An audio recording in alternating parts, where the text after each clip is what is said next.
Chapter 354. It's already been 7 days. Why haven't they come out yet?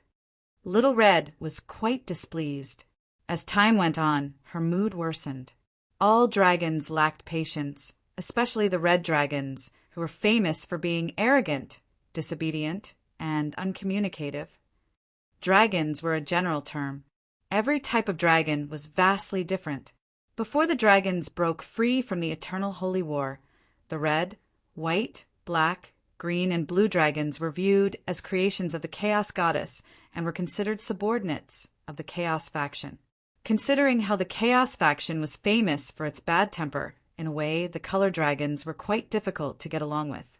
The red dragons of the fire element were hot-tempered and arrogant. They were extremely sensitive to the authority of their territory. The blue dragons of the thunder element were extremely warlike. They especially liked to hunt other intelligent creatures as food. The black dragons of the corrosion and darkness element were truly cunning and evil. They were also the greediest of all the dragons. Green dragons and white dragons were also color dragons, but they weren't particularly strong. White dragons were even more famous for being mentally retarded. That was why red dragons, black dragons, and blue dragons were all major species among the dragon species. Their large numbers would have a large effect on the entire world. If they appeared anywhere in the mortal plane, it was likely that an air defense alarm would be sounded. When the dragon species exiled the red dragons and black dragons into the underground world, many species that had been harmed by dragons were so excited that they celebrated overnight. Yep, a dragon disaster. This was now viewed as a natural disaster.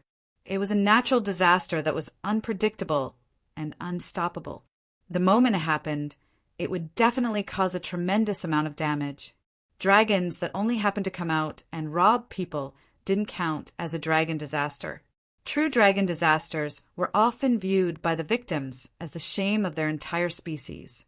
However, there was nothing they could do about it and could only let it happen on its own. Little Red was an immemorial red dragon. She was already powerful enough to take over an entire city and easily kill off any ordinary semi-god. Then, if a dragon that had experienced the primordial divine war decided to do evil, who would be able to stop her? Not to mention, immemorial red dragons weren't even at the peak of all dragons. There were also supreme immemorial dragons whose ages were immeasurable. At their level, even true gods might not dare to provoke them. Dragon egg, infant, youth, adult, old dragon, immemorial dragon, primordial dragon, and supreme immemorial dragon. All the previous errors have been corrected. It was said that the Wood Elves' holy land had been occupied by an immemorial green dragon. Even now, the Wood Elves had no intention of handing it over. That green dragon had already treated the Wood Elves' holy land as a place to retire. Meanwhile, the Shield Dwarves' royal family accidentally broke through a certain seal, and an immemorial shadow dragon, a dragon species similar to black dragons, appeared. The immemorial shadow dragon then occupied the Shield Dwarves' royal palace for countless years, and even enslaved the Shield Dwarves' descendants as slaves. The once powerful mega-empire, the Kingdom of Gulbai, was destroyed by the rage of an immemorial red dragon. The Supreme Red Dragon was ranked 7th on the Calamity rankings, and the Supreme Shadow Dragon was ranked 33rd on the Calamity rankings. As for the Supreme Red Dragon that destroyed a mega-empire by itself, it hadn't appeared for far too long and wasn't currently on the Calamity rankings. But if it did appear, it would definitely be ranked in the top 10.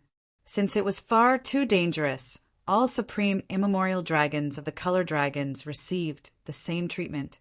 Actually, there wasn't much of a difference between immemorial dragons and immemorial dragons.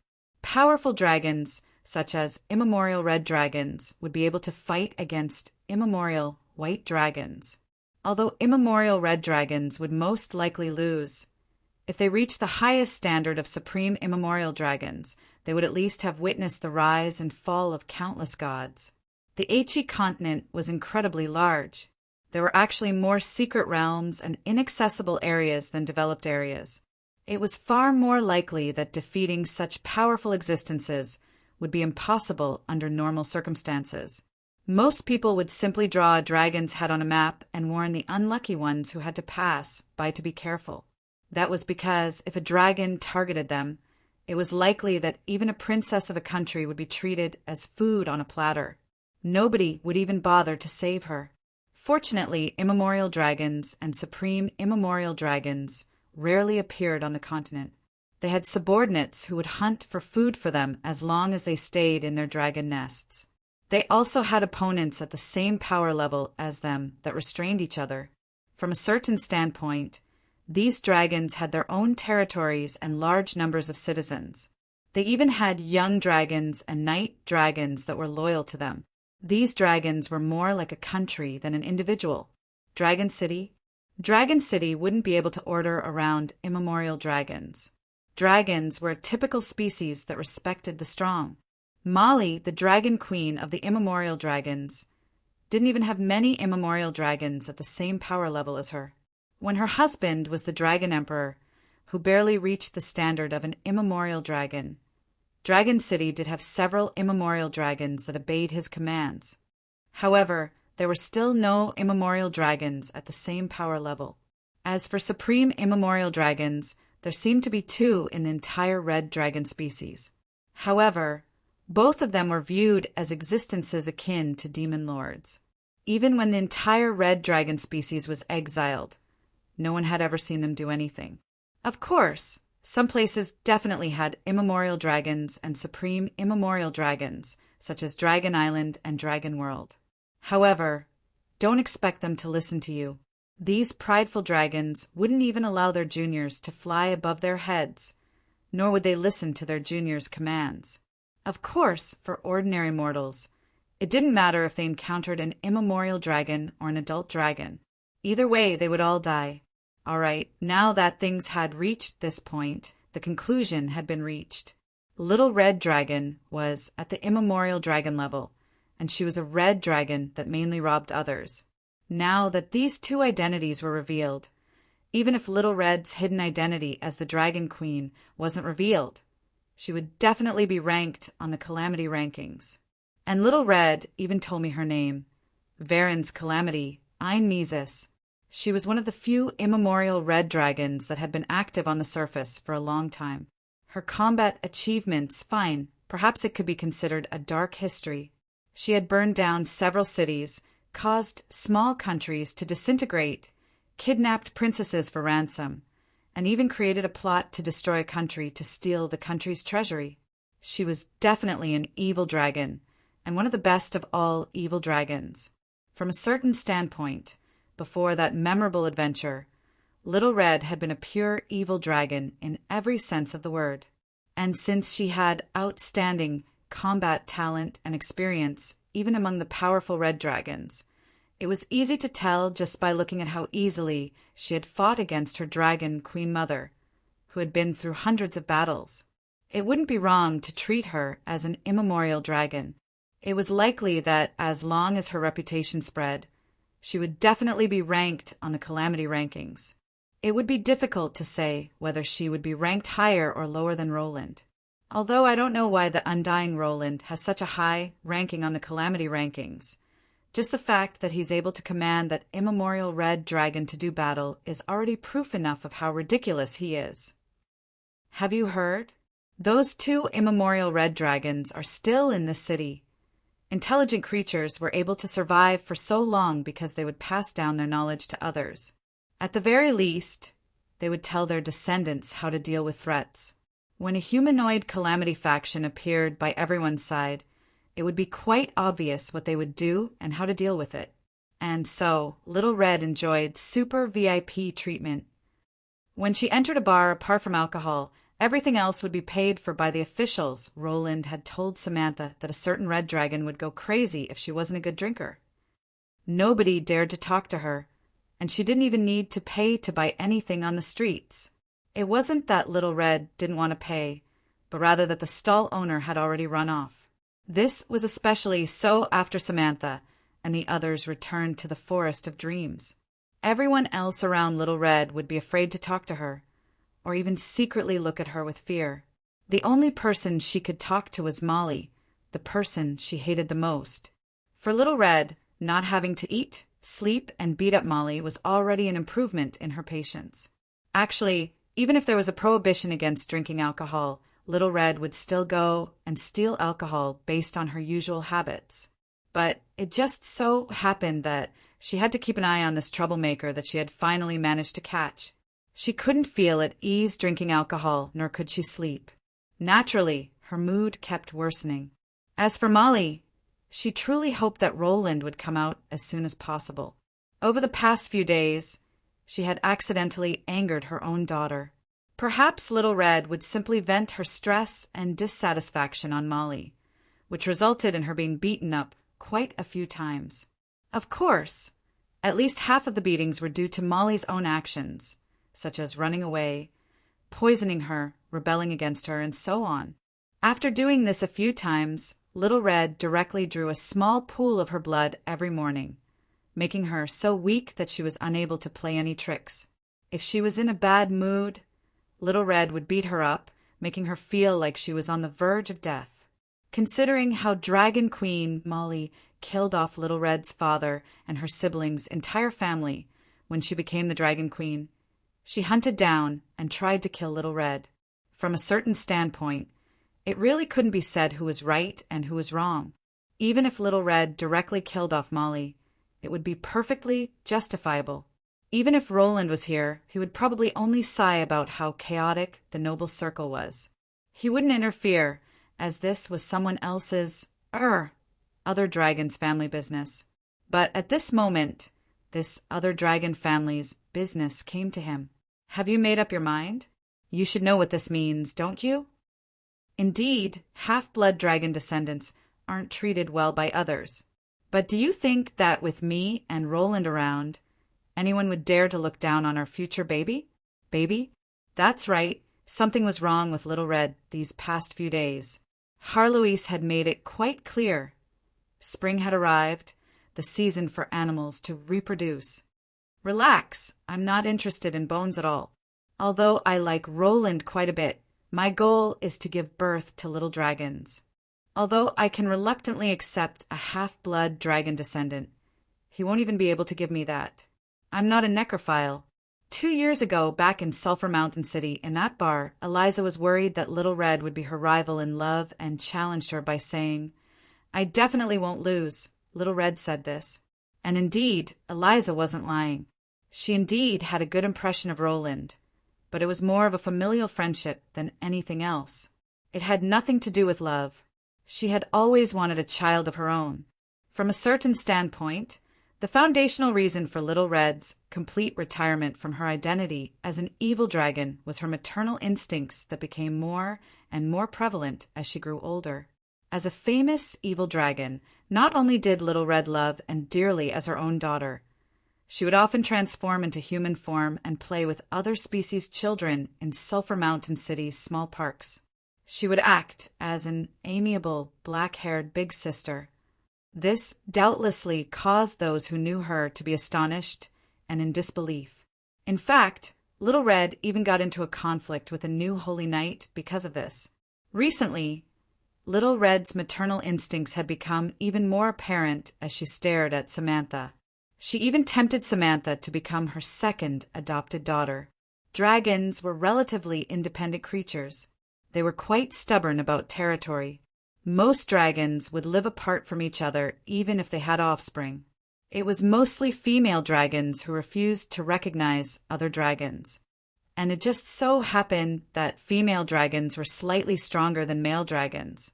That was why it was also more common for female dragons to be the victors and merciless in fighting over the custody of their children. Female dragons believed that it was fine for them to have a family of their own without a husband, but they would definitely have a child. It would be even better if they had a nest of children. However, it wasn't so easy for an immemorial red dragon to have a child. In this world, the more powerful an existence's bloodline was, the more difficult it would be for them to have descendants.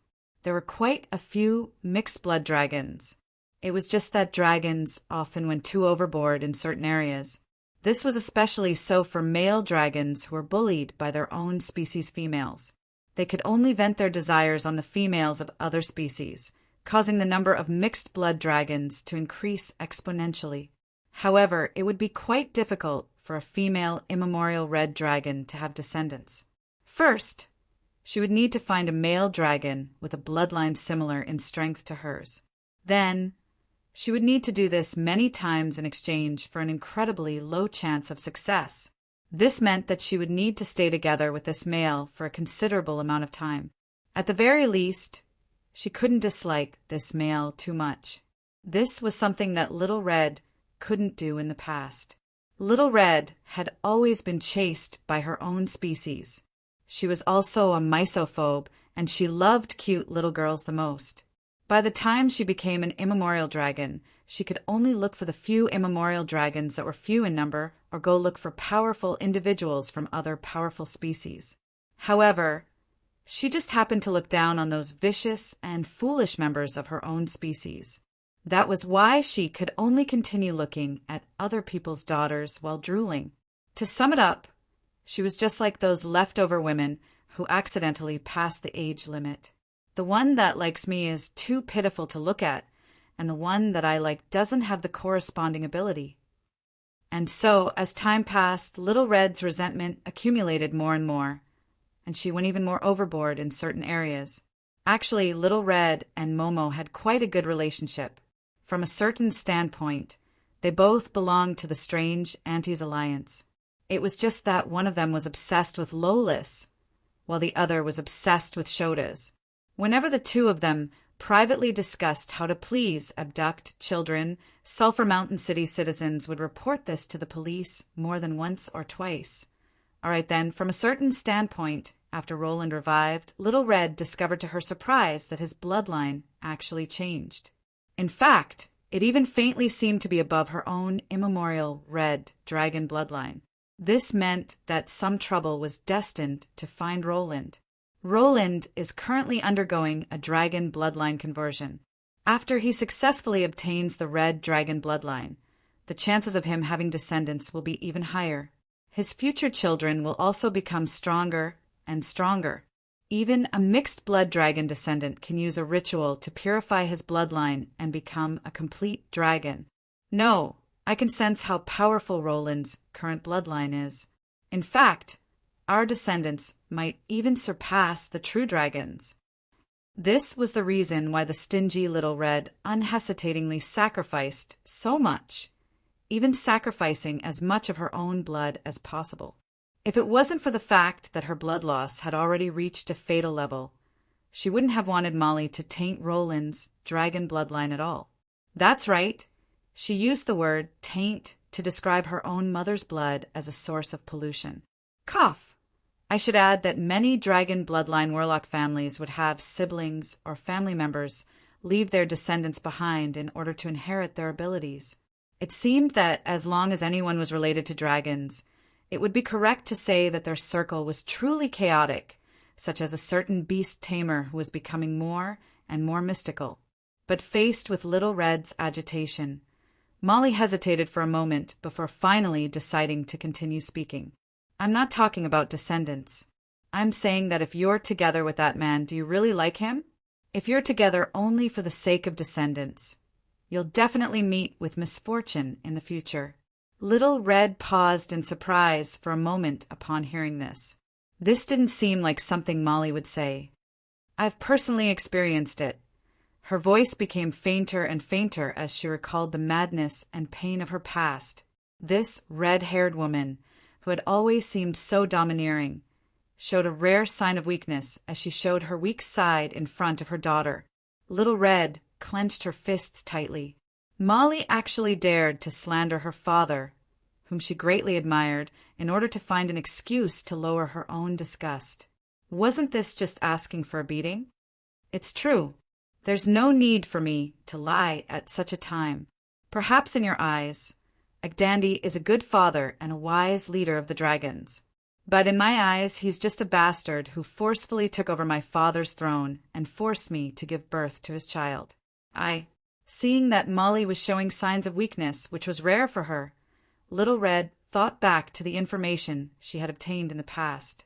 After hesitating for quite a while, she finally put down her fists. In the dragon's records, the wise Dragon City King Ecdandi defeated the previous generation's corrupt and greedy tyrant to become the Dragon City King.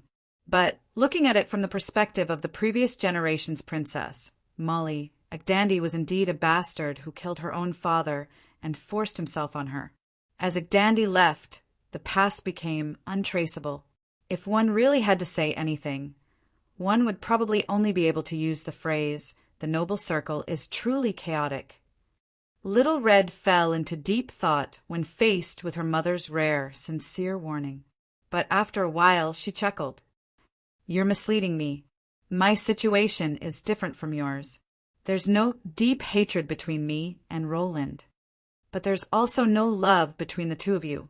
Do you really think that he'll agree? Aren't you afraid that the friendship between the two of you will be destroyed? He's probably one of the few friends you have in this world. Perhaps he's even your only confidant." Molly didn't care about Little Red at all, but what she said was correct. Back in the day, Little Red's relationship with Roland was exactly the same. Out of all the chaotic relationships between Little Red and Roland, Little Red's relationship with Roland was the best. Later, in Sulphur Mountain City, rather than saying that Little Red was Roland's prison guard, it was more accurate to say that she was Roland's good friend's companion in prison. He hasn't evolved enough emotional cells yet, so he doesn't even know what love is. Perfect. I don't need love either. Relax if he doesn't agree. I've already made backup preparations. Little Red's face was filled with hesitation, but even more than that, she was resolved to make a sacrifice. Backup preparations? How could there be backup preparations for matters of the heart? Could it be that you... For some reason, Molly felt as if she had accidentally discovered something frightening. Yep, I should have listened to Momo's idea and drugged him. I specially prepared a special drug for dragons, which will make him percent and yen, hashtag, and then I'll use yen, hashtag at, and asterisk on him. At any rate, it's fine as long as there's a future generation. After that, he'll just think that he had a wet dream and that it's even better that he doesn't know. Our relationship won't change. This is an aphrodisiac. This is a crime. Molly never imagined that there would be a day when she would want to stop a crime. But suddenly, the magical shackles that were restricting her suddenly tightened around her, making it impossible for her to get up. Molly had an expression of panic and didn't know what to do. She could sense that Roland had already come out, and Little Red was adjusting her clothes, intending to greet him. There seemed to be some abnormal liquid in the vial in her breast pocket. The former Dragon Queen was filled with anxiety. She believed that her daughter would really do anything for the sake of a child and a family of her own. Would the tragedy of the older generation repeat itself? But right after that, she heard Little Red's astonished shout. "Roland, weren't you evolving the dragon vein? Why did the dragon vein disappear? Why do I feel like you're so weak right now?" Chapter 355. If it wasn't for the fact that Little Red was far too familiar with Roland, she probably wouldn't have been able to recognize him. Roland was wearing a set of bright red battle armor that seemed to be composed of countless tiny scales and accessories. His wrists, knee pads, waist, and leg pads all had additional dragon scale armor pieces. However, there were no traces of them connecting to each other, as if they were natural. The armor that covered Roland's entire body was quite similar to that of dragons. On his left shoulder was an angrily roaring crimson dragon head, while on his right shoulder was a dragon claw that held a dragon ball. When Roland put on a helmet decorated with dragon head decorations, he could only see a pair of shining eyes in a black abyss. The armor's material was like ice, yet it was as red as blood. There was even a faint blood-red heat flowing around the armor. The dragon eyes on the armor were flashing, and even the dragon runes that covered the entire body were flashing.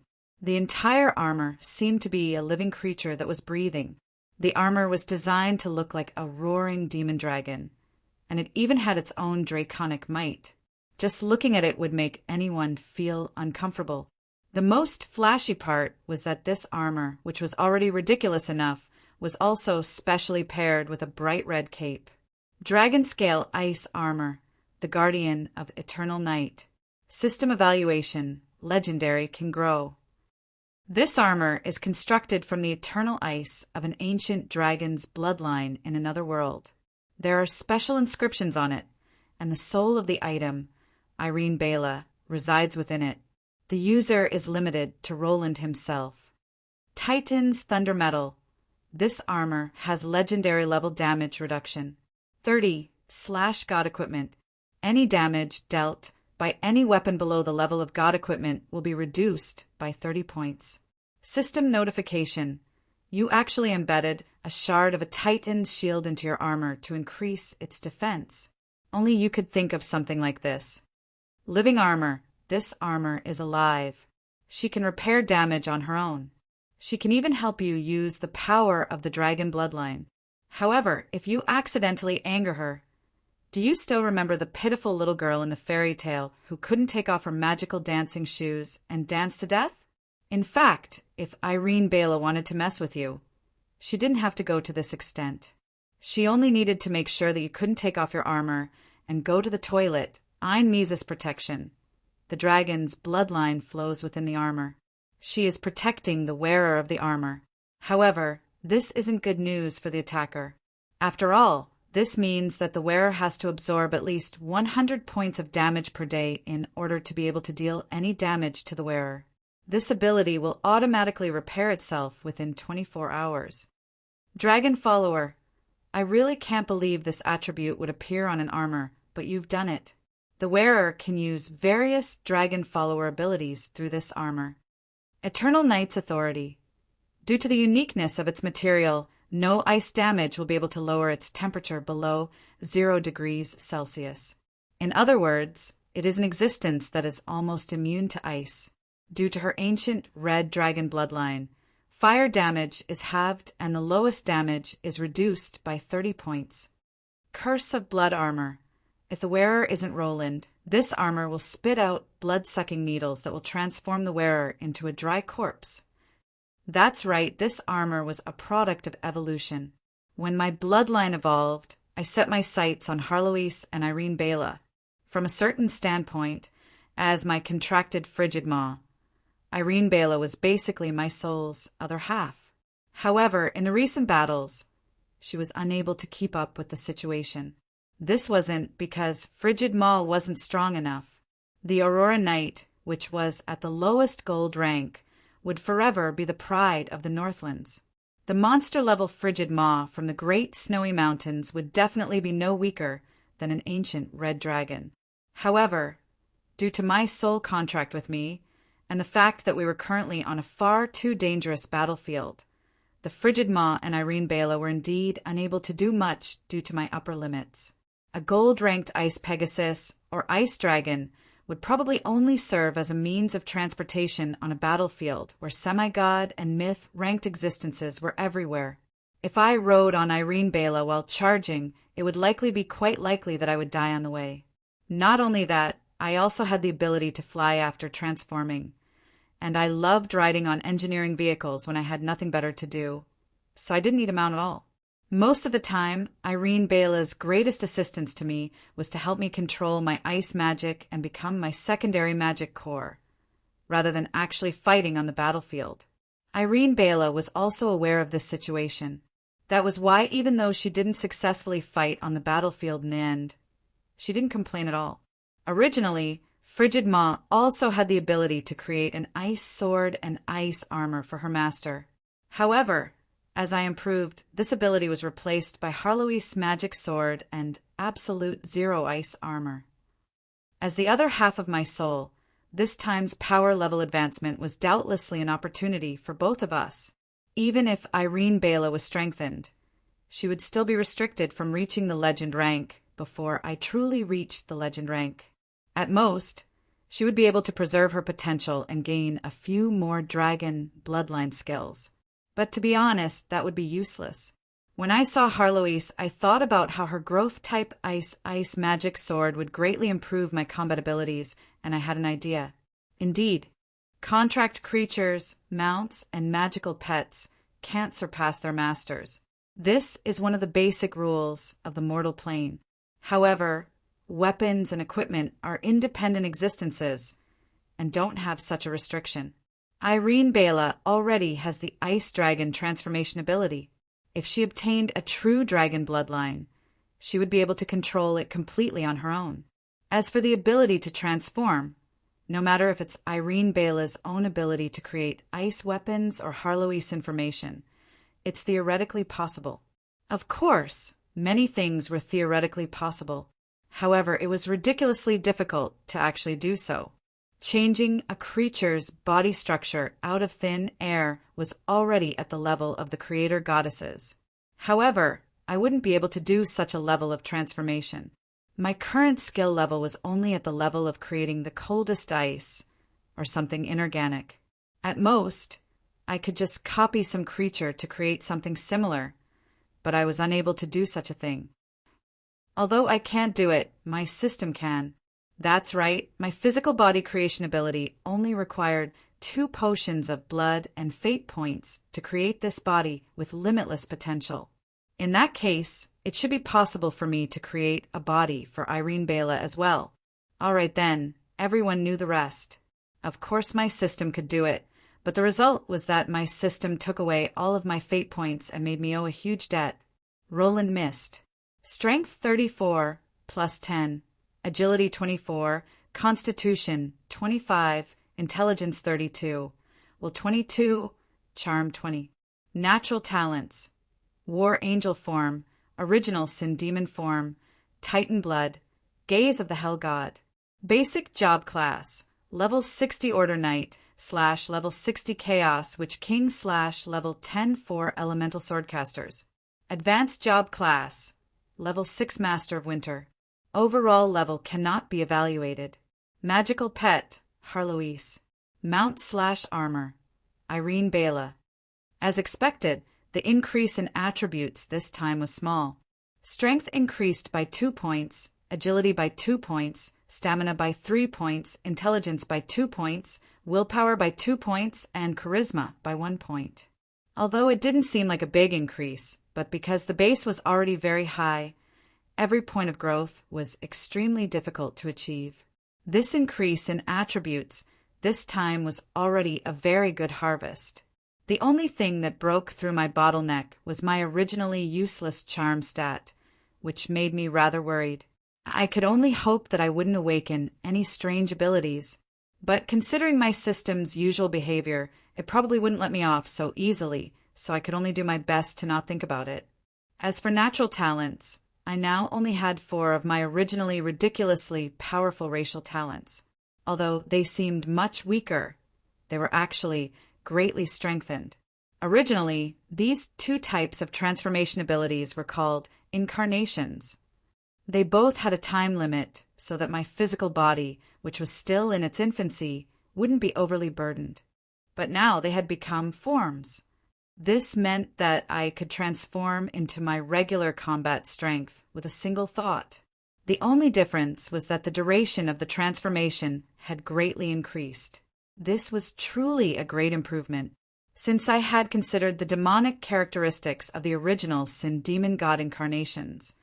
I had always used the War Angel incarnation in the human world. Now that I had a full set of armor, as long as I put on a mask, I could freely use both forms as I pleased.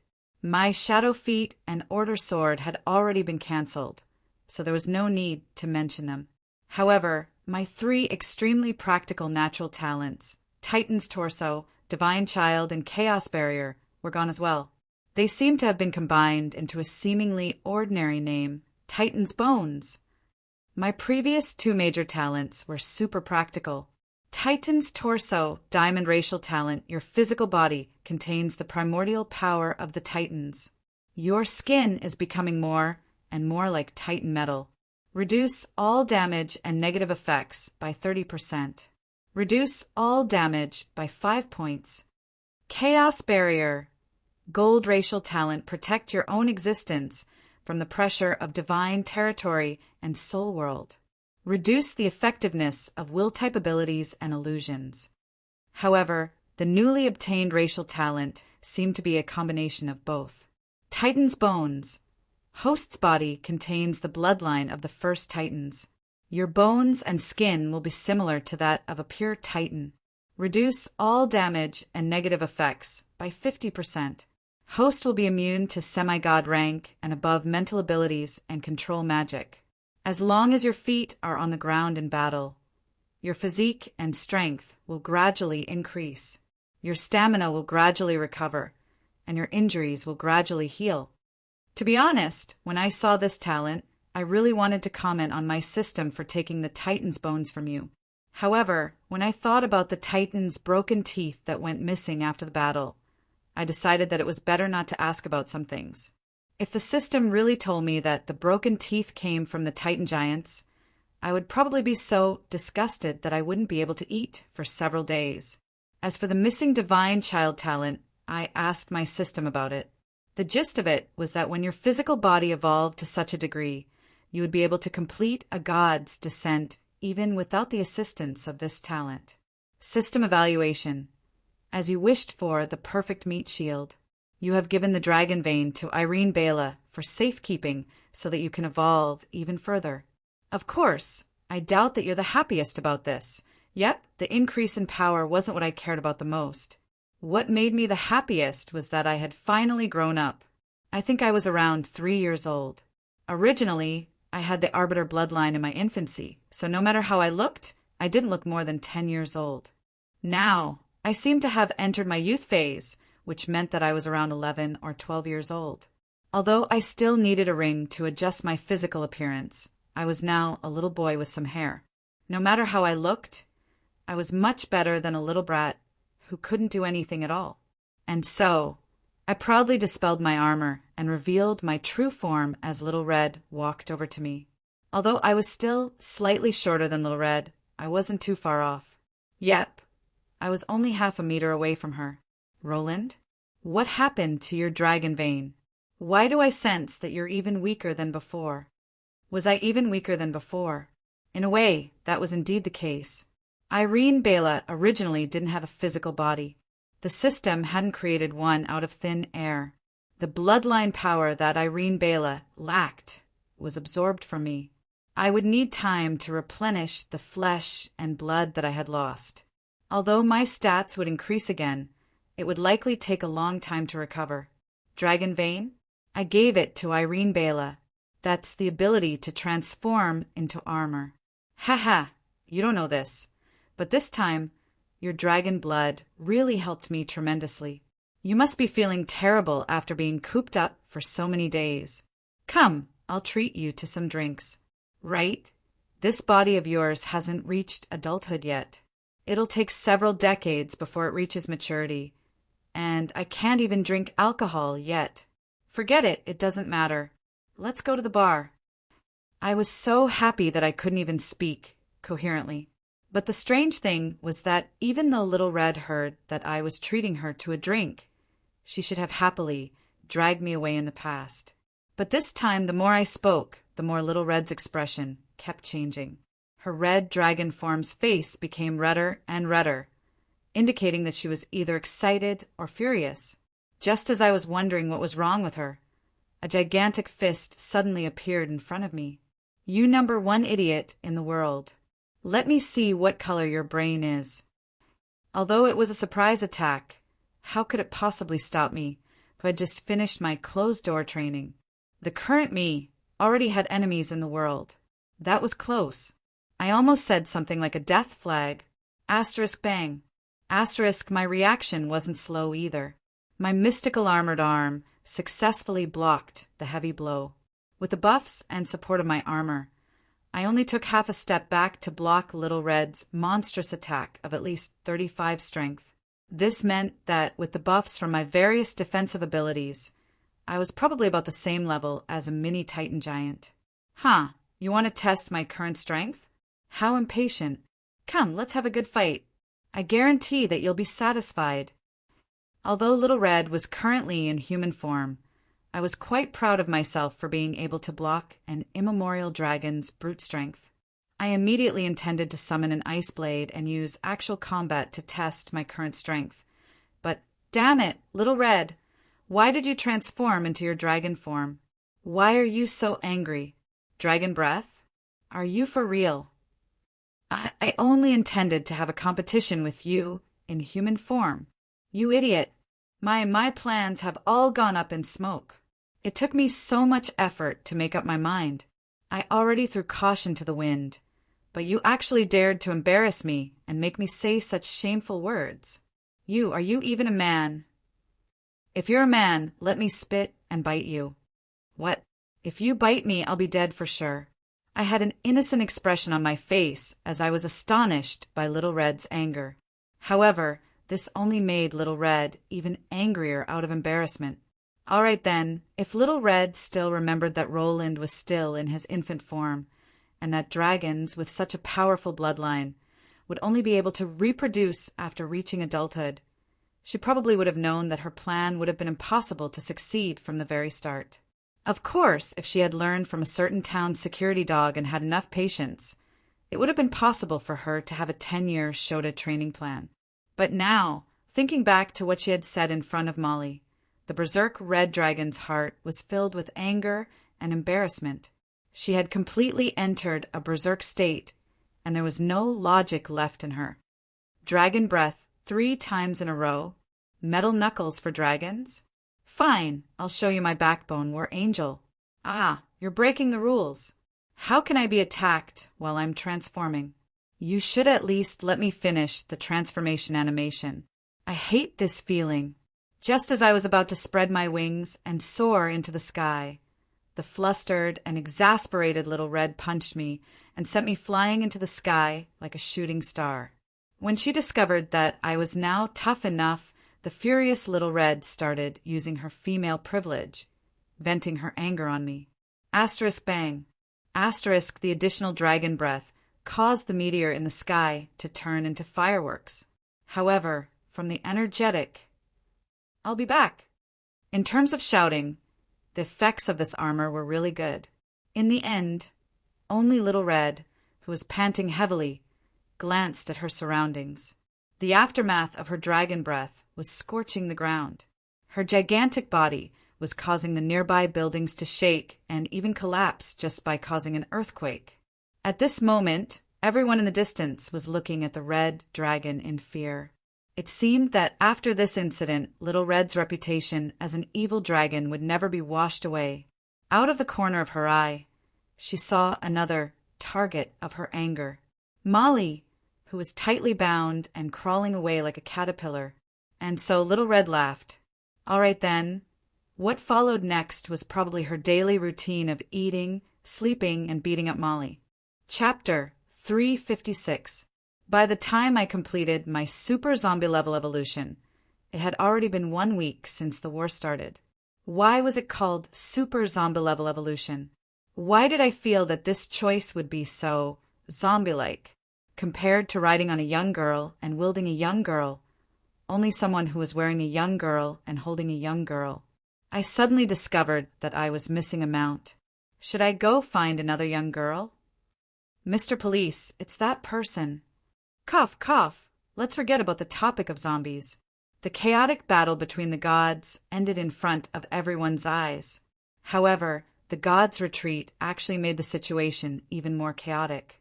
Many changes became more and more obvious as time passed.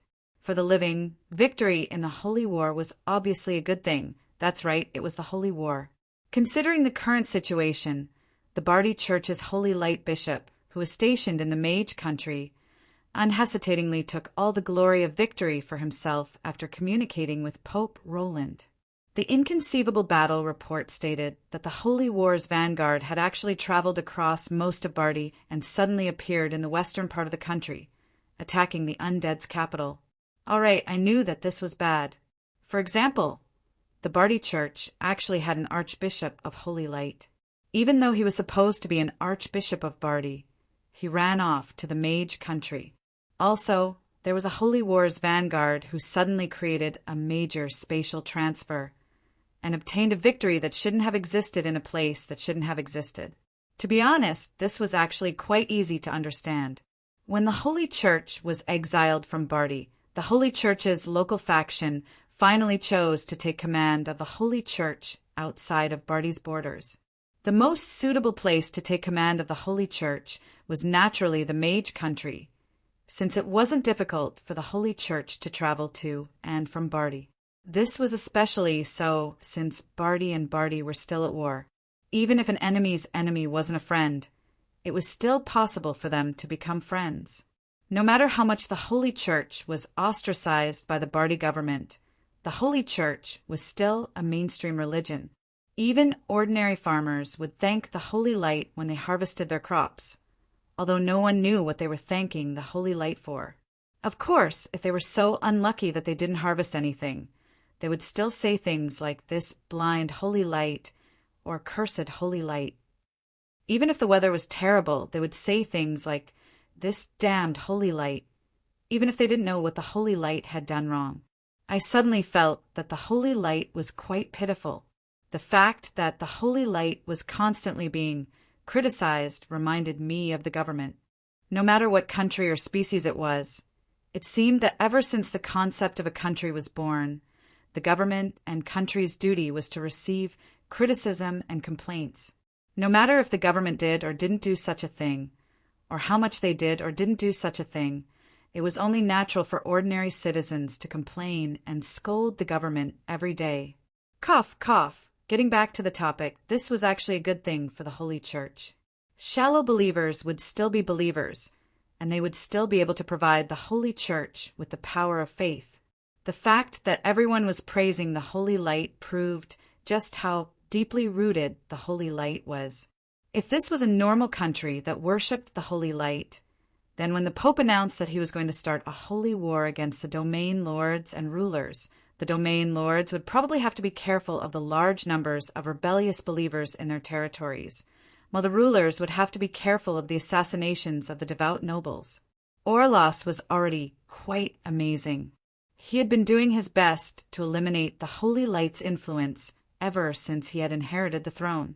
However, he had only been in power for less than half a century, and there hadn't been any new generations. Even he wouldn't believe that he had truly eliminated the power of Holy Light. That was why this exiled church, with the Orthodox Bardi Empire's Holy Light Church, also gave the Bardi government quite a bit of trouble. Originally, the mages didn't really like the Holy Church, but they still took in these Holy Church priests.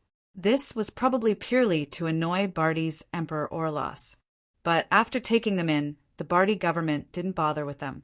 Unfortunately, as the exiled church leaders who were supposed to be on the same side as the emperor, the Mage country ignored their requests to send an army to the Bardi Empire's borders dozens of times.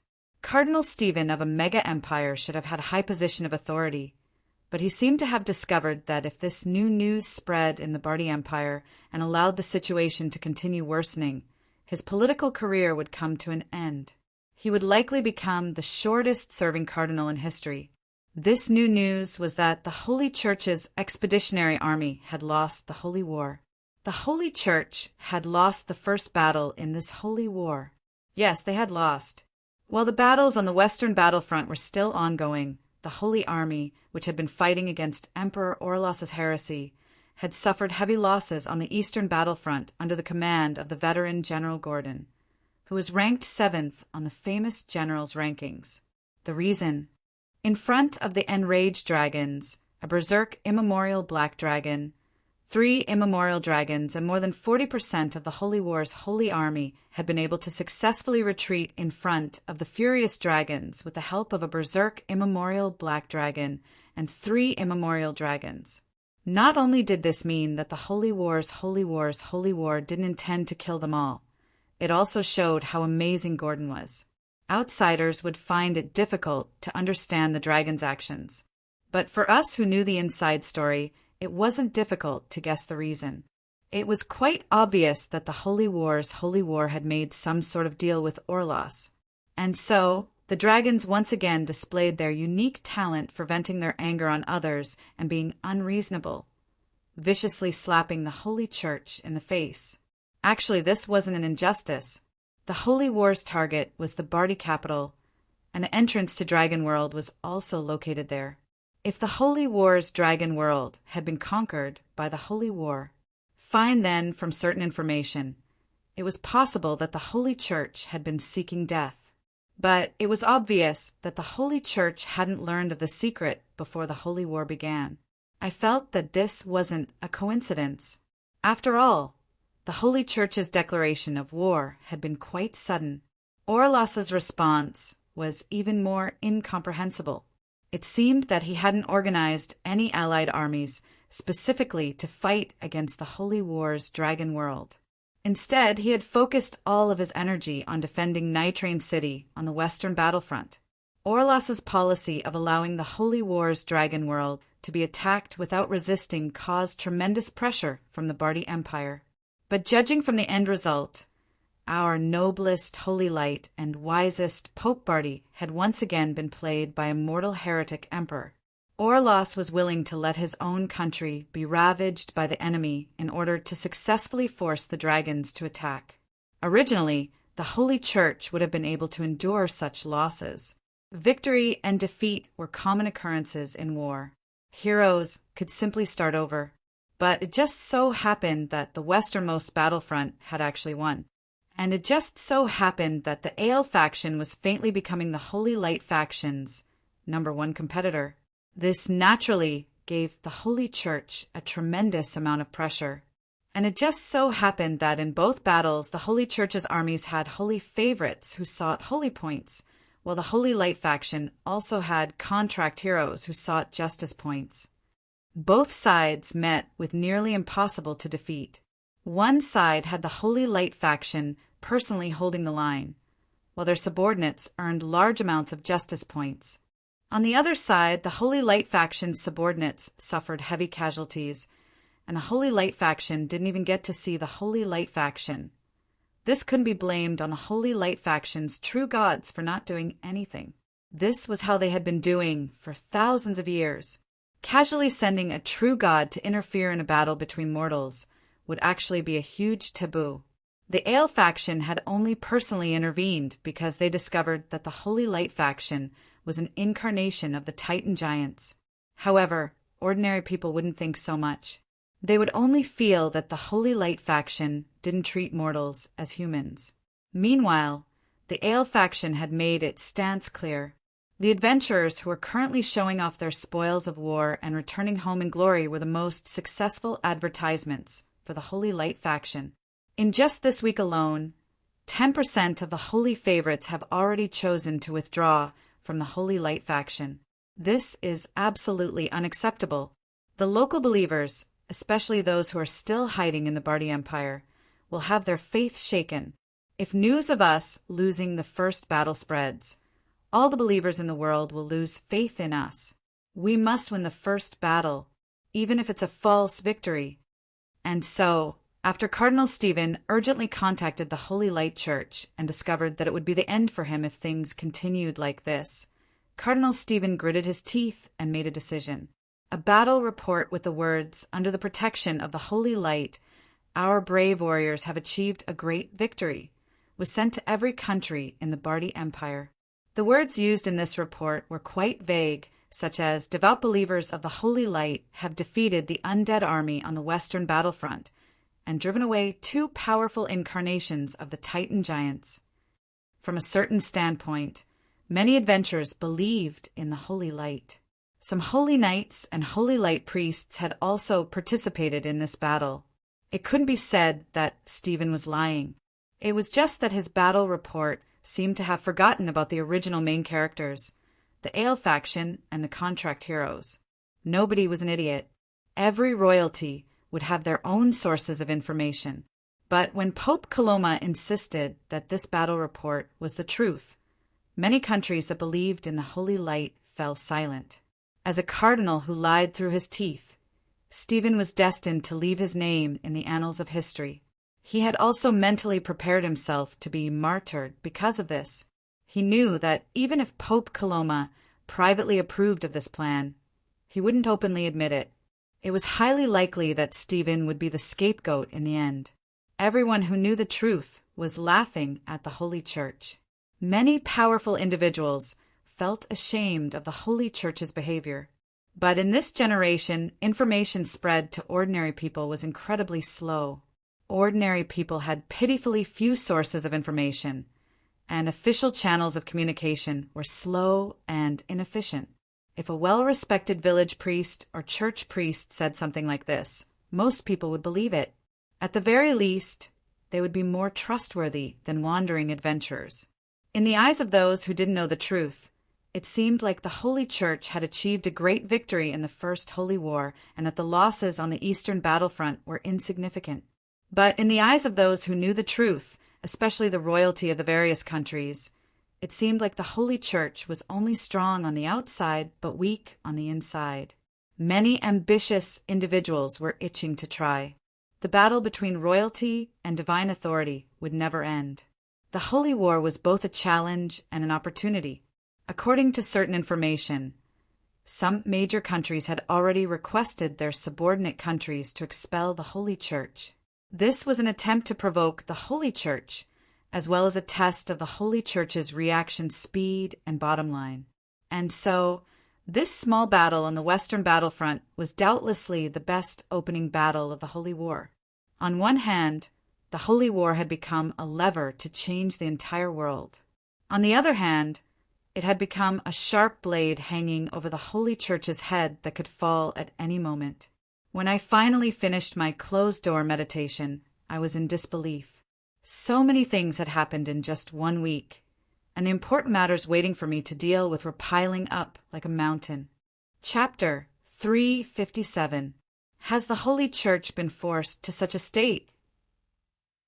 When I learned of a certain person's shameless actions, I wasn't angry at all.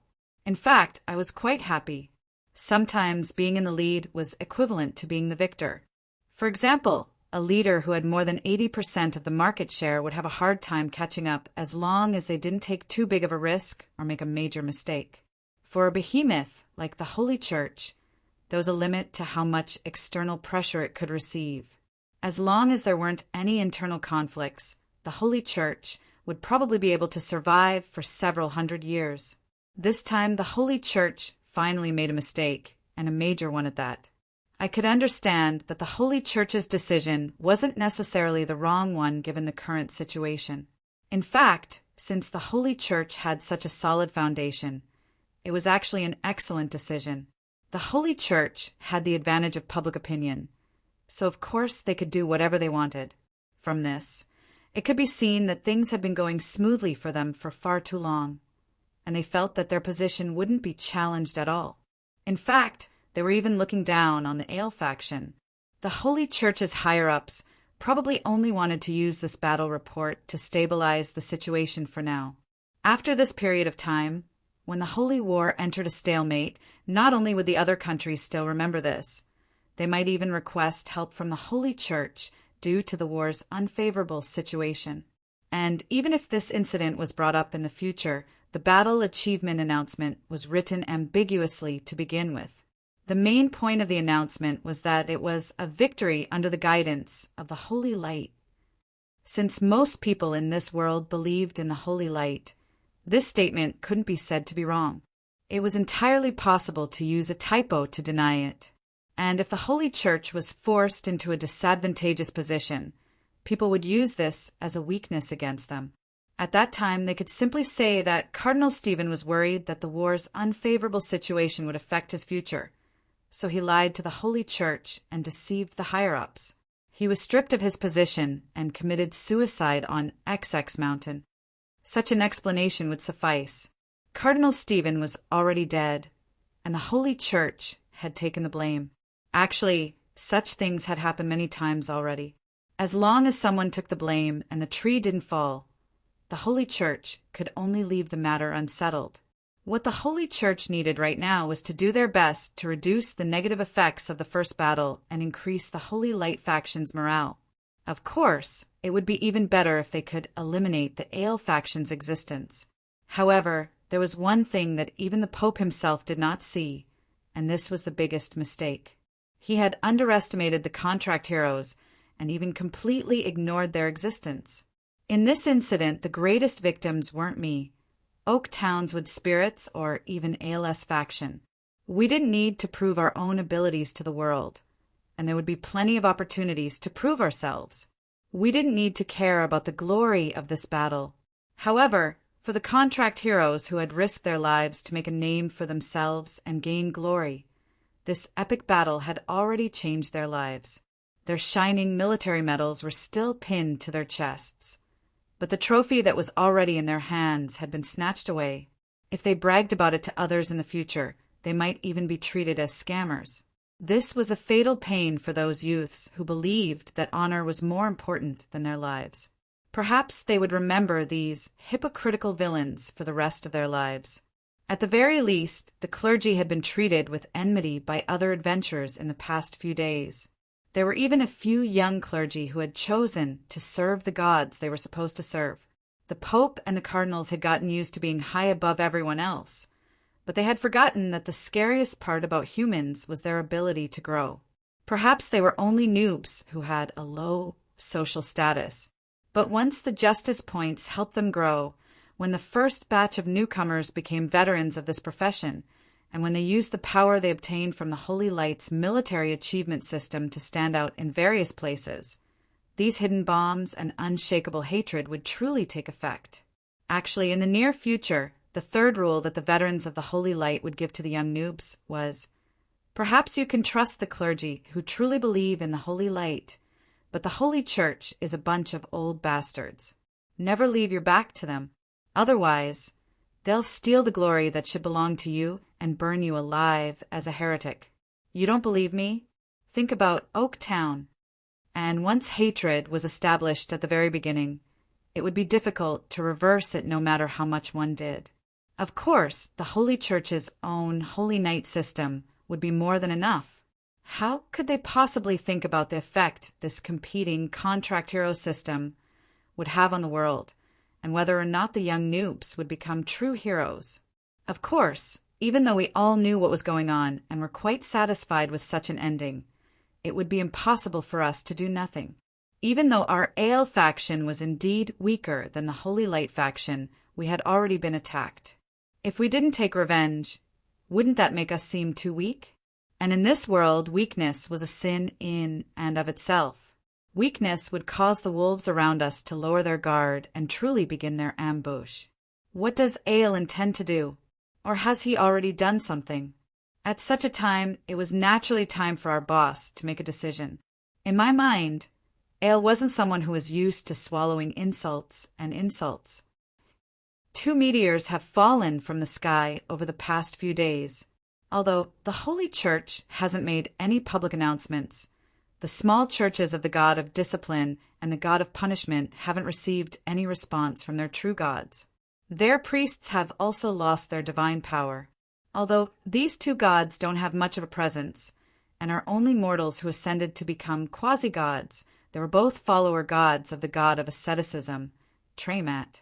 You should understand why they silently perished. In ancient myths, meteors were also a sign that a god had fallen. But actually, a meteor might not necessarily be a god's death. But a god's death would definitely result in a meteor. Yep, it was actually a scene where a god's divine kingdom and divine throne were ablaze as they fell from the sky. Anyone who witnessed such a scene would instinctively know that a god had died. It was just like how the entire world would know if someone ascended to godhood. I had never even heard of these 2 gods before. I only learned that they were semi-gods who successfully became god envoys of the Holy Church in the past. They then swore loyalty to the true gods and became follower gods who shared their divine concepts and divine power. Their churches were all located within the Holy Church. The God of Discipline would provide heretical judges with divine arts to track down heretics, while the God of Punishment was a master of torture and interrogation. Both of these gods were incredibly weak gods, and they were completely Tiamat's lackeys, while Tiamat was the god of Holy Light's lackey. I heard that, fine, at least on the surface, this incident was caused by the powerful god of asceticism, His teachings advocate a masochistic lifestyle. He believes that if everyone is thrifty and poor, there won't be any conflicts in the world. He believes that he should wear simple clothing in winter to strengthen his body, and he should eat rice and drink cold water in summer to improve himself through asceticism. Although Traymat is quite famous among the warrior monks, his teachings are naturally the mortal enemy of Baena, who seeks wealth to improve her lifestyle. Of course, the Holy Light bastards are the ones who spread the rumor that this incident was caused by Traymat himself. I feel like the other bastards are also responsible for this incident. They're probably trying to push the blame onto another unlucky bastard who's the perfect scapegoat. Solo, the god of music and dance, was quite open-minded about this matter. He chatted with me through the bard that he was talking to. Ever since that incident, Solo had kept in contact with me. Of course, I didn't want to have anything to do with a gay god, but it was indeed necessary for me to obtain information from the higher realms. Not only that, I couldn't directly contact Ael for everything. The other god candidates were even more unreliable.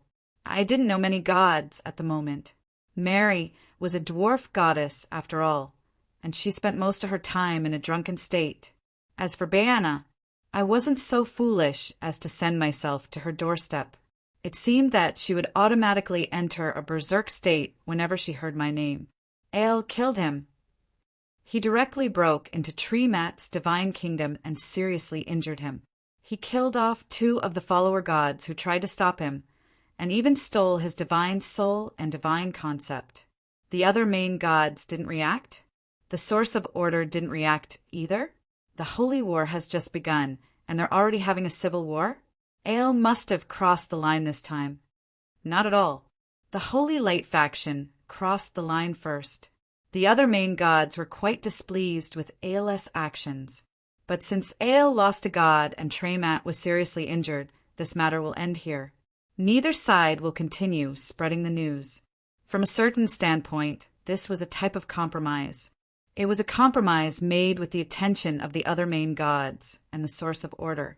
On the surface, it would seem that the Ael faction was at a disadvantage. After all, the Ael faction had lost a rare opportunity and reputation. Although the Holy Light faction had lost 2 gods, there were 2 follower gods who were so weak that not many people knew about them. They were completely negligible in the eyes of the main gods. But only I knew that we had actually made a huge profit this time. Punishment and discipline, huh? Ael really went all out this time. These 2 divine concepts weren't much at all. In the current world, discipline was something that only a few ascetics and devout believers pursued. Punishment was a low-level concept that couldn't even be mentioned.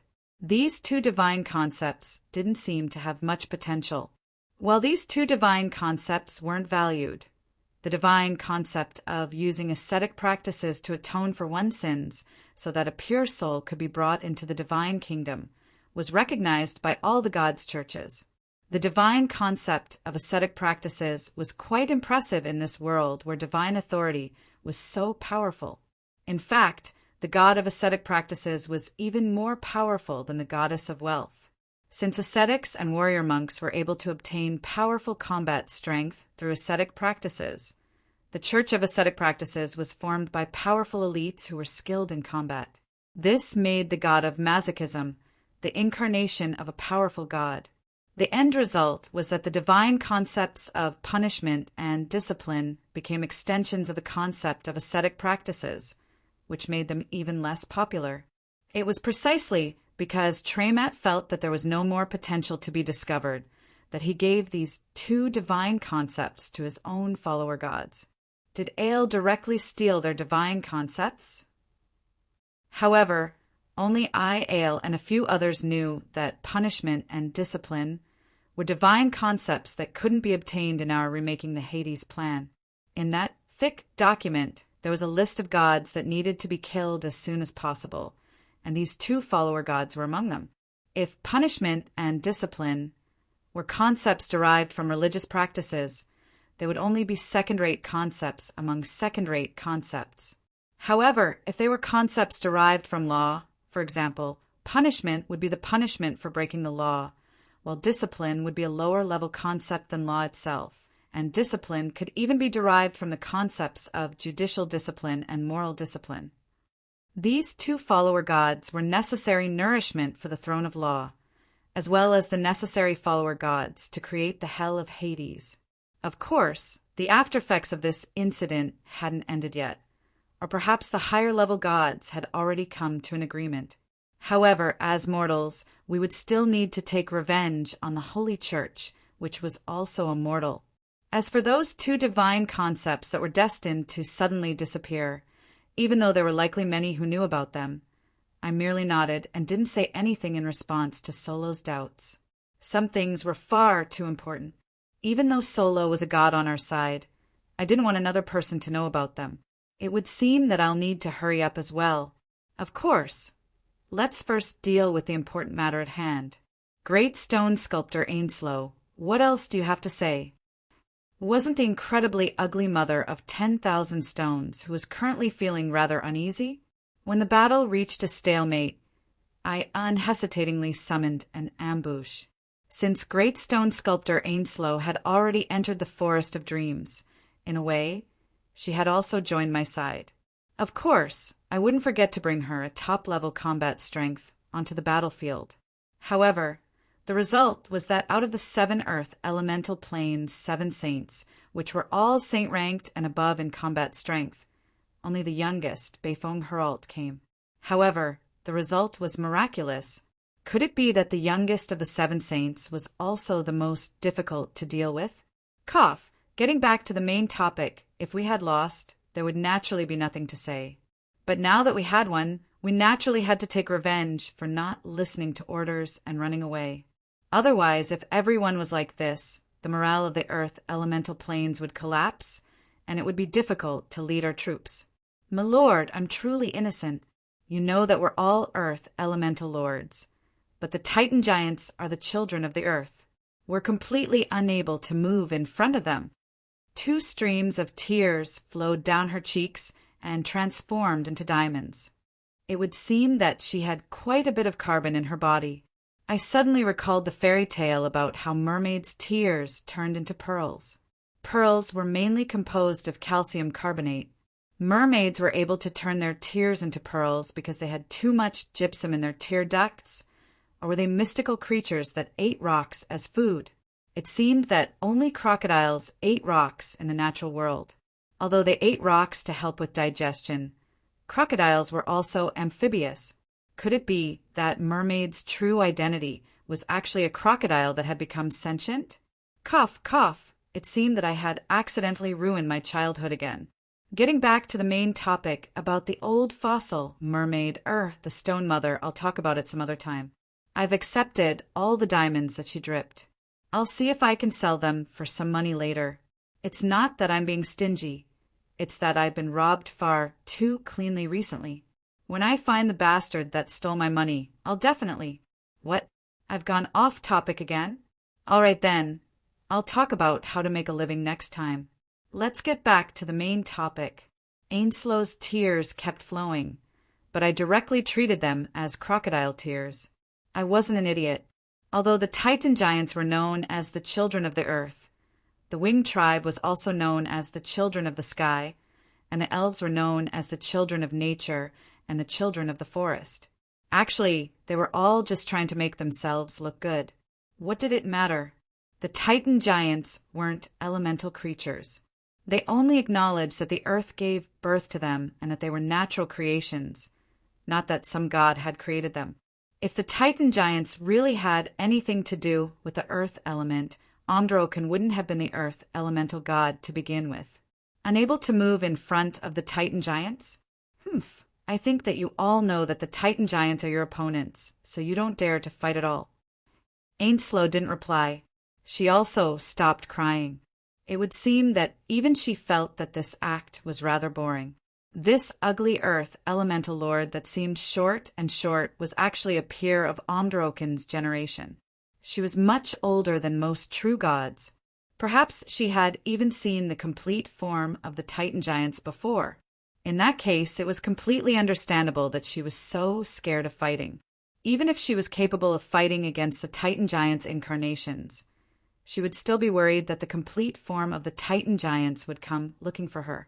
And with her blocking the Titan Giants, how could the other great saints possibly dare to fight? Thinking up to this point, I playfully sized up this short and fat ancient stone mother. Perhaps her power level wasn't much compared to the top-level combat strength, but her information about the immemorial era and the immemorial era was perhaps even more important than herself. Of course, it would be quite difficult to directly ask her about these things, but from a certain standpoint, the stone mother that had lost my trust was also losing a once-in-a-lifetime opportunity. Before I figure out certain things, I still can't talk to her about that matter. Originally, I had intended to talk to her about repairing the Earth Elemental Throne and making a new Earth Elemental, Lord the Earth Elemental God. However, such a sly and self-centered Earth Elemental Lord becoming the Earth Elemental God wouldn't be a good thing for us. As long as a new Earth Elemental God was created, it would naturally greatly slow down the Titan Giants' revival. The Earth Elemental God's creation required two conditions: a sufficiently powerful Earth Elemental Lord and the Earth Elemental Throne. According to what I knew, the great stone sculptor Ainslow before me was the Earth Elemental Lord closest to becoming the Earth Elemental God. However, the Earth Elemental Throne's shard had been stolen by two people. One was me and the other was... Bayphone, what do you say? Your brothers and sisters are all so unkind. I didn't mistreat them at all. Don't you think it's a bit too much for them to run away when they're needed? Back then, the Sandworm King that Bayphone had tamed had destroyed the Earth Elemental Throne. A portion of the Earth Elemental Throne's shard had definitely fallen into Bayphong's hands. Those shards were supposed to be his spoils of war, but it was likely that Bayphone would need to exchange them with Bayphone in the future. This question wouldn't be easy to answer. It was quite obvious that the Forest of Dreams was beneficial to the Earth Elemental Lords. I wasn't making things up. While I was asking Bayphone, I was staring at Ainslow, forcing her to give me an answer. Bayphone also knew what was going on. He simply continued to tease the White Lion and didn't reply. Meanwhile, Ainslow herself remained silent. However, she also knew that she wouldn't be able to fool Bayphone like this. In the end, she would have to make a decision. Chapter 358. I can serve you, but you must pay me a price equal to my loyalty. If you can agree to one of my requests, perhaps it'll be easier for us to reach an agreement. Mother Stone's ambiguous words didn't give me an answer. However, judging from her expression as she secretly glanced at Bayphone, she actually had the shy expression of a young girl in love on her face, which was covered in lumps of stone. Everything was said without words. From a certain standpoint, Bayphong's abilities had indeed surpassed the legend of turning stone into gold. He was truly capable of moving a stone statue's heart. When I returned from the battlefield and learned of Bayphong's battle accomplishments, even I was confused. Impossible. Just by talking, he managed to tame a gigantic war beast that received the Titan Giant's divine power? Are you kidding me? That thing has at least semi-god combat strength, and it's also being restricted by the Titan Giants. How could it possibly betray me just like that? But sometimes certain people and certain things were just that unreasonable. Facts spoke louder than words, and reality spoke louder than theory. If you felt that something was inconceivable, it could only mean that you didn't understand the situation. Fine then, to be more direct, nobody knew what Bayphone had done, nor did they want to know. But when I saw this miraculous man who was able to move even the Earth Elemental Stone Goddess, having fun with that beautiful divine beast lion, even I felt that something was off. If you look at it from a different perspective, isn't he taming some ancient princess in another dimension, obtaining her dowry and a large number of subordinates? Not only that, his personal power level has increased exponentially through battle. Not only that, on the battlefield, he managed to use his mouth to tame a beautiful individual who could easily crush him. Everything has been so smooth. Yet, he's such a playboy all the way, and there won't be any bloodshed in his harem. Isn't this just like a YY novel's main character? Beifong, if you changed your style, you could totally become a Night novel's main character. In fact, his novels about his own love history and biography are selling like hotcakes. The descriptions of the details are complete. The main buyers are not only men, but even many married women love it. I've read it before. It's truly amazing. Harloise words made me feel uncomfortable. How could this be possible? How could anyone buy such a thing that offended public morals? Not only that, Beifong actually knew how to read. He even knew how to write. Drakens are intelligent creatures as well. Be careful not to get sued for racial discrimination. That's impossible. Just Beifong's existence is enough to make it impossible for the book to pass the censorship. It's impossible for such a thing to be printed and published. No chamber of commerce would dare to accept such an order. To be honest, his writing is not bad, and his writing is also good. After reading it and comparing it, I realized that there was such a story in the world of beasts. Heloise, don't go the wrong way. Being interested and curious about certain forbidden areas was usually the beginning of walking down the wrong path. If changing a normal person's sexual orientation was called turning gay, then what exactly should it be called turning a normal person into a beast? Could it be that a new term was about to be born because of Beifong? Beifong, could you please stop? What are you thinking? Don't worry, I'm normal. Weren't the recent Night novels popular to add some animal characteristics to the female characters? Since humans could imitate beasts, naturally, beasts could also imitate humans. The relationships between men and women in Beifong's Chronicles of the Hunter were basically normal. If we were to compare it to real life, it would probably be beasts transforming into humans, males transforming into females, males transforming into females, and so on. The 7th female lead, Little Mia, is so cute, but I can't take it anymore when I think about how her original form was a big yellow dog, and a male one at that. As expected, it's enough to just look at the novel itself. Knowing about the author will only ruin your worldview. All right then, I felt slightly more at ease after hearing this explanation, but it seemed that there were still many flaws in Heloise's words. Forget about the explanation of male transforming into female. We all know what kind of person this guy is. The 7th female lead? With such a mess, how can the plot still be read? I asked that as well. I remember that Beifong said this. Every single one of my relationships is serious, super serious, and I'm in love with my life on the line. I'm willing to give up everything, including my life, for my lover. This is the reason why I was able to obtain the heart of protection of universal love. I'm a playboy, but I'm even more single-minded. Every time I fall in love, I'm completely devoted. I enjoy the joy of being in love, and I long for the next relationship that comes along with fate. If you think that I'm only pursuing carnal desires, then you're underestimating me and my lovers. Although this reason was quite ridiculous, since he was able to form a soul imprint with such a concept, it could only mean that he truly believed in love and even treated it as his life goal. Personally, I would probably be unable to accept such a chaotic concept of love, but since it was someone else's personal hobby, it wouldn't be convenient for me to comment on it. How could it be possible? Was I such a good person?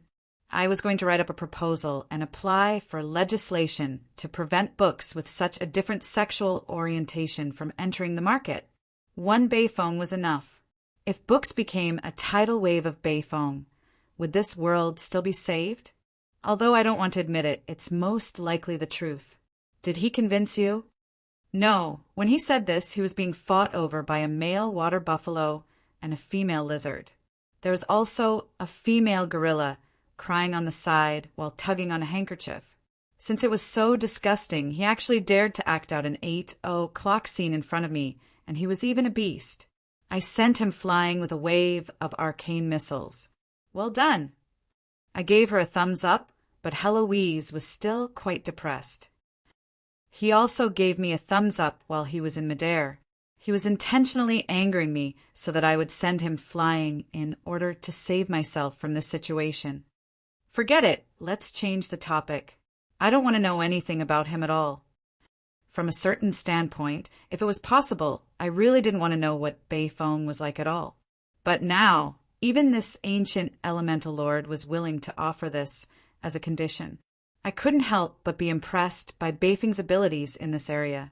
Right now, the most important thing was to obtain the information I wanted from the great stone sculptor. Since she wanted this draken, I would simply give it to her. After all, this draken's tastes were unparalleled in the world, so it didn't matter. Just as I was planning on having an arranged marriage, Bei Feng jumped out on his own. Sister Stone and I are purely brother and sister. Please don't misunderstand. I was astonished to hear this. Bei Feng was actually rejecting someone else's proposal? Weren't you supposed to love all non-humans? Unfortunately, no matter how I winked at him, he wouldn't budge at all. He was just like an upright gentleman who argued for what was right, making me sound like an old fuddy-duddy who was trying to force me into a marriage. Heloise? Don't ask me. I don't know anything. Then you know two things. Tell me, how about I transform into a cat and send Bei Feng to you? Did you see that lion? He's a distant relative of yours, and he's even male. Although this was the same old trick, it was fine as long as it worked. After all, Bei Feng had no interest in Heloise, who was originally an elf.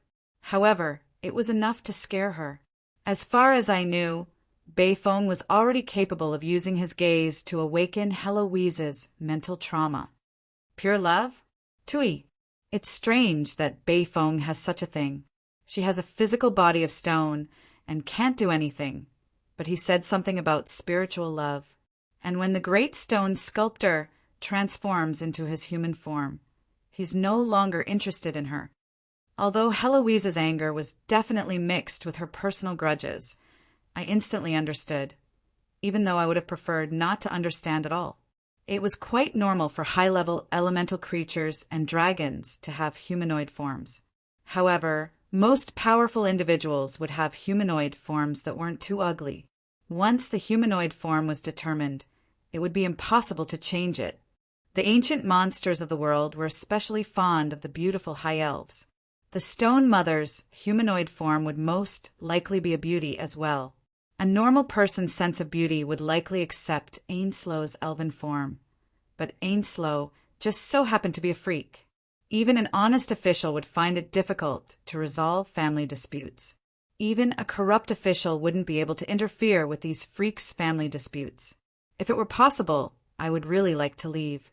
However, it just so happened that I had many things I needed to discuss with Ainslow, and I needed her full cooperation.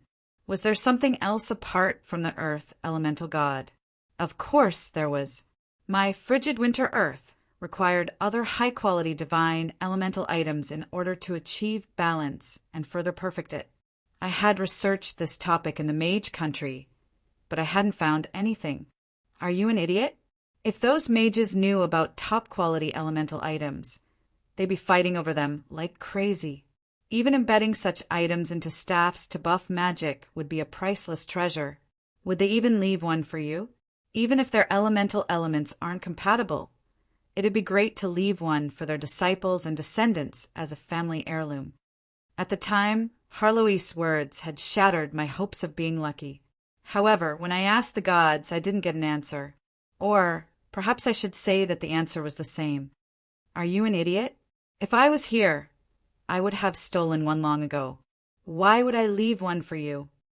As expected, considering that Baiana was the goddess of wealth, it was possible that she knew something. However, the result was the same. It was fortunate that I had given her some small gifts in order to ease the tension between us. However, when I thought about it, I discovered that when it came to elemental divine items, it was likely that nobody would know more than the ancient elemental lords. Elemental creatures had their own circles and worlds. The elemental wars between them had never ceased. And due to the fact that the elements were mutually exclusive, the elemental creatures were unable to use or control other divine items with elemental seeds. Since they were on guard against their enemies, it was only natural that the elemental creatures would have a deep understanding of their enemies' divine items. Meanwhile, one of my subordinates was an elemental lord who was in the same generation as Androkin and the other elemental gods. Of course, I wanted to ask her about this. However, this type of information would definitely be of a high level, so it would be normal for me to try and get on her good side first. But now, Ainslow had obviously fallen in love with Ainslow, and she had even dragged me into this matter since I had a request for her into it. I really didn't want to care about the love affairs of such abnormal creatures, but I just couldn't. In the end, I used the excuse of, I'm about to introduce animal protection laws across the entire Northlands. Yep, I made a deal with you in the past, but it won't be implemented in Sulphur Mountain City. Touching someone else's pet without their owner's permission will be considered trespassing. If you don't want to be hunted down by the Justice Knight, you understand. As an excuse, I made Bayfong promise to give this Plumpstone princess more chances and at least go on a few dates with her. That was all I could do. Indeed, that was all I could do. After all, I couldn't possibly force this Draken to marry me. If I really forced this Draken to marry me, I felt that it would become a lifelong shame and black history for me. But even at this, Ainslow couldn't help but nod in satisfaction and thank me. It would seem that she was incredibly infatuated with him. Then, when I asked her about it, she hesitated for a moment before telling me. But that only made my head hurt. A true Titan giant's heart? It's a combination of wind and earth elements. Of course, I know that it's a top-quality god item, but isn't this a little too difficult? The stone of gravity that's the core of the Pillar of Wrath in the Swallow region? What do you think you'll do if I take away the foundation of your home? That's right, hunt it down to the very end. There's a mega empire in the Swallow region. Do you think it'll be fun to be hunted down by tens of millions of people? The Devourer, ranked 5th on the Calamity rankings? All right, I heard that it's a type of mutated sandworm, but it's a monster that can easily swallow an entire volcano. What do you want me to do with it? Isn't this a scam? Why is it getting more and more difficult? Although it was slightly better than the previous ones, it was obvious that anything that could survive in the world would be difficult to obtain. And I wouldn't even consider obtaining these Earth Elemental God items. That's strange. Why are they all Earth Elemental God items? Aren't there any other Earth Elemental God items? I asked in astonishment. However, Ainslow, who was just as astonished, didn't seem to be faking it. I thought that you were intending to repair the Earth Elemental Throne. Actually, these are the materials that we're currently searching for as well. Do you want information on other Earth Elemental God items? Although there aren't many, I have some as well. All right then. Judging from her disappointed expression that she couldn't hide, she had her own selfish motives. As long as the Earth Elemental Throne could be repaired, she would naturally be the most likely to become the next Earth Elemental God. However, now obviously wasn't the time for a showdown. I pretended to be a fool and asked for more information. This time, Mother Stone didn't feel any pressure at all. After all, these Earth Elemental God items had nothing to do with them. From a certain standpoint, any Earth Elemental God item that the Earth Elemental Lords had information on would either be impossible to obtain, or they weren't ready to be born yet. Naturally, it would be incredibly difficult to obtain. However, if the Earth Elemental Lords encountered any Wind Elemental or other God items that were hostile to them, wearing them would weaken them. Since these Earth Elemental Gods were destined to be treasures to their enemies, the Earth Elemental Gods would naturally think of ways to destroy these Earth Elemental Gods. And if it was truly impossible to destroy these Earth Elemental Gods, they would seal or prevent information about these Earth Elemental Gods from obtaining these Earth Elemental Gods. In this way, information would be valuable. More than 10,000 years ago, the Halai volcano had, as expected, this information was quite reliable. In fact, Ainslow had personally sealed the Earth Elemental God item. But now, it was my turn to be troublesome. Ding! Congratulations for triggering an epic level quest. Go to the Hulai volcano to find, ding, congratulations for triggering an epic level quest. Go to the Wing tribe's former capital, Lays. Such quests began flooding my screen, ranging from the lowest to the highest semi-god rank. However, it would take quite a while to complete all of them, and considering that I needed materials on the same level as the Earth Elemental Throne, it was likely that I wouldn't even need to consider any epic level quests. System notification. This quest's difficulty is only based on Ainslow's description. The actual difficulty will be updated based on the quest's progress. All right then. I knew that there would be more trouble to come. The difficulty was one thing, but the information I obtained was far too outdated. I would still have to investigate whether or not it was real.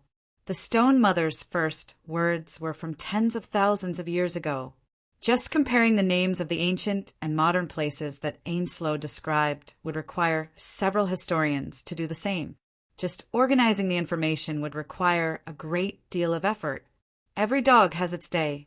Just a moment ago, I was still complaining about not having enough information. Now, I had too much information, and I needed to go through them one by one. Moreover, the information I had was extremely outdated, which would make the quest's results even more of a gamble. A quest that I had worked so hard to complete might end up with nothing at all. It was possible that a small, excellent quest would give me an excellent item. That's true. System, can't you just let me go? If I keep doing these lottery quests, even 3 years won't be enough. You know how I hated lottery quests when I was adventuring back in the day. My luck was terrible. I bought a treasure map with a lot of money, but I ended up getting nothing a few hundred years later. That wasn't even the worst part. One time, I actually chased after a phantom cat that was guarding the treasure for half a month before I realized that the treasure was actually a fish head and a fish bone, which were rarely seen in the mountains. And they were rotten. Back then, I was so disgusted. System notification. You're such an idiot. If you can't do the quest yourself, why don't you find someone to do it for you? You've won 3 consecutive championships in the arena. You've got a professional quest master to do the epic quest for you, and Bear Grylls has taught you how to survive in the wilderness. You only need 998. How come you're already a boss? Why do you always want to do everything yourself? Someone to do it for me. Someone to do it for me. I paused in surprise for a moment, but then came to a realization. You're saying that I can give out quests for those contract heroes to do for me? Yep, as long as I specify the difficulty of the quests and give out rewards, I'll have endless helpers. I'll just need to think of a way to get the reward money. Doesn't that mean I'll have to think of a way to scam money again? Right, it's about time I go to the Bardi capital. It's not good to keep the Dragon Knight, Archduke, waiting. Chapter 359. Quests for contract heroes weren't limited to just one faction. In fact, since there weren't many participants in the early stages of the game, there weren't many bottlenecks in giving out quests. Basically, any faction on ALS side or any government country could give out quests. However, whether or not the quests would reach the contract heroes would depend on whether or not the system approved them. Since the contract heroes was a platform that provided quests, it was just like how a certain treasure would have both buyer and seller ratings. In order to prevent malicious quest publishers from appearing, the system also had a rating system for quest publishers. But what was slightly different here was that the rating system didn't depend on how many quests had been given out. Instead, it was based on the publisher's identity, past achievements, standpoint, and so on. The main thing was how trustworthy they were. To put it simply, if the Holy Church or any other faction wanted to give out a quest, it would be one thing if they didn't pass the review. Even if they did, the publisher's information would be marked with a black symbol of calamity. From another angle, this meant that the publisher was completely unreliable. If the publisher was still tempted by the promise of benefits, then they deserved their misfortune. Although many of the quests were written by me, they were still completely different in the process. After all, not only would every publisher have their own thoughts, there would always be a difference between planning and execution. However, I never expected that I would still end up causing some trouble. Due to my special identity, I received the highest rating from the contract hero system, which was almost equal to other true gods. This basically meant that the official system would give me priority in completing my quests, and the official system would guarantee that I was a trustworthy employer. This wasn't any special privilege. It was due to my status as a semi-official. From my standpoint, I would definitely do my best to help the contract heroes system develop in a positive way. That was why the system gave me the highest rating of trustworthiness. Even though I wasn't a high and mighty god, I still had to worry about the overall situation while working together with everyone else. If there was a problem, the front line would be the first to suffer. Simply put, it was like eating rotten cabbage while worrying about the old emperor's heart. For some reason, I couldn't help but think of the temporary workers who were known as scapegoats. I hoped that I wouldn't end up like them. Cough, cough. Getting back to the main topic, it was quite easy for me to give out my quests. I even mentioned that the information might be outdated and needed to be verified. But on the other hand, the contract hero system wasn't able to help me. Instead, they came to make trouble for me. I needed to pay them. However, this wasn't a problem for me. Although my pouch was completely empty and my justice points had all been taken, it wasn't as if I didn't have any attractive rewards. My reward is an IOU. All right then, I knew that it would be quite shameless of me to refuse to pay the farmers their wages, and that I might even get beaten up by them. However, my promissory note was the equivalent of something, a product of magical engineering. From the very start, those engineers had been my subordinates. The manpower and technology were all mine, and the finished products were all mine as well. And now, Amelia had fallen into an eternal slumber, and her thorn garden was now under my control. She had lost all of her wealth from back in the day. As I was a villain who was always being hunted down and killed, I had dug quite a few holes to prepare for my return. I could easily draw a dozen treasure maps. Maybe I don't have a single cent in my wallet, but I do have some assets. As long as I write out an IOU, I can definitely cash it. Thinking about it this way, I seem to have accidentally become tall, handsome, and rich. Who said that one? 2 meters doesn't meet the requirements? Come out. I swear I won't kill him. I think he'll accept it. Even if he doesn't use those things, he can sell them for money. However, I had still underestimated the power of my promissory note. These new products of magical engineering were completely exclusive products in this world. Perhaps I had only been testing them slightly on the battlefield here, but they had already achieved astonishing results on the battlefield over there. And it was precisely these results that caused the products of magical engineering and the Night Squadron from the Northlands to become famous in the world. What about the battlefield over there? The Ottoman Empire's battle to defend a water city. While I was busy here, the battle between the former Ottoman Empire's capital, Kajisi, and the current Sea Tribe's capital, the Rain City, Falohi, had reached a stalemate. This city that had been completely submerged by seawater was obviously the home ground of the Sea Tribe and the aquatic species. In this region, the Sea Tribe could easily challenge those of a higher power level. Even a top-level individual might die if they were careless and got surrounded. In such a battlefield, humanity's most proficient human wave tactics were rendered useless. Even the strongest knight would be unable to charge in the water.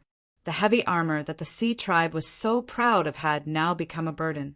Even in areas where infantry could barely fight, there was water that was half a person tall.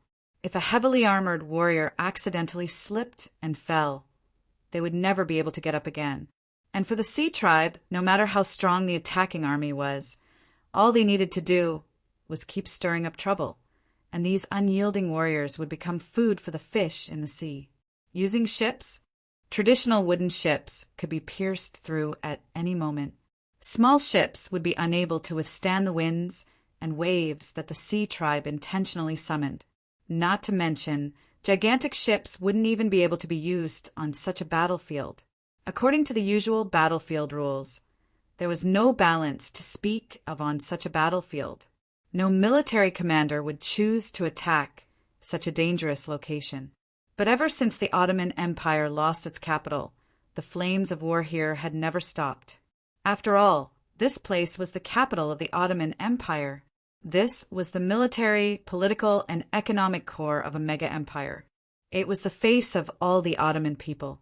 When a country's capital was besieged, or even captured, or even massacred, the invaders would often believe that this would destroy the will of the defending country. But in reality, this was the lifelong shame of the country's citizens. They would do everything in their power to wash away this shame. There were far too many such examples in history. However, there would always be people who proudly came up with a so-called surprise attack plan on the enemy's capital. They didn't think about what would happen if the battle turned into a full-scale war right from the start. The King of Winter Wolves, Dasos, had left immortal achievements in the game's history. Such a person wouldn't be simple. Not only that, as his experience and power level increased, he would become more and more experienced and difficult to deal with. The difference between ordinary people and ambitious people was that when faced with a seemingly hopeless situation, ordinary people would feel despair or even anger. They would be surrounded by negative emotions and be forced to solve the problem.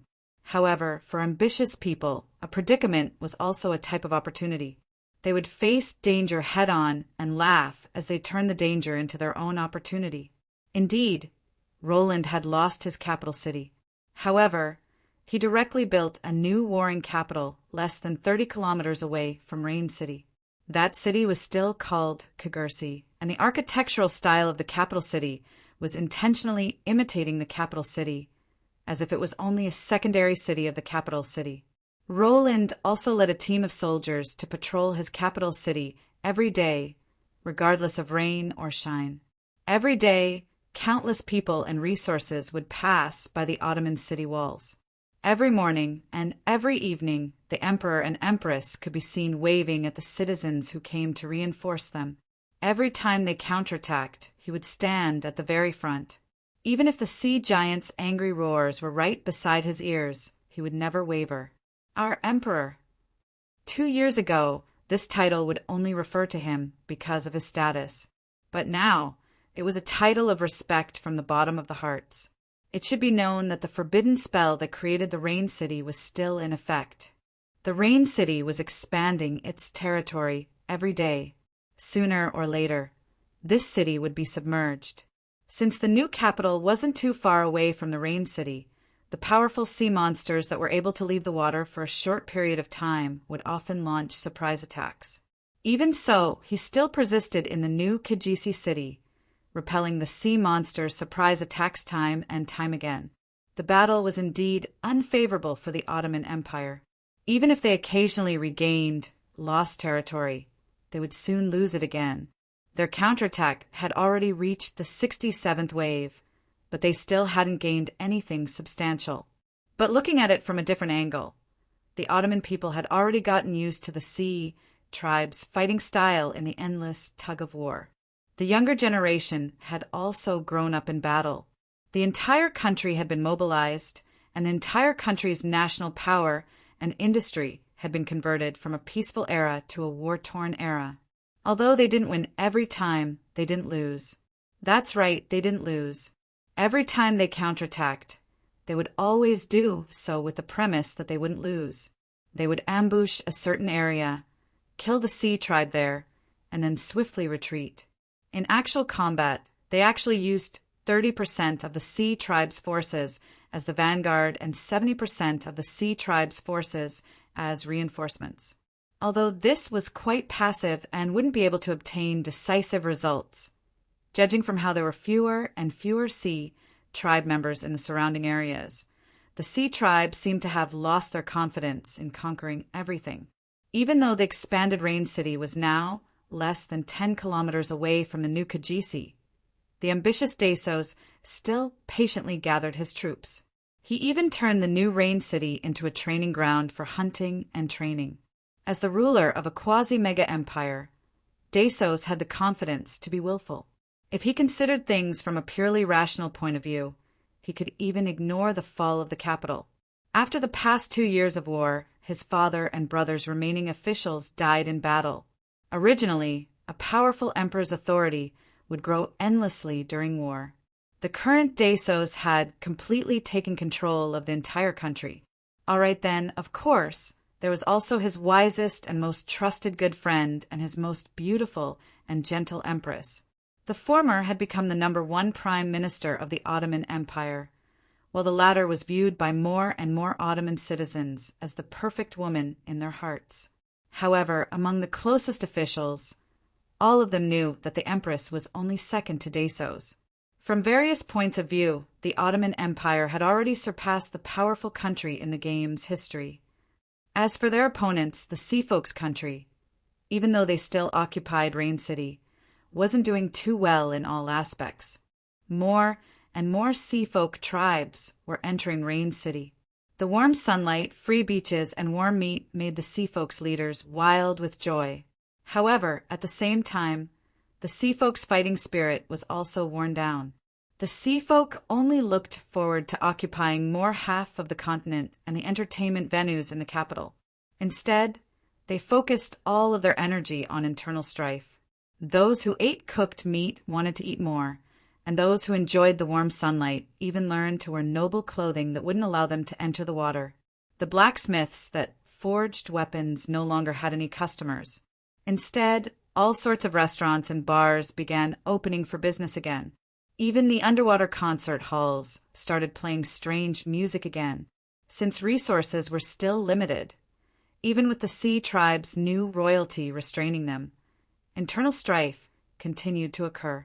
After all, the Sea Tribe were all tribes, and they were already used to fighting amongst themselves. The so-called new royalty was only one of them in the past, and their reputation wasn't enough to suppress the Sea Tribe's internal strife. The Sea Tribe didn't care at all about the humans' counterattacks that were becoming more and more powerful. They only passively waited for the Rain City to expand, believing that this would be enough. In their minds, the humans wouldn't dare to enter the deep waters to start a full-scale war, and their enemies were the other Sea Tribe members who wanted to fight for power. Perhaps it would be a good thing for a few more Sea Tribe members to die. While the Sea Tribe was busy fighting for power, the Sea Tribe also united against the Sea Tribe members. This situation actually allowed the weaker humans to regain the initiative in the war. And it just so happened that the Sea Tribe's guardian goddess, Lady Storm, who had absolute authority over the Sea Tribe, had sunk into a strange silence. All right, after she was injured by Ale, due to certain reasons, her former ally, the water elemental goddess, also withdrew all of her direct subordinates, leaving only a few low-level water elemental creatures behind. The absolute authority of the Sea Tribe didn't care about the Sea Tribe at all, which further intensified the chaos and internal strife. Under such circumstances, Dasos organized the 68th Crusade against the Sea Tribe. But this time, the goal wasn't just to kill off a few Sea Tribe members.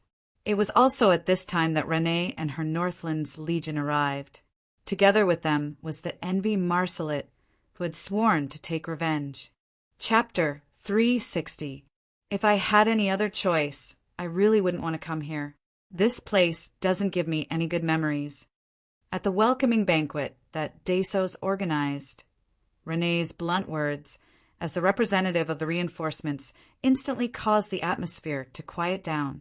Your Highness, Renee, is truly a straightforward person. The past always makes people sigh, but today is a happy day, so let's not talk about it for now.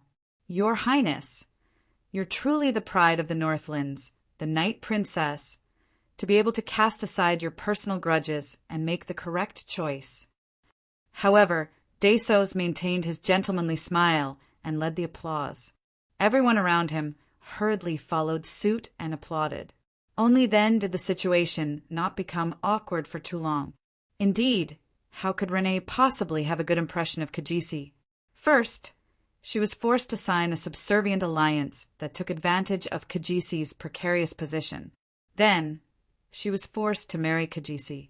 If this was a female-oriented romance novel, it would probably be considered a national grudge or a family grudge. What followed would probably be a love-hate relationship that would entangle her for the rest of her life. All right. Since this wasn't the style, there was no need to think too much about it. At the very least, It seemed that Renee's grudges weren't small at all. However, her arrival here was indeed justifiable.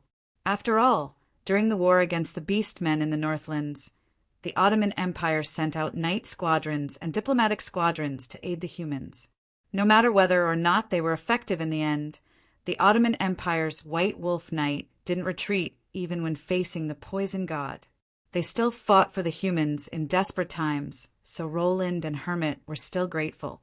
Plus, the Ottoman Empire was currently the Northlands' largest trading partner and aid provider.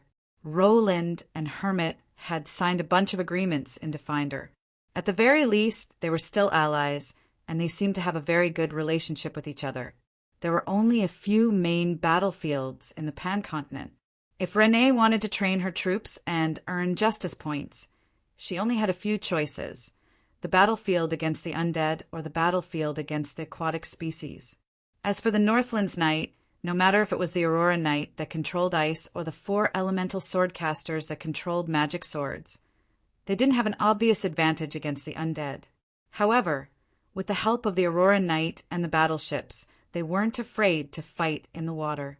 So, she unhesitatingly chose this backup option. Not only would this be an advantage for training her troops, it would also be a political consideration. The Northlands countries were trying to re-establish their own prestige. It would be far too passive for them to stay in a corner of the continent. From a certain standpoint, Renee was taught by many excellent teachers and wasn't stupid to begin with. After she regained her self-confidence, she was far more mature than Roland had expected. Just her arrival and the arrival of the Ottoman Empire's fleet greatly increased the morale of the Ottomans. That was because the Borealis was currently the only airship in the entire continent that possessed such a rare aerial battleship. At the time, some people felt embarrassed when they saw the cheering crowd below them. That was because the Borealis had actually been stolen from the Ottoman Empire. But since the owner didn't even know about it, there was nothing they could do about it. The Borealis's 7-star Guardian Squadron was still under construction. Only the Mizar had come. The entire airship fleet consisted of 1 super battleship, 1 heavy battleship, and more than 20 small speedboats. However, there were also nearly 100 Aurora Knight and more than 200 for elemental swordcasters accompanying the Borealis. It could be said that Renee had brought along her main force and intended to go all out. Of course, Olivia's alchemists and engineers were also with her. It would be far too much of a waste for such a large airship to only carry her own people. Along the way, she brought along more than 1,200 adventurers at 4 previously agreed upon gathering points. However, due to the limited number of seats available, anyone who wanted to board the airship would have to go through a selection process. Most of them were contract heroes and the strong. Approximately 700 of them were contract heroes.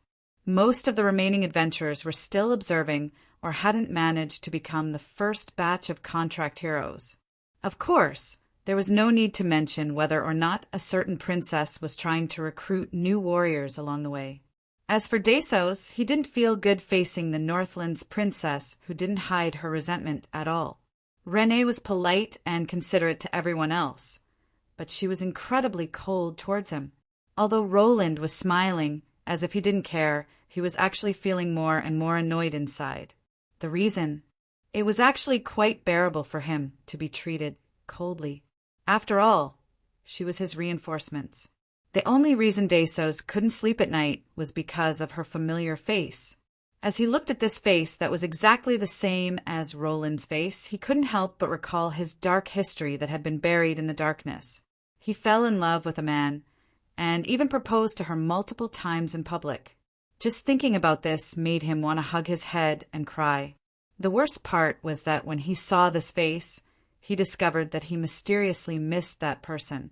This made him want to cry, but no tears came out. That was why every time he saw Renee, he would mysteriously feel his heart move. Their identical faces would always remind him of that person's every frown or smile, which would make him feel even more pained. It was as if a wound that had already healed was torn open again, and salt was viciously poured on it. Am I really a gay? The pitiful emperor had never doubted himself so much. Feeling helpless, he could only go to his beloved empress for comfort. However, facing the emperor who was wavering, the empress Rosemary seemed indifferent, but when she thought of her true identity, she felt that it was a little funny. Still, she used her own way to comfort the emperor. In the end, she even said, "Don't think so much. No matter what, Her Highness Renee is a woman. If you fall in love with her, it proves that you're normal." All right, this comfort seemed to be of some use. At the very least, Dasos felt much better at that time. She's still unmarried, right? For an emperor who had strong desires, it was only natural for him to get what he wanted. After discovering that it was only natural for him to fall in love with her, he even had evil intentions towards Renee. However, that very night, his extravagant hopes were extinguished. When a spy from the palace came to tell him that Renee had actually brought 2 beautiful adventurers into her room, and that those delightful things had happened in her room, he was once again stunned. So, she also likes women. Then, am I really not normal? Or she's Roland herself, and she's just hiding it from me. However, through the secret investigation of the maid, that Renee was actually a woman. This time, the emperor suffered a heavy psychological blow again. Does the person I love like women? From a certain standpoint, the result of Dasos, who was becoming more and more famous as a ruler, suffering yet another blow to his personal feelings, was that his own sexual orientation was even more shaken. He could only seek comfort from his female confidant once again. Speaking of which, if he knew the truth about his empress, would he directly jump off a building and commit suicide? Or perhaps he would simply take a 180-degree turn and write a poem that transcended history. You hate that I was born late, and I hate that you were born early. In my entire life, what I hate the most is that I still can't forget you even before I die. Generally speaking, those classic lines that transcended time were mostly about the author's bone-deep feelings and unimaginable experiences. However, this phrase was later used to describe a couple who had an extremely good relationship. Wasn't it a bit wrong to use this phrase? Since it came from Dasos, at least it couldn't be used to describe heterosexual love. As for what exactly happened in the room, in order not to be confused, it was better to just imagine it. In any case, there was only one sentence. Heterosexual love was for the sake of reproduction, while homosexual love was true love. What? I'm really not a senior member of the FFF mercenary group. This is the truth. There's no need to prove it. Why don't you just go out on the streets and ask some random people? Cough, cough, back to the main topic. Actually, it wasn't Renee's fault. She really didn't do it on purpose. Why would she think so much? All she did was leave the custody of a certain guardian and pay for the tuition of a certain demon prince. And even if she refused to pay, she probably wouldn't be able to stop that demon prince from collecting it himself. Getting back to the main topic from a certain standpoint, it couldn't be said that Dasos had reached his current level because he had bad intentions or bad luck. Perhaps it was simply fate, or perhaps the god of fate didn't want this ambitious individual to have such a smooth life. No matter which generation Dasos was from, no matter if it was in politics or personal life, he definitely wasn't a good person. Yet, it seemed that he was just as unlucky. Compared to the Dark Elf Empress in history, Empress Rosemary was at least in a much better situation. Perhaps she would even have a descendant who could inherit the throne. Roland, an undead child? Wait a moment, I'm researching it right now.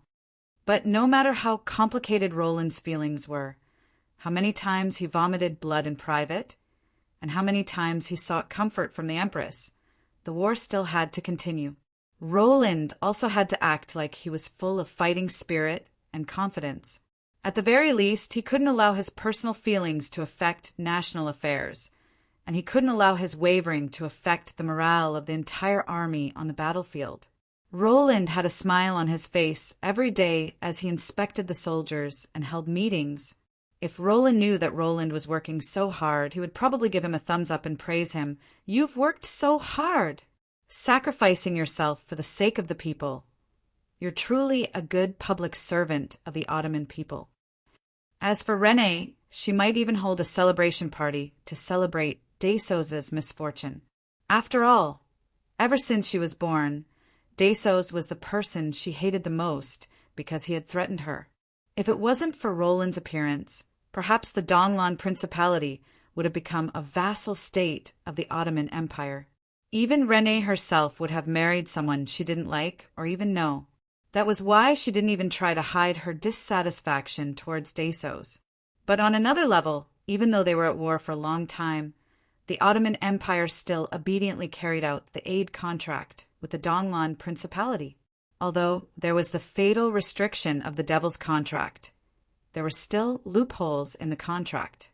The Ottoman Empire even delivered more aid resources than usual. This was also a favor and an investment.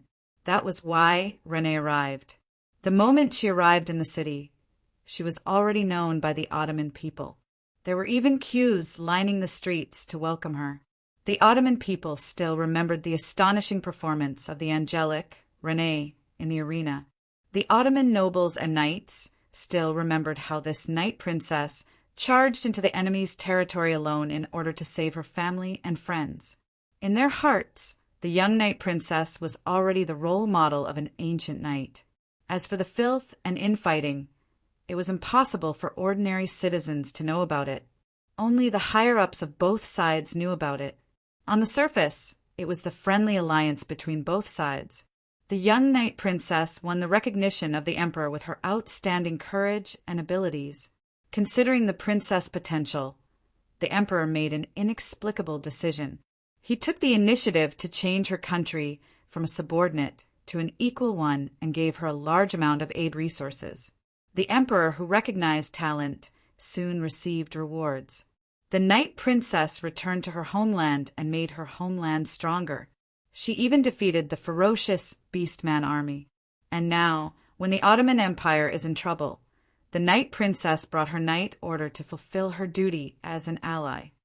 All right, this was what the outside world thought. It could totally be made into a good drama. But although it seemed completely logical, it was actually far from the truth. It was like the difference between life on the news and reality. Actually, no matter which world it was the same. By the time the official media made an announcement, who knew how many things had already happened? Naturally, it was impossible to completely equate it with the truth. The result was quite amusing. The leaders of both countries had opinions about each other. But in the eyes of outsiders, the two countries had an excellent relationship with each other. They had even reached an agreement on military and economic matters. Just look at the Ottoman Empire's endless aid resources. They even sent a knight to the north as reinforcements. Donglan even gave the Ottoman Empire their national treasure, the floating battleship technology. The two countries are basically brothers wearing the same pants.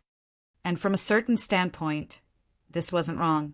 At the very least, when a country's empress was completely leaning towards a certain country, this unique alliance might last for a very long time. Cough! Let's get back to the main topic.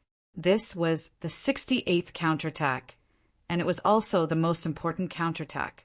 The strategic target of the attack was the former docks area. That's right, the area where the underwater base was located.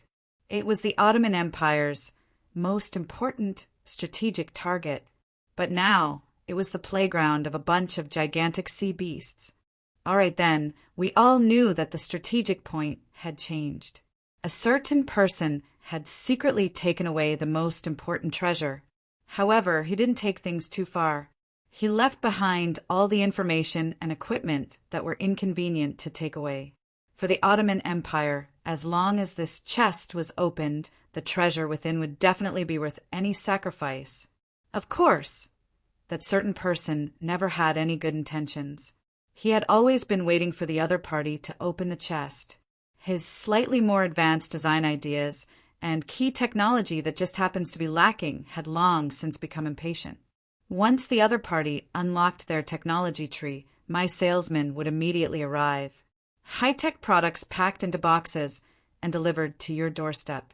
Once you have one, you'll save 10 years of hard work. It's not 988, not 688, and definitely not 488. It's only 418. For 18, if you buy one set, you'll get 2 free random lottery chests containing top-level magical engineering technology. If you buy 2 sets, you'll get 5 free random lottery chests. You've got a Roland brand New Year gift pack. Exclusive business. What are you hesitating for? Hurry up and call the order hotline. What? You want to specifically ask for a certain key technology? You don't want to draw? Haha. Dear customer, you don't seem to understand the industry. Do you know what an exclusive business is? It means that only I'm selling it, and I can sell it however I want. I have the final right to explain, while you only have the right to make suggestions. You can say it's fine, but I don't know if I'll listen or not. Do you know what a random lottery and bundled sale is? It means that before you buy what you want, you'll first buy a bunch of free gifts for me. Do you know what it means to save 10 years of hard work once you have one? It means that if you don't buy it, you'll forever fall behind by 10 years. How can ordinary players possibly defeat players with money? It was a pity that this advertisement that Roland personally wrote wasn't used in the end. The main reason was that it was too malicious, considering how a certain emperor's mood was getting worse and worse. Rosemary was worried that Desos wouldn't be able to hold it in any longer and would directly die. Thus, she tossed the matter of the transaction to the Empire's Prime Minister, Hermit. And so, it was Hermit's turn to be angered to the point of having to send a priest for emergency treatment. Let's not think about the future for now. Right now, let's focus back on the past. Since the war broke out at dawn, it symbolized the Ottoman Empire's all-out counterattack. And so, the counterattack, codenamed Operation Daybreak, began. And at this time, Renee met with unexpected reinforcements. There were 3 full-fledged night squadrons. The most eye-catching among them was a group of grayish-black elves. Their emblem was a crescent moon, and their battle flag also had traces of a full moon. And one of their leaders was someone that Renee was familiar with. Diana? Victoria? Why are you guys here as well? Chapter 361. There was probably no need to investigate how Victoria met up with Diana, but from a certain standpoint, the passionate meeting between a queen and a king in history was even more noteworthy. Unfortunately, relationships between people were often affected by many factors. Although the 2 lovers had indeed met at a banquet, there hadn't been much of a commotion between them.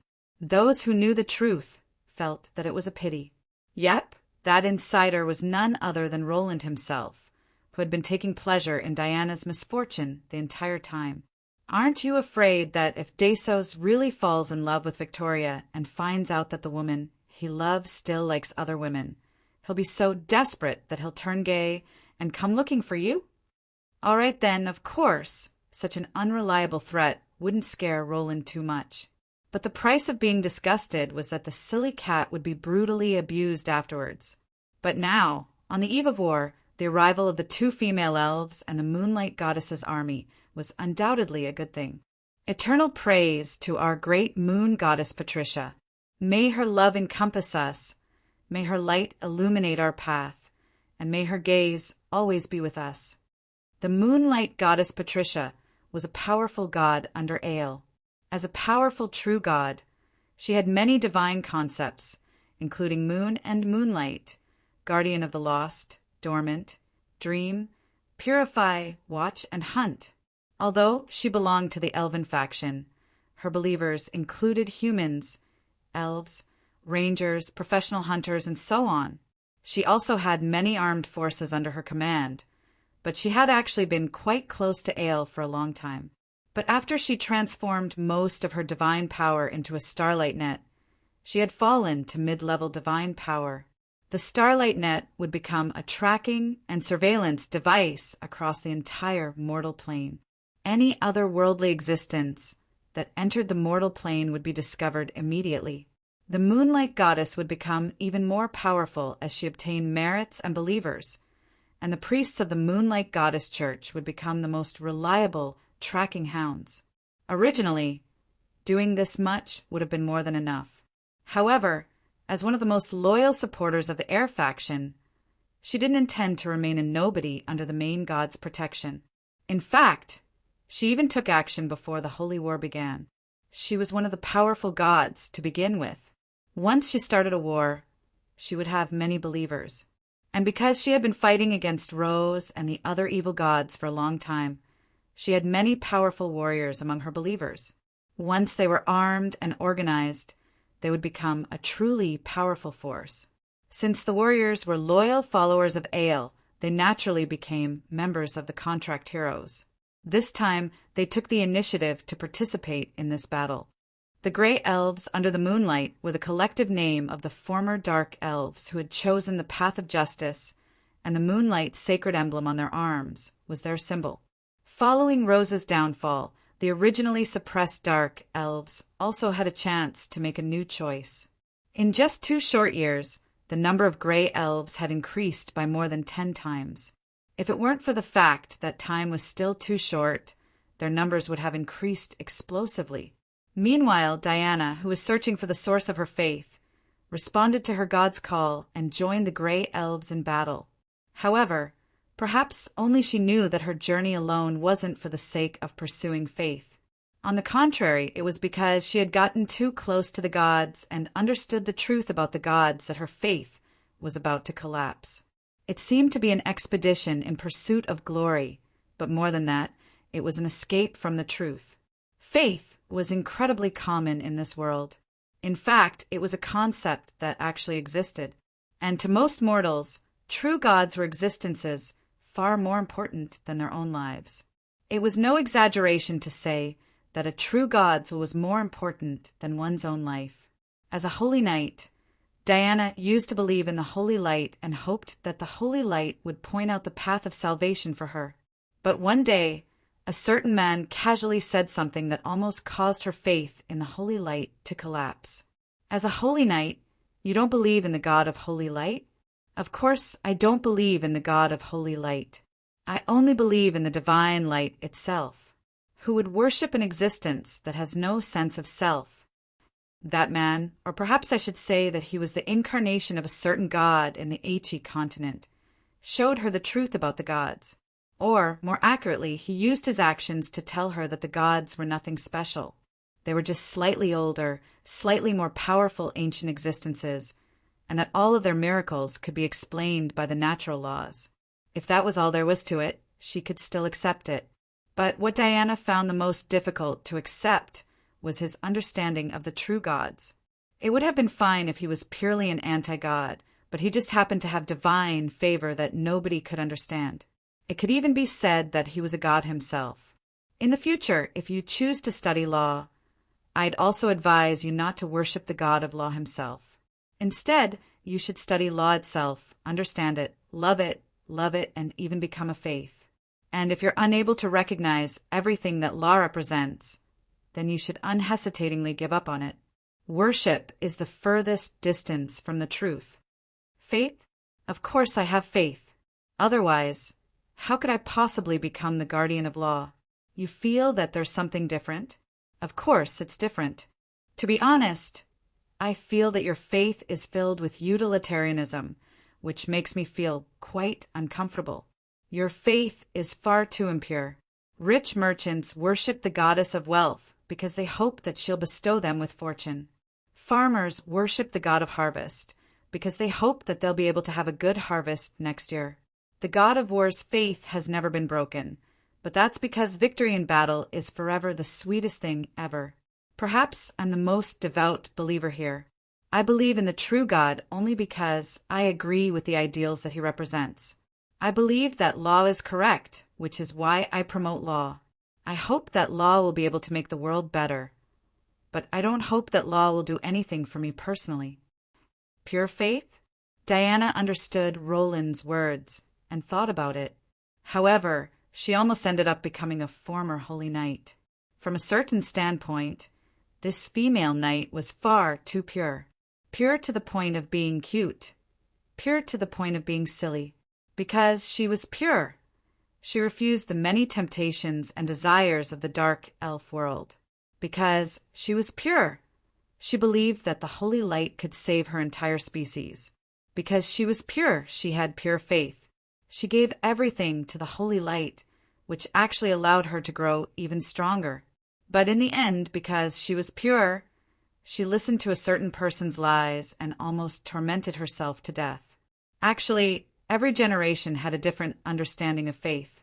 In a certain dark generation on Earth, Diana's attitude of giving everything to the gods was the choice of most people. Believing in a certain god, even after death, even one soul would be returned to that god's divine kingdom. However, a certain person's understanding of gods and faith leaned towards the end of the age of chaos.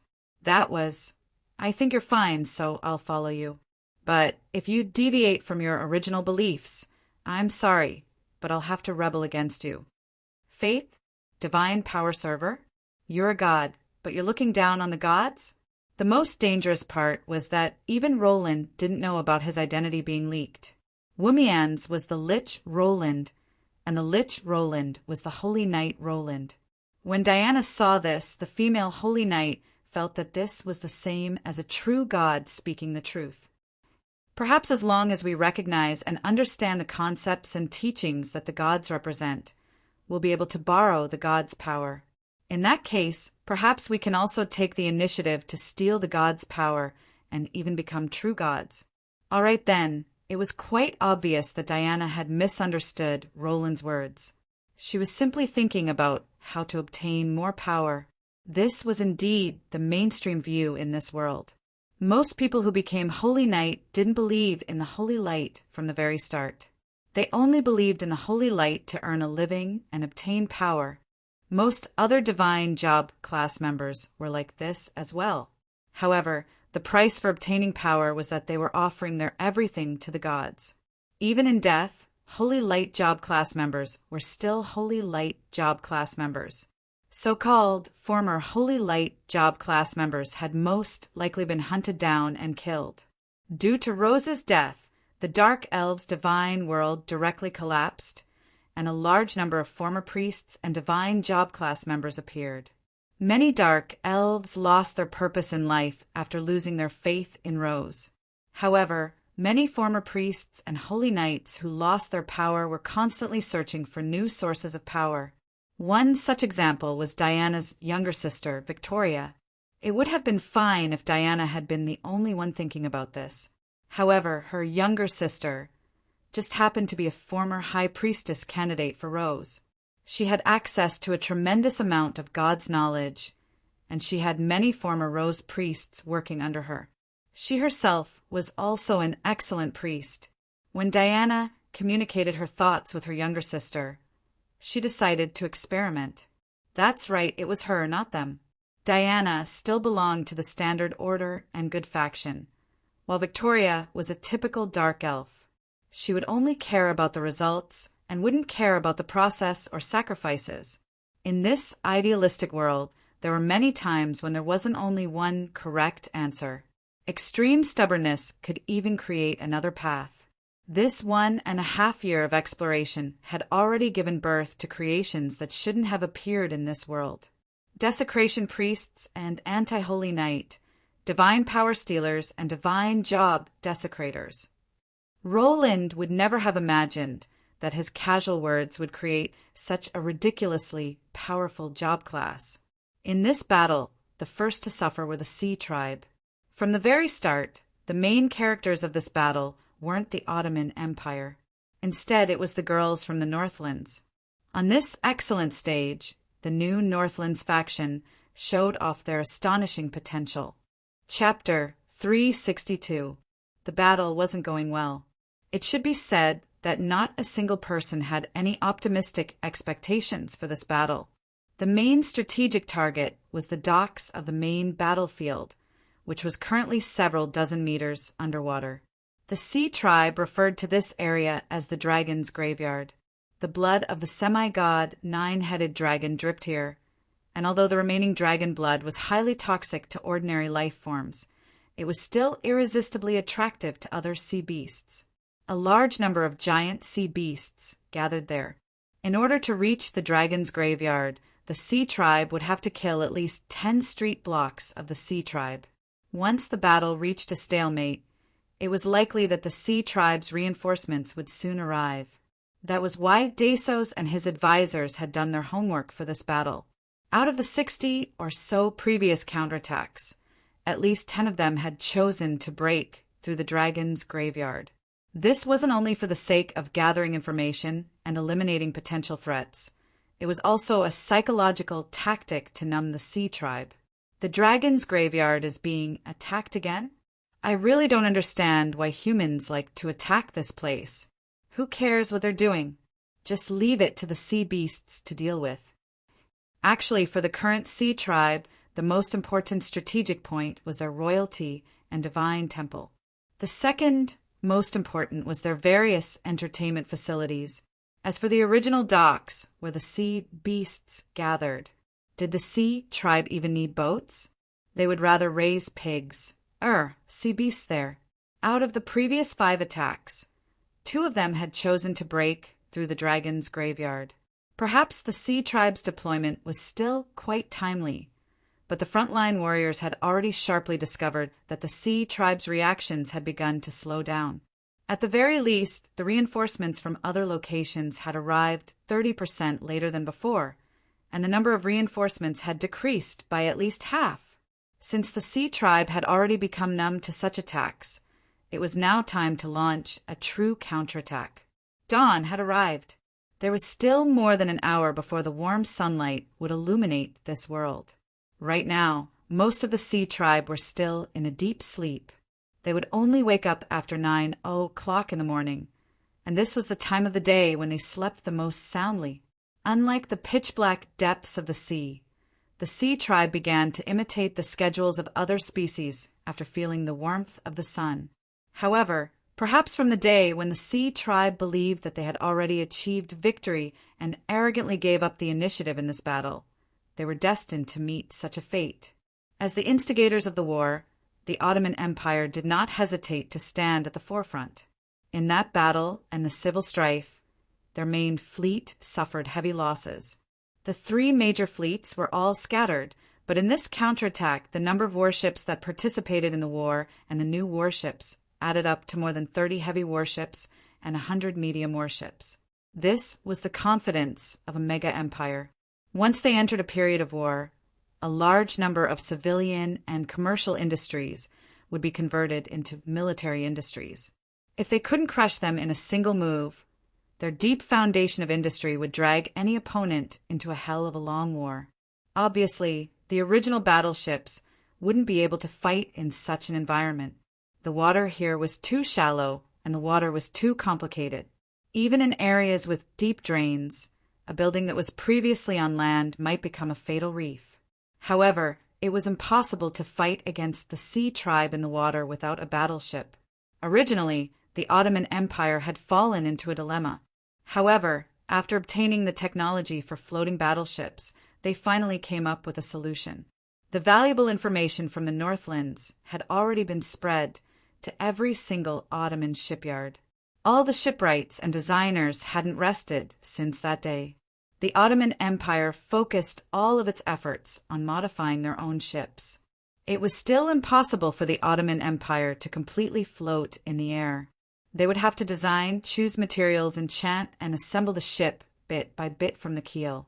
However, it was possible to simply install floating engines, reduce the ship's total weight, and lower the ship's draft. Perhaps this didn't seem meaningful, but it actually provided a possibility. The bottom of the ship would be fully metallized. If the ship was lighter, there would be extra buoyancy. Wouldn't it be possible to install heavy armor on the ship? And so, with the help of countless blacksmiths, the thick protective armor was patched on. In order to ensure that the armor would be strong enough to crush a reef without being damaged, the Ottoman Empire madly used precious magical metals. Magical metals were treasures that ordinary adventurers wouldn't even be willing to use to create weapons. According to the post-war statistics, the magical metals used on the ships had caused the Ottoman Empire's treasury to lose 1/5 of its wealth. That was enough to rebuild the capital of Kajisi. At a time when ironclad warship technology was still immature and engine technology was still lacking. All-in shipsmiths had actually combined floating technology and created a half-finished ironclad warship. It was truly a sight to behold. Unlike their cousins on Earth, ironclad ships here didn't need to worry about the cannons used to defend against other ships. Instead, they needed to worry about the reefs that they might encounter at the bottom of the ship. Once the engine technology was mastered, true heavy ironclad ships would definitely arrive in this era. But for now, these half-finished ironclad ships were more than enough. Compared to the original ships, they had even more astonishing defensive capabilities. Since they were equipped with an excessive amount of anti-gravity engines, they also had the ability to float in the air for a short period of time. Desos, not enough buoyancy? Then let's build more engines. If they overload and explode, we'll just replace them with new ones. Bring enough workers to the ships. We have mages to provide magic power. We have enough industrial capacity.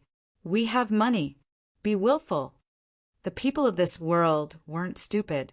When an intelligent species was pushed to their limits, all sorts of seemingly wonderful modifications would achieve miraculous results that regular armies would never be able to achieve.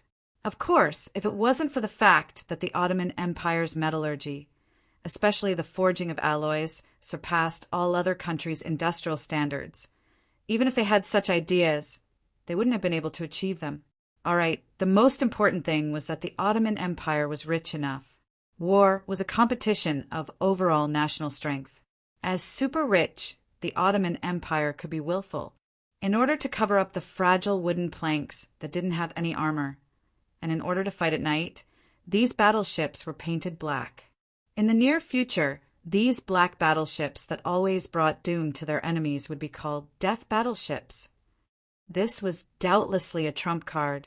Even during the most dangerous times on the battlefield, even though countless warriors' bodies became meat targets for the sea tribe in the water, these modified battleships were still repeatedly modified in their warehouses. They had no intention of being used on the battlefield at all.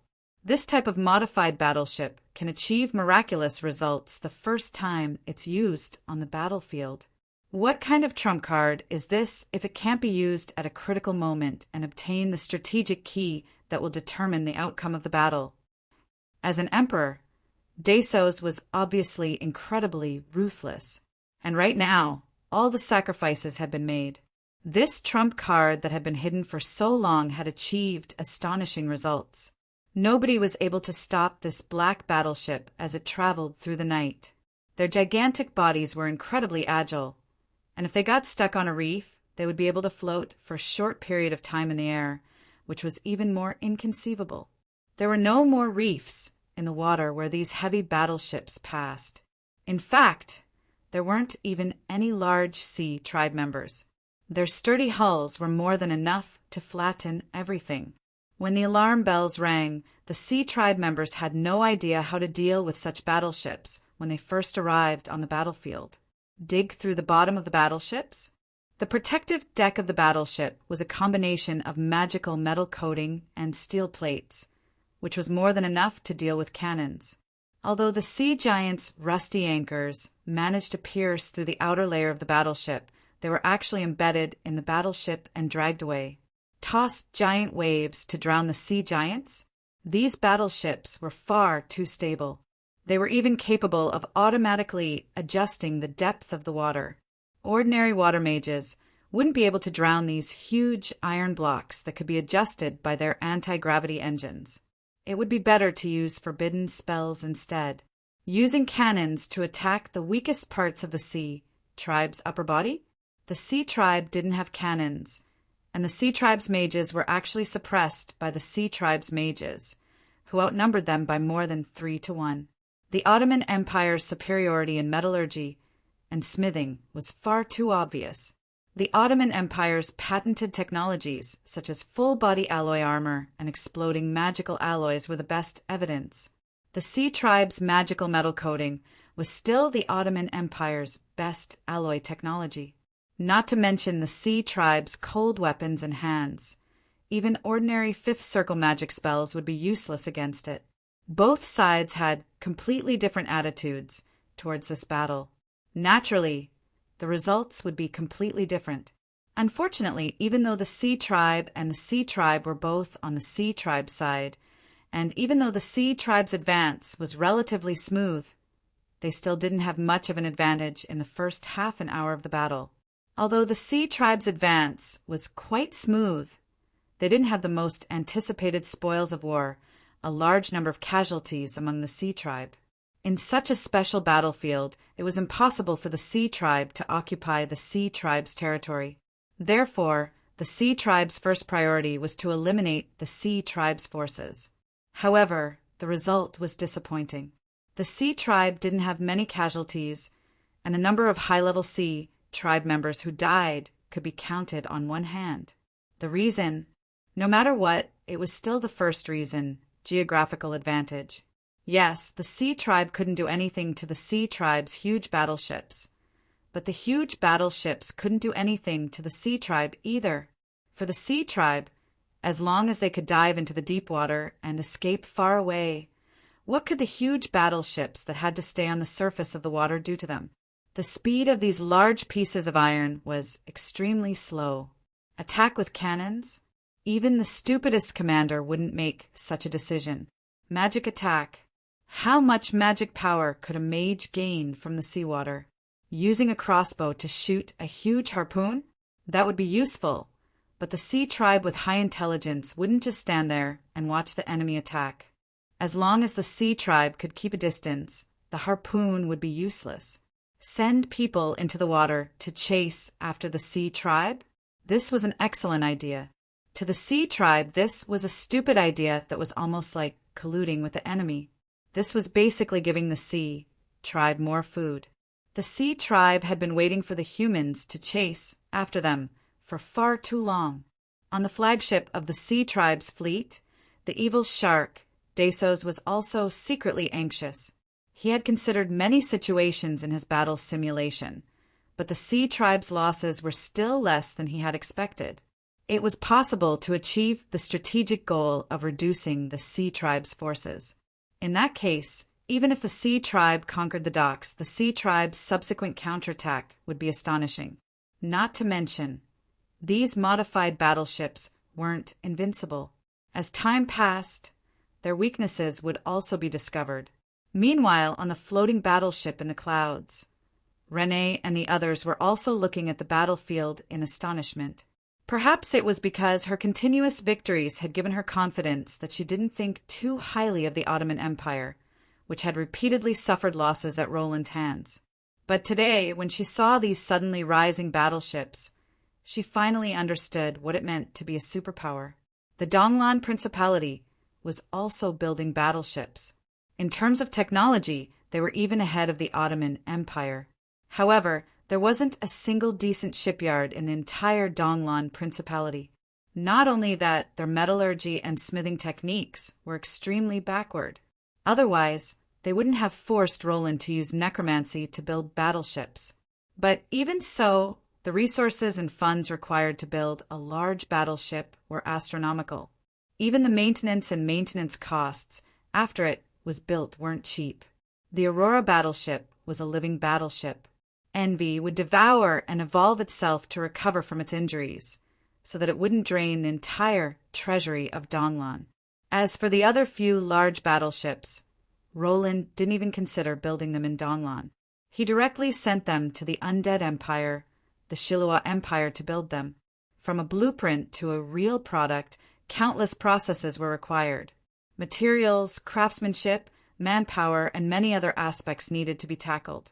Due to the fact that they had the completed battleships, skilled workers, designers, equipment, Roland had obtained an entire industrial chain from the Ottoman Empire. He was able to directly digest this top-notch technology. It was also because of this that the Donglan Empire was still the only country in the world that possessed mature floating battleship technology. Even if Donglan sold a portion of the technology, it would still take several years for the other countries' floating battleships to reach combat strength. Renee had always treated this as her trump card, and she was vaguely proud of it. The White Wolf Knight, whose entire crew is silver-ranked, is rampaging through the human world? Heh! Our Aurora Knight is made up of gold-ranked soldiers. The Ottoman Empire's alchemy, smithing, and metallurgy are known throughout the world, but they are still unable to overcome the technology of floating battleships. It seems that the Ottoman Empire is nothing. But now, the Death Fleet had shattered her confidence. Just the potential of this industry, the vast territory, the rich resources, and the huge population was enough to easily crush Donglan. Once the two countries go to war, as the leader of a country, such assumptions would never be unnecessary. After all, in the interactions between countries, there were only absolute benefits and no absolute friends. There were too many cases of yesterday's allies becoming today's mortal enemies. For some reason, she recalled the time when she asked Roland why he insisted on rebuilding the industrial system when the country was still troubled by the problems of the people's livelihood. Roland's answer was then, "It's not that I'm a war maniac and the entire country is preparing for war. It's just that war is unavoidable." What? You're saying that even if we don't have a complete industrial system, we only need the Borealis to win the war? You're underestimating those big countries. Perhaps their single warship strength isn't enough to deal with our advanced warships, but they only have 10 warships while we only have one. They're not afraid of damage, they can just rebuild again. It doesn't matter if their soldiers die, they can just recruit more. What about us? We only have so little assets. Without an industrial system, it means that we lack the ability to produce blood. Without a complete industrial system, we won't be able to deal with a prolonged war. Right now, the Donglan Principality is actually on top of a volcano. It looks beautiful, but it's actually being roasted on top of a volcano. Big countries can lose countless times, but they can afford to lose. As for us, if we take one wrong step, we will never be able to climb out of the abyss. I don't want to gamble with my country. At this moment, facing the harsh reality and recalling Roland's seemingly meaningful words, Renee finally saw the difference between Donglan and the big countries in the continent. At least for now, there was no comparison at all. And this is only a mega empire. Renee wasn't an idiot. The moment she discovered the difference, she adjusted her entire strategy. Then, she discovered Roland's true intention of integrating the entire Northlands, the Mist Alliance. Indeed, just Donglan alone wouldn't be enough. But if Sluir and the other Northlands countries were included, the situation would be different. Roland had always been integrating the Northlands countries economically, politically, and commercially. Actually, he had long since prepared for this. Big Brother Roland probably isn't thinking about just that. What else does he intend to do? If it's the Mist Alliance, then the Casmi Dukedom, which is a vassal of San Antonio, will be too difficult to deal with. And in order to pull out this nail and make San Antonio stop from invading the Northlands, he'll need the support of the other mega empires. No wonder Big Brother Roland not only invited the major countries to the military parade and celebration, he even gave them so many benefits in terms of technology exchange. Right? There's also the envoys from the major countries. Big Brother Roland has always been too lazy to deal with things. He even personally read the letters. The matter of the Northlands dwarves and elves is obviously quite difficult to deal with, but he actually took the initiative to deal with it. There's also the recent diplomatic relations with the Northlands countries. Even though the Mist Alliance's proposal to abolish all tariffs and allow citizens to freely travel to and from the Northlands countries wasn't interested, he actually insisted on negotiating. Also, he's always sending letters to Big Sister Glena. Then, the two countries made a joint political declaration. Although the matter itself isn't that important, it seems to show that they're on the same side. And that matter, just how many things has he done in secret? Roland didn't hide his own actions towards his companions, but now that she was able to understand Roland's strategic plans on her own, Renee was one step closer to becoming a mature leader. Now that she had a correct understanding of Roland and Donglan's position in the world, as well as their strategic plans, She knew what she needed to do. I originally intended to just watch the show and let the Ottoman Empire and the Sea Tribe both suffer heavy losses before taking advantage of the situation. But now it seems that while this might be fine for me as an individual, it's far too petty for me as a representative of an entire country. What we need now is to prove our strength to the world in a dignified manner, as well as obtain as much support as we can. This will make the Ottoman Empire owe us even more favors and repay us even more in the future. In that case, since the battle has reached a stalemate, it's time for us to break this stalemate and perform on the stage. How could adding icing on the cake compare to providing timely assistance? Fence-sitters would always be annoying. Since she had already made up her mind, what was there to hesitate about? Aurora Night Squadron, Silver Cross Squadron, move out. Borealis, deploy new weapons. Chapter 363. The Four Elemental Swordcasters? They're just some low-quality magic swordsmen who rely on their equipment. It's impossible to mass-produce mages that require talent. Even if they rely on their equipment to learn magic, how can they possibly reach that level with their limited talent? How can they possibly understand the true meaning of magic when even their mana source has to rely on their equipment? They're nothing more than rookies who will never be able to advance in power level. Even after spending so many resources, can't we just find a few young mages with outstanding talent and focus on nurturing them? It'll be worth it to produce an archmage. After the four elemental swordcasters astonishingly revealed themselves in Red Maple City, praise wasn't the only thing waiting for them. Weaknesses such as poor mana endurance, lack of high-level spells, and difficulty in advancing in power level were all pointed out by others. While the major countries were reassured by this, it also stopped them from trying to introduce this new job class. The major countries were quite interested in magical engineering's creations, but this new job class was unexpectedly given the cold shoulder. Most people were skeptical of this new job class. However, if even the archmages of the Cloud Tower had the same opinion, then it was quite obvious that there was a problem. After all, the Cloud Tower's archmages had the highest authority among mages.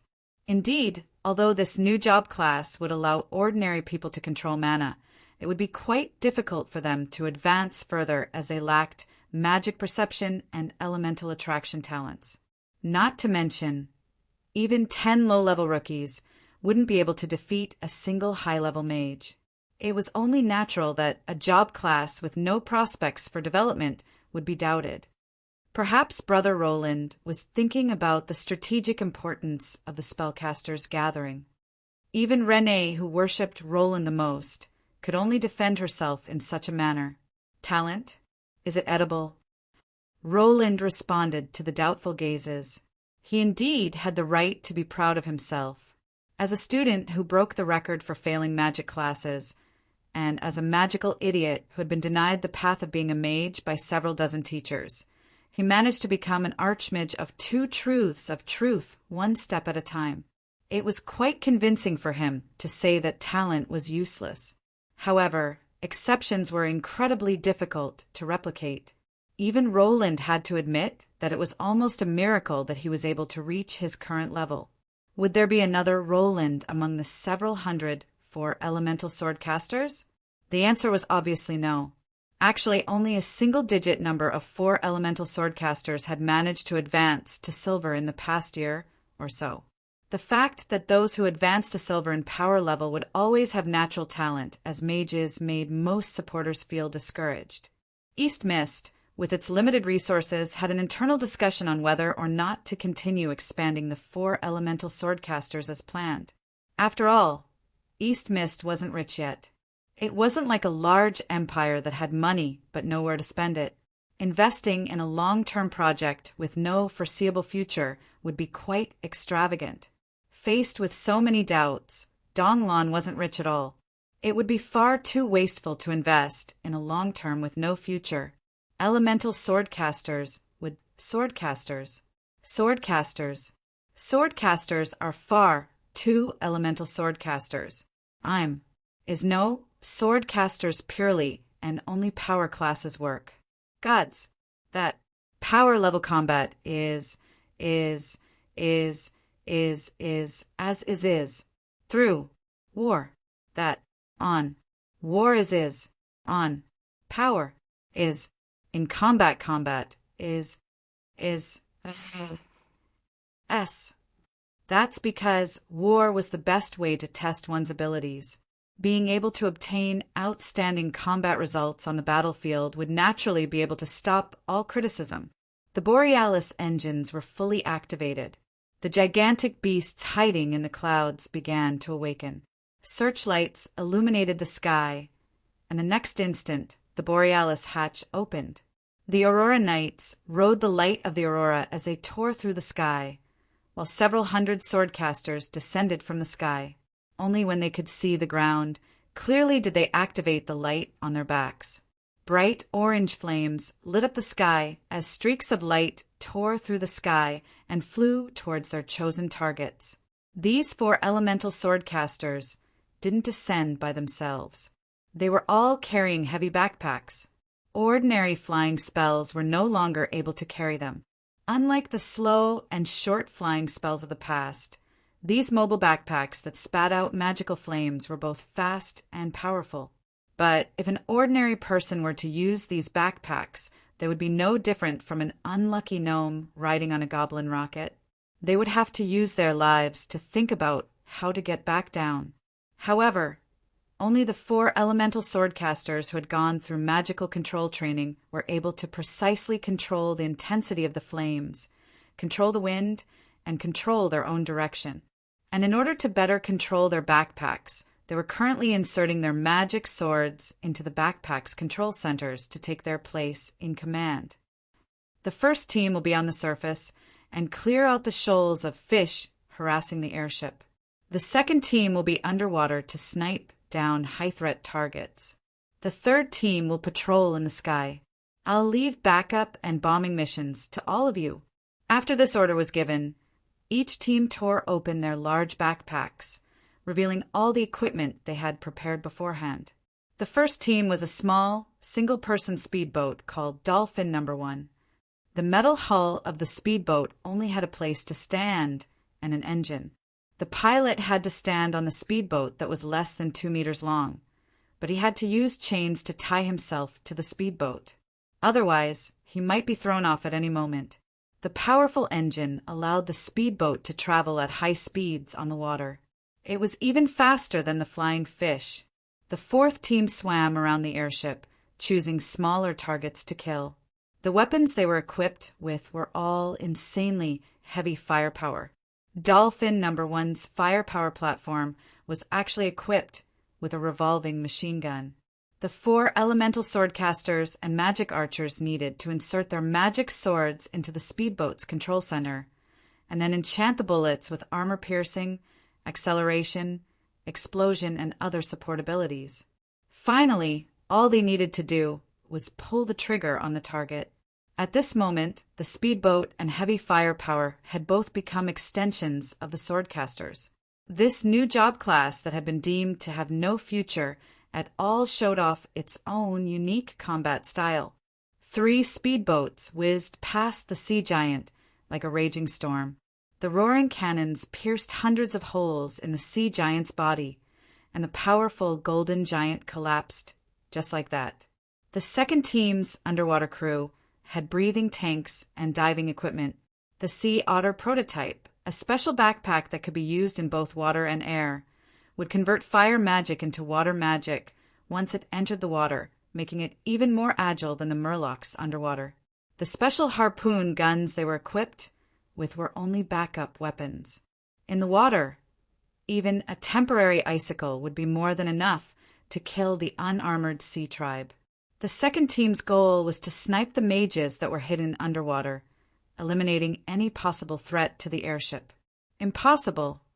The sea tribe members were astonished to discover that there were actually existences that were faster and more agile than they were underwater. Archmage Naga, who had been preparing to cast a spell, was instantly pierced through by a harpoon. Even though she had reached the frightening peak of legend rank, there was no such thing as an absolutely safe place on the battlefield. Naga, who believed herself to be absolutely safe, actually didn't have any defenses at all. She was pierced through without any resistance, and this allowed the second team to be the first to receive their spoils of war. The third team was not equipped with any powerful weapons, but in fact, they had the largest number of people. They were all carrying oil barrels filled with explosives. All right then, this was a simple remote-controlled deep water bomb. Team 2's underwater operators would provide their teammates with coordinates, call for firepower support, and provide the most suitable time to explode. Every time an oil barrel dived into the water and exploded, there would be a bunch of sea folks' corpses on the surface of the water. Even if the sea folk were only knocked unconscious, it would still be the same as a death sentence if they appeared unconscious on the surface of the water. Happy frying fish, this is a good harvest. A 7, I'm going to the next target. Over. After notifying his underwater companions, the bombers floated back into the air and went to retrieve a depth charge from the Borealis. However, what they had to do was not just simple airstrike missions. They had to protect their comrades and provide logistical energy sources. The 4 elemental swordcasters and magic archers' excellent performance even astonished the gold-ranked Aurora Knight. Compared to the 4 elemental swordcasters and magic archers, the 4 elemental swordcasters and magic archers were only bronze-ranked on average. However, their combat results far surpassed the gold-ranked Frigid Maw Knight. The Aurora Knight was indeed a powerful troop type that was highly suited for fighting on the surface of the water. They were capable of freezing the surface of ice and running on water. However, their attacking methods were still quite traditional. No matter if it was ice magic or physical attacks, the sea folk would be able to defend against them. Although the sea folk would still be completely suppressed, as long as the sea folk escaped deep into the ocean, the 4 elemental swordcasters wouldn't be able to chase after them. How could it be as simple and crude as a single deep water bomb? And at this moment, the 4 elemental swordcasters' advantage was fully displayed. They were able to control their own equipment as if they were using their limbs. They were able to choose equipment that suited them to the battlefield. The 4 elemental swordcasters were equipped with equipment that allowed them to fight on the surface of the water and underwater. They were even more suited to the battlefield than the sea folk. Indeed, the 4 elemental swordcasters were a job class that greatly relied on external items. However, was it really impossible to rely on external items? There was a certain civilization that relied on external items to reach the peak of the world. They invented external items that were capable of single-handedly destroying planets and entire worlds. High-level magic that couldn't increase one's magic power level? Would the gunmen in that world be able to increase their own power levels, increase the number of bullets, or make their guns spit fire? But actually, an ordinary warrior who had only completed basic training would be completely incomparable to an elite warrior who had experienced hundreds of battles. Just the ability to use weapons and piloting skills alone would be more than enough for the 4 elemental swordcasters to pursue. Weak? Lacking mobility? Perhaps it would be enough to equip them with mobile armor and iron horses. If they felt that their attack range or firepower wasn't enough, they could simply equip them with enhanced equipment. Insufficient magic power? Wouldn't it be enough to bring more? Who said that you could only bring one power source? Just look at those speedboat pilots. Just look at how they only brought 10 full Olivia's magic boxes and 3 magic swords. It's difficult to advance in power level by relying on external items. In that case, it would be enough to increase the level of an external item. This would actually be much easier than raising a high-level mage, and it could even be mass-produced. Are dwarven rifles and dwarven sniper cannons on the same level? The power of cannons combined with engineering will be increased by more than 10 times. Can a small tank even compare to a Roland Titan? Besides, I don't believe that it's impossible for the 4 elemental swordcasters to advance in power level. It's just that they've chosen the wrong direction to advance in power level. In the conference room where everyone was arguing, Roland personally showed off his newly invented sword seals and various magical sword techniques. This was a job class that focused on technique over power. Since his magic power source was external, then perhaps researching new and powerful sword seals and creating new magical sword techniques was the correct direction for him to advance in power level. Swordcasters, they're just people who use swords. Don't be bound by the past. Why must you view them as mages? Take a look at the true usage of the 4 elemental swordcasters. The reason why they're called humans is because only humans in this world know how to use tools. This is also the foundational reason why they're able to advance in power level. Alright, I misspoke. Elves, beastmen, and dwarves are all fine, so please get off my back. Harloise, I've been feeling rather anemic recently. The 4 elemental swordcasters were magic users that originated from the field of magical engineering. They were born to be the best companions. They were the children of war, as well as the favorites of the new generation. As magical engineering continued to develop, they would only become stronger. And as long as there were enough foundational members, there would always be geniuses among them. Perhaps an ordinary mage would only have a 10% chance of advancing in power level, while the 4 elemental swordcasters would only have a 30% chance of advancing. However, after lowering the requirements for mages, it would be possible to produce more than 100 times the number of 4 elemental swordcasters. As long as there was enough time and enough foundational members, there would naturally be a day when there would be results. Of course, this power came with a price. Donglan already had more than 5,000 4 elemental swordcasters, but they only brought 200 with them.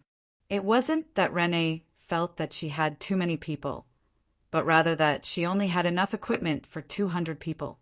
That was the only number that could be used on the battlefield. In order to further expand the power of this troop class with limitless potential, not only would they need resources and money, they would also need a country's industrial and educational power. This wasn't a problem that could be solved in a short period of time. Creating a single piece of engineering equipment only required engineers. Experts would be needed from the very beginning to design the equipment. The equipment's materials would need the support of the smithing and metallurgy industries. Enchanting and inscription arrays would need archmages skilled in enchanting. Alchemists would need to complete the mana transfer and energy circulation. Any single piece of equipment would require the support of several industries, and at least 10 people would need to work together. And if they wanted to create an assembly line for mass production, then the requirements for industrial standards would be even higher. Renee was able to understand Roland's strategy even better than the gold-ranked swordcasters when she saw the battle situation before her. These swordcasters, who weren't even bronze-ranked, had combat results that far surpassed the gold-ranked knight swordcasters. It seemed that from the very start, Roland had already seen a completely different generation from the current battlefield. Perhaps in future battles, ordinary melee weapon users would be abandoned. Magical swordcasters with special magical swords would replace the most basic warrior job class. The barrier to becoming an elemental user would become incredibly low, and mages would no longer be able to become gods. Magical engineering would replace their status as the kings of the battlefield. At that time, perhaps countries wouldn't be fighting over territory anymore.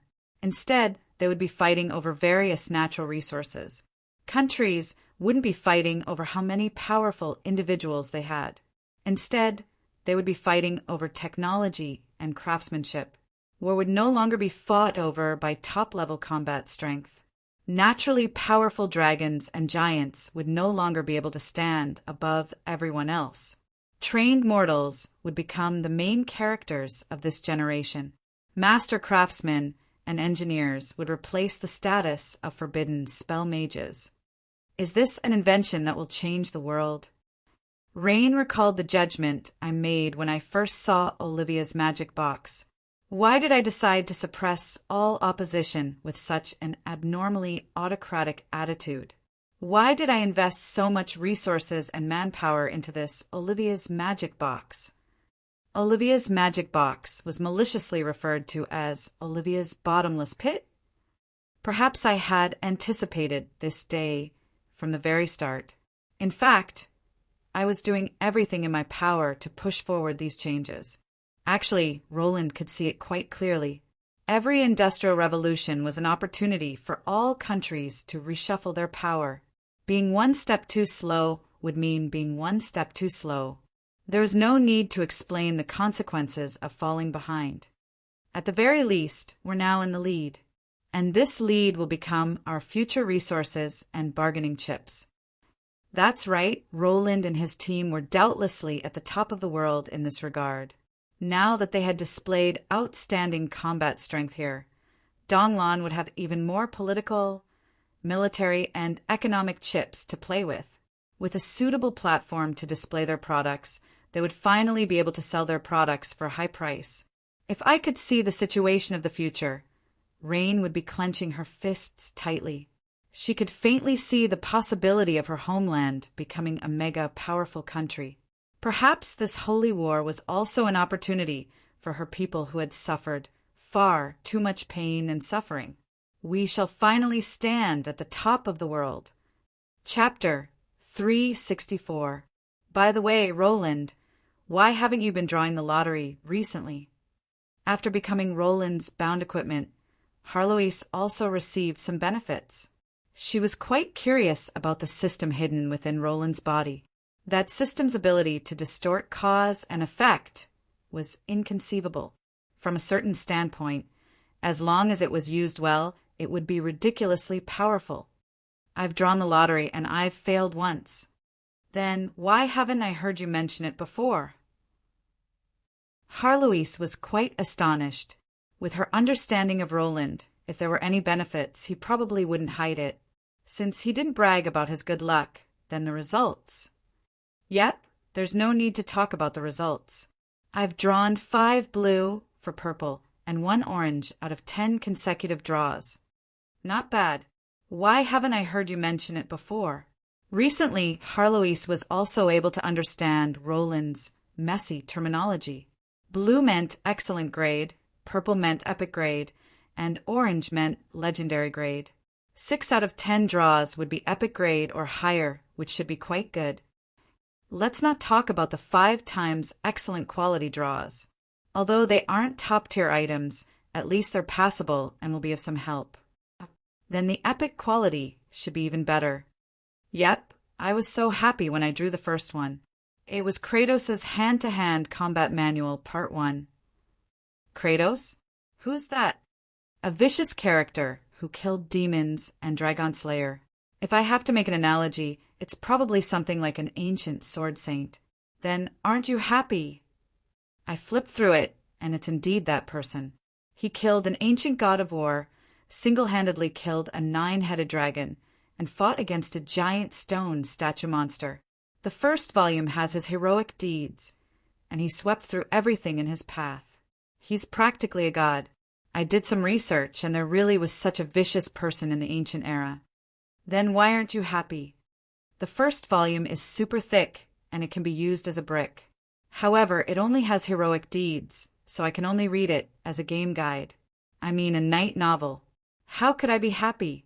It just so happens that the last page of the first volume says that the second volume contains the forging recipe for his unique weapon, and the second volume contains his martial skills and battle experience. I get it. The first volume is useless, but the other volumes are useful. After that, you didn't get any other volumes. No wonder you're so depressed. No, I got the middle volume next time. It did contain the manufacturing method of the ancient artifact, called the Sword of Chaos. What? Let me see. After hesitating for a moment, Roland handed him a thin booklet. That's all?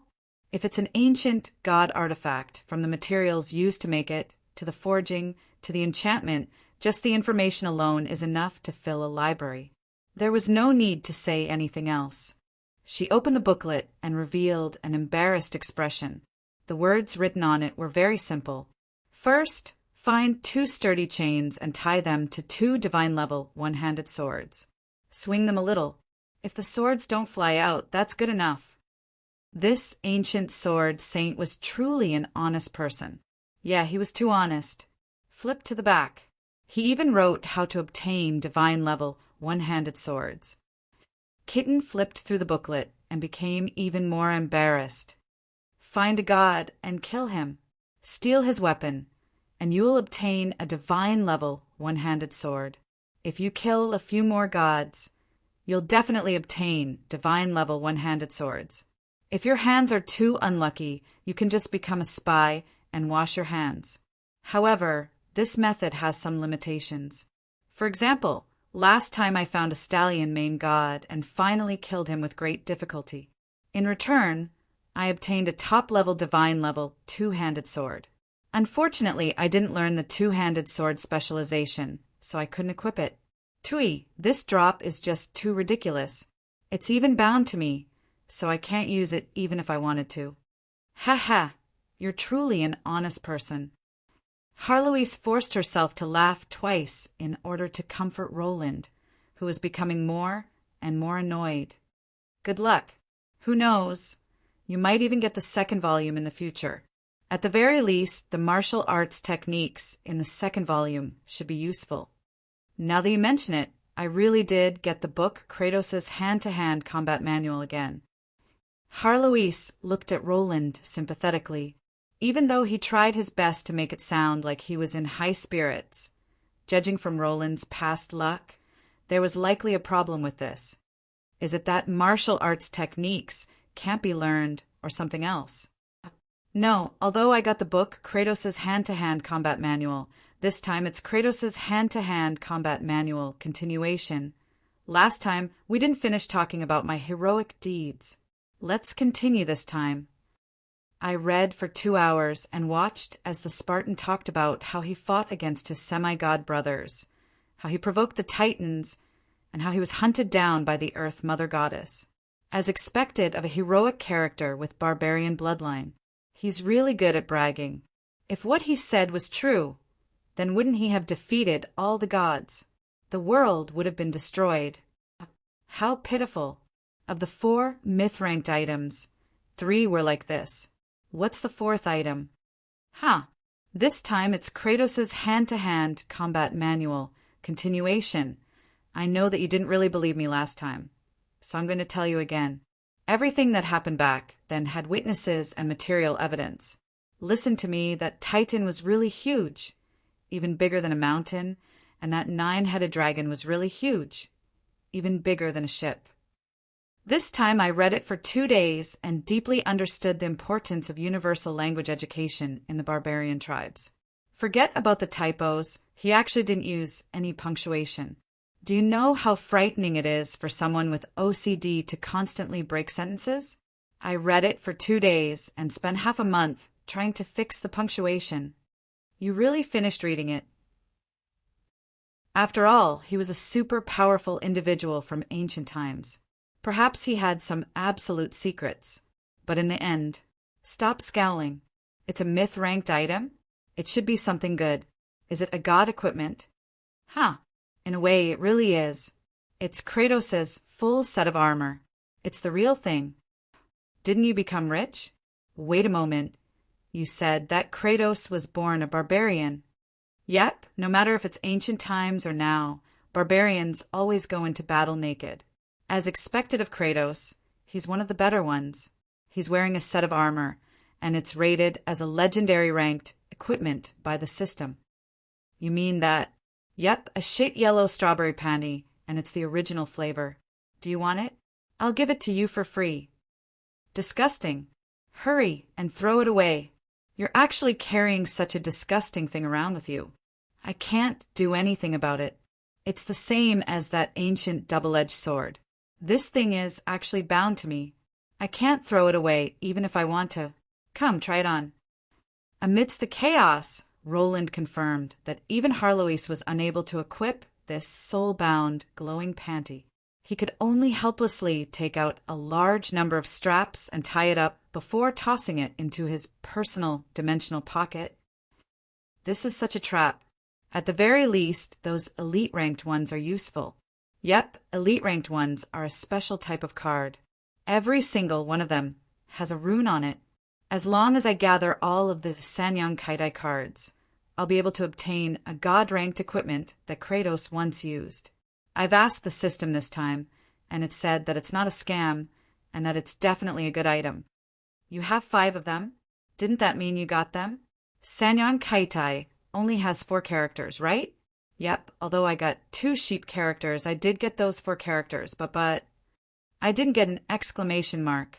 It's just that scammer actually wanted Sanyang Kaitai. Not a single one of the 5 runes can't be missing. Even the punctuation marks count. Actually, you can always draw more. One day you'll get it. Haha! Where do you think 418's ridiculous idea of selling and drawing came from?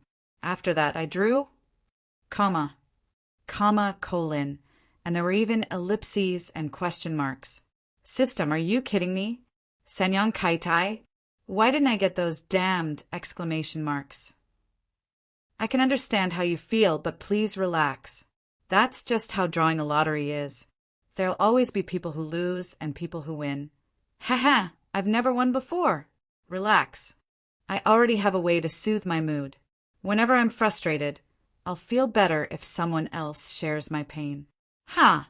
I've already communicated with the justice point system. If you want to obtain my treasures, fine, go ahead and draw. 418 is only the beginning. There's still 688, 1088 waiting for you. Our goal is to draw until you shout that chopping off your hand is useless. Until you actually chop off your hand. You should just chop off your hand first. Chapter 365. The Bardi Empire's capital was probably the city with the longest history out of all the mega empires out there. It was the country's origin, and even the empire was named after it. That's right, the name of the Bardi Empire's capital was Bardi. In order to distinguish it from the country's name, the Bardi people would habitually refer to their capital as the capital. Outsiders would also refer to it as the Bardi Empire's capital. The Bardi Empire's capital covered an area of nearly 1,000 square kilometers, including several dozen small and medium-sized satellite cities. There were even rivers and mountains. If someone wanted to walk from the city to the capital to meet Emperor Orlos, they would need to prepare enough food and tents to last them for half a month. The largest district in the capital wasn't the Dillo district where the royal palace was located. The district was far too heavily guarded. Orlos, who had made so many enemies, had turned that district into the number 1 military district in the Bardi Empire. Not to mention, all the princes who often fought amongst themselves lived there. Anyone with even the slightest bit of political sensitivity wouldn't choose to go there. During the day, all the carriages on the wide roads would have the family emblem of a certain noble or official. If anyone stayed here for too long, a patrolling knight would come over. Even so, the rate of major crimes occurring here was still the highest in the entire Bardi Empire. As Emperor Orlos, who was too old and eager to see a truly qualified successor, remained silent about the princes infighting and killing each other, as if he was tacitly approving of it, this district became even more chaotic. Princes often had the support of gangs, major merchants, and nobles, so they wouldn't personally take action. This made assassins and spies the most common jobs here, and it was already a habit for those in this profession to kill off any witnesses. Thus, it became an unspoken rule of the Bardi Empire's capital to never enter the Dillo district, which was commonly known as the Royal Palace, after sunset. As a result, a rather strange situation occurred. During the day, the streets here would be packed with people and carriages, but at night, the streets would be completely empty. However, black-clothed individuals and cloaked individuals would still be on the roofs of various houses, and they would even greet each other. "Oh, isn't this the 4th Prince's Grand Knight Karma? Where are you going this time?" Of course, it's because Lord 13 recently recruited another Archmage. I heard that he's so powerful that he's affecting the balance of power.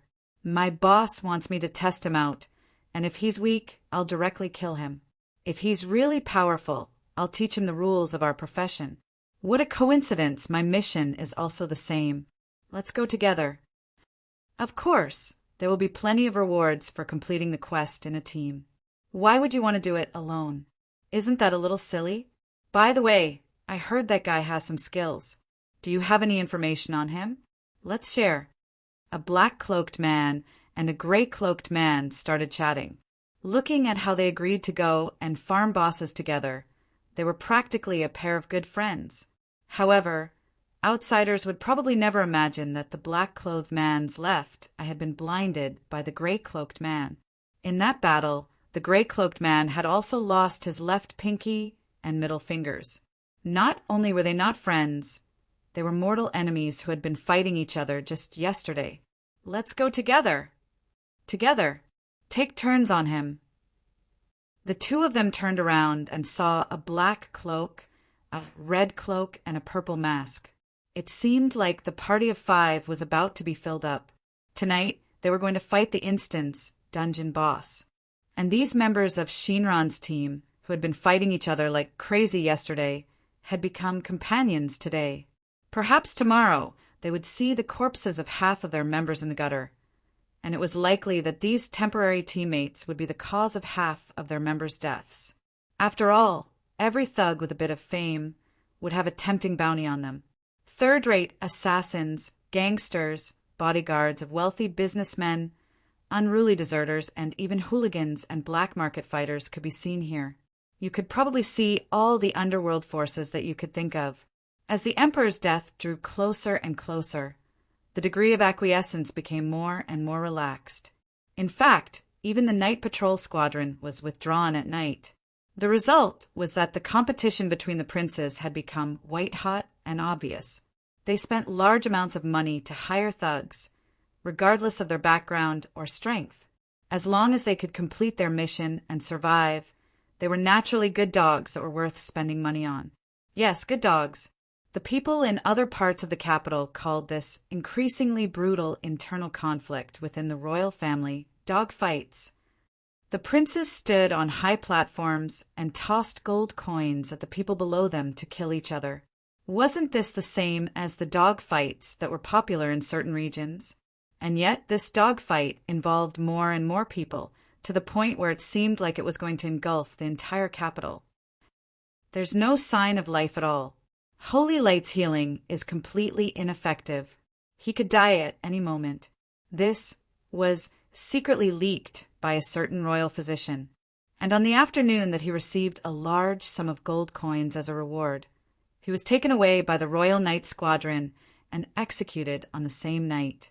The healing effect of Holy Light, in the end, was to return the victim to a normal state.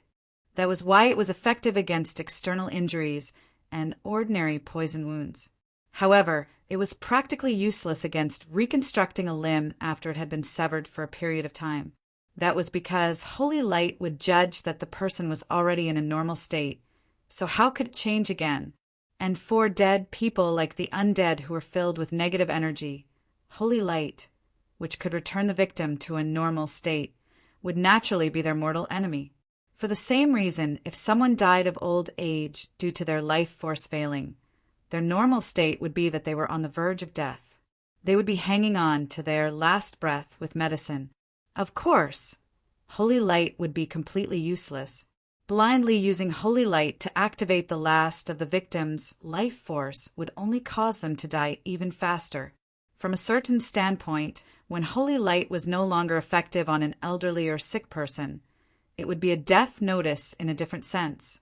Although the Bardi Royal Knights had acted quite quickly and immediately destroyed the source of this information and blocked the spread of this information, this also proved the veracity of this piece of information in a way. And so, while all the princes and princes were in a frenzy of joy and madness, the various nobles and important figures of various industries in the Bardi Empire could no longer just sit back and watch the dogs fight. After all, it was obvious that a new emperor was about to succeed to the throne. It was now time for them to place their bets and personally take the throne. The rewards of helping an emperor ascend to the throne would be enough to make any merchant bet their entire family's wealth and life. And for the nobles, this was also a huge gamble. If they won, their status and title would explosively increase, and they might even gain great power. But if they lost, actually, it wouldn't matter much to the major nobles. They would just be greatly disliked by the new emperor. However, the major nobles with large territories would actually be less likely to be hated by the new emperor. As long as they didn't make a deep grudge against the new emperor, they could just obediently scram back to their territories and hide like turtles. It would be fine for them to keep their tails between their legs in the future. When the major nobles, merchants, and even the leaders of the military and civil service all took action, although the current emperor was still alive and the country was still relatively stable on the surface, if the entire upper echelons took action as well, the internal situation would be in complete chaos. Fortunately, with Emperor Orlos's ruthless methods and prestige, the nobles still didn't dare to tear apart the layer of paper on the surface and limit the chaos to the royal palace. How was this possible? If chaos could really be controlled, then the Chaos faction would have made peace with the Order faction long ago. Although the nobles said that they couldn't affect the citizens of other places, the major merchants would use their merchant guilds to attack their competitors. This would cause the entire market to violently fluctuate. The gray factions under the control of the nobles would take action. Just a small thug would be able to cause chaos in an entire alley, and not to mention the fact that a single move by the military would cause half a city's citizens to be in a state of panic and unable to sleep. The citizens were no idiots. This was especially so when murders happened every few days, or when a noble who had been doing quite well in the past was suddenly found dead on the streets. Rumors would naturally spread like wildfire. At some unknown point in time, the news that Emperor Orlos was about to die was no longer a secret. Even though the ordinary citizens could understand why Emperor Orlos was using such a special method to find a suitable successor, how could the ordinary citizens hope for a peaceful life like this to continue, especially since they were currently in the midst of war? That's right, war was currently in the middle of a chaotic war against multiple countries. The so-called vanguard of the Holy War had already been half destroyed by the rampaging dragons. However, they still existed within the Bardi Empire's borders. It was as if the common people had forgotten about them. Meanwhile, there was good news for Nitrain City's defensive line. Due to a certain person's outrageous actions, the undead lords and their armies that were close to Dobby had all been wiped out, until a new undead leader arrived or was appointed, as well as until the undead lords who hadn't participated in the allied armies had finished shirking their responsibilities. Nitrain City's defensive line would be temporarily stabilized. Once the contract heroes on the western battlefront had time to spare, they would naturally be able to reinforce the eastern battlefront. Nitrain City would enter a period of stability, and it was only during this period that the Dragon Knight, Archduke Carwins, dared to go about his own business. As for the final target of war, the Mage Country, that's right, they were still at war, at least on the surface. The Mage Country had used a forbidden spell to destroy one of Bardi's fortresses. Dragon Knight and Archmages from both sides were still fighting on the front lines. Since there was no agreement on paper yet, it was only natural that both sides were still at war. In fact, since the Mage Country had won all the battles in the Bardi Empire, many citizens who had lost their loved ones in the fortresses raised flags and asked their rulers to help them attack the Mage Country. Not only that, there were also people who used propaganda against the Mage Country to vent the citizens' anxiety and fear. This made the citizens even more hostile towards the Mage Country. As for an actual attack, even if the Mage Country didn't know the true situation, just the fact that the successor to the Mage Country's crown had yet to be decided meant that none of the major figures were willing to waste their energy on such a thankless task. And in such a precarious situation, Cher's arrival here as the Mage Country's ambassador naturally attracted a lot of attention. It wasn't enough for a capital city to only be a political center. The Queso district was the center of commerce and education. It was more than 3 times the size of the Royal Palace district. In the 30-some years since Orlos took the throne, the Queso district had become increasingly prosperous. In the past, merchants from various countries would gather there. It was also the most prosperous district in the Bardi Empire. In order to avoid conflicts that would make people feel helpless, especially when a certain prince colluded with a foreign spy to murder his own brother and failed, All diplomatic embassies were moved to the business district near the royal palace district. When considering the current situation, Cher's arrival was indeed quite low-key. She used the cover of night to secretly enter a hotel. However, her status made it impossible for her to keep a low profile. A horse-drawn carriage with the Mage Country's emblem would travel between the business district and the royal palace district several times a day, and the carriage would stop at a hotel for foreign envoys to stay in. Naturally, even ordinary citizens would learn that an enemy country's ambassador had arrived, and so the city's rotten eggs and rotten fruits were sold out. From the Barty citizens' perspective, this was quite easy to understand. They also needed a way to vent their dissatisfaction, and so every time the horse-drawn carriage passed through the city, it would be like whack-a-mole. Some youths who weren't satisfied even chased the carriage all the way to the hotel. Although the guards at the hotel's entrance wouldn't let them in, they would simply toss some harmless, rotten fruits at them. The guards, who were just as displeased with the Mage Country, would pretend that they didn't see anything. The end result was that cannons could be heard outside, and no one dared to go near the windows of the hotel. Even in such a situation, the other members of the Mage Country's envoy group were quite calm. However, Cher, as the ambassador, was quite confused. Why are you all so calm? Answer: we're used to being scammed. Roland's old subordinates were already used to being scammed. However, Cher was filled with frustration. Even though I'm just an ordinary mage working in the Barty Empire's disciplinary department, and I didn't even pass the Archmage assessment, I was mysteriously appointed as an ambassador by my superiors. I was sent to a hostile capital. I had a secret agreement, but I couldn't announce it. My temporary residence's windows were all destroyed, and it was so cold at night. Every day, the old emperor there would ask me to discuss official matters with him, but I was forced to play chess with him. Not only that, the emperor's chess skills were so terrible, and he always reneged on his moves. If it weren't for the fact that the Barty Empire and the Barty Empire's relationship was such that a war might really break out, Cher would have been unable to restrain herself long ago.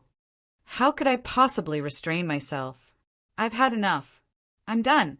All right then, Cher, who didn't have a good temper, was already furious. However, what she couldn't restrain the most was, even though we agreed that I'm only a puppet ambassador on the surface, and that Vice Ambassador Roland should be in charge of all the work, why did he disappear right after we left? In the end, all the work fell to me.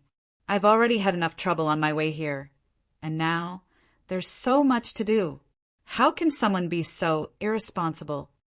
Such a familiar roar of anger, such a familiar complaint.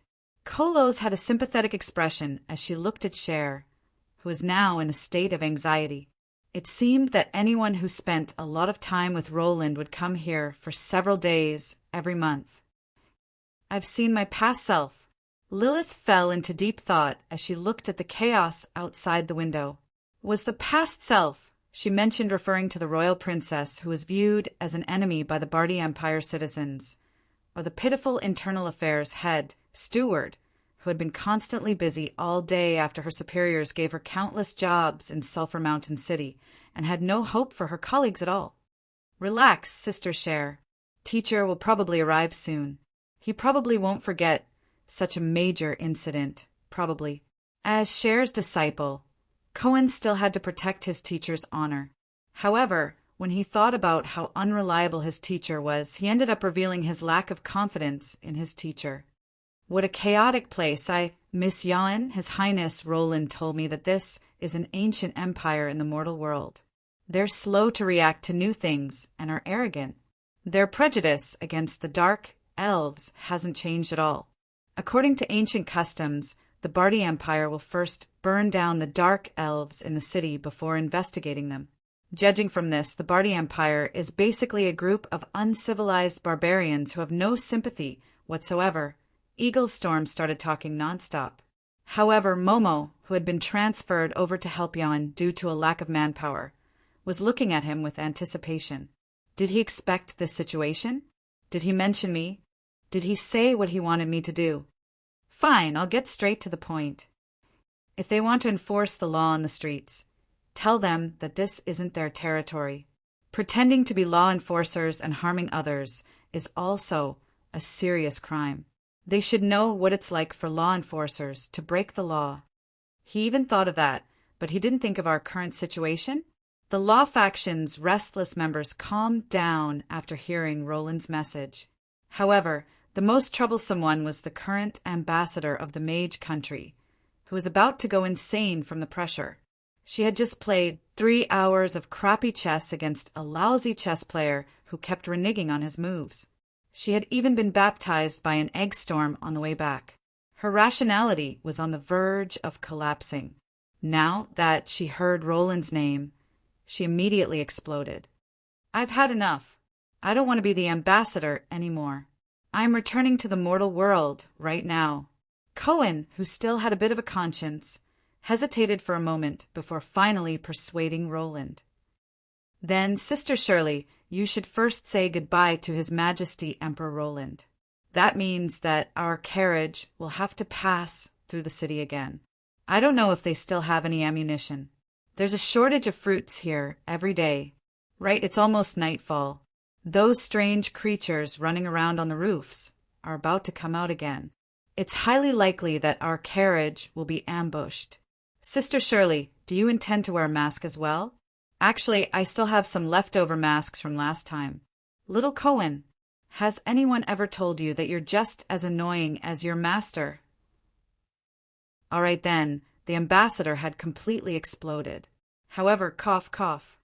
Eaglestorm, who was the elder here, cleared his throat and looked at Shirley with a sympathetic gaze. His Highness Roland's exact words are, if Shirley refuses to take on this responsibility, then tell her that she can forget about receiving any research funding for the next 50 years. She'll fail all her research evaluations, and there's also the daily task of cleaning toilets that her superiors must do. That's right, this is bullying. You're welcome to complain about your superiors when you return to the headquarters. Yep, just complain to Roland, who just took over as the head of the discipline department. He's your superior's superior's superior's superior's superior. Damned Roland. I even thought that you were a good person. All right, this was still such a familiar roar, causing everyone present to involuntarily sink into their memories. If Roland was a god who hated divine concepts, then with his power of making others hate him, he should be a main god by now. Chapter 366. What was the difference between riding a dragon and riding a horse carriage? Perhaps some people would say that riding a dragon was cool, while riding a horse carriage was normal. Riding a dragon was fast, while riding a horse carriage was slow, or that riding a dragon required strength, while riding a horse carriage only required a certain amount of money. But if it was me, don't say such nonsense about how cool it looks. Riding a horse carriage is much more comfortable than riding a dragon. Didn't you think about what to do when there's a storm while flying in the sky? There were endless dark clouds in front of us, and Little Red and I were drenched in rain, or perhaps I should say sleet and hail. It wasn't exactly warm in the spring sky, and the low temperature caused the raindrops to freeze into tiny ice cubes that smacked against my head. I was already wearing a full set of armor. Not far away, a blue dragon soared through the clouds. Lightning-type dragons loved this type of weather the most. Abundant electricity would give their entire body a comfortable massage and replenish their energy. He was even moaning like a chicken being butchered. But judging from the Dragon Knight, whose hair was already standing on end and half of his body was charred black, he was in an even worse state than I was. It seemed that there was still a huge difference between a half-blood dragon and a true dragon.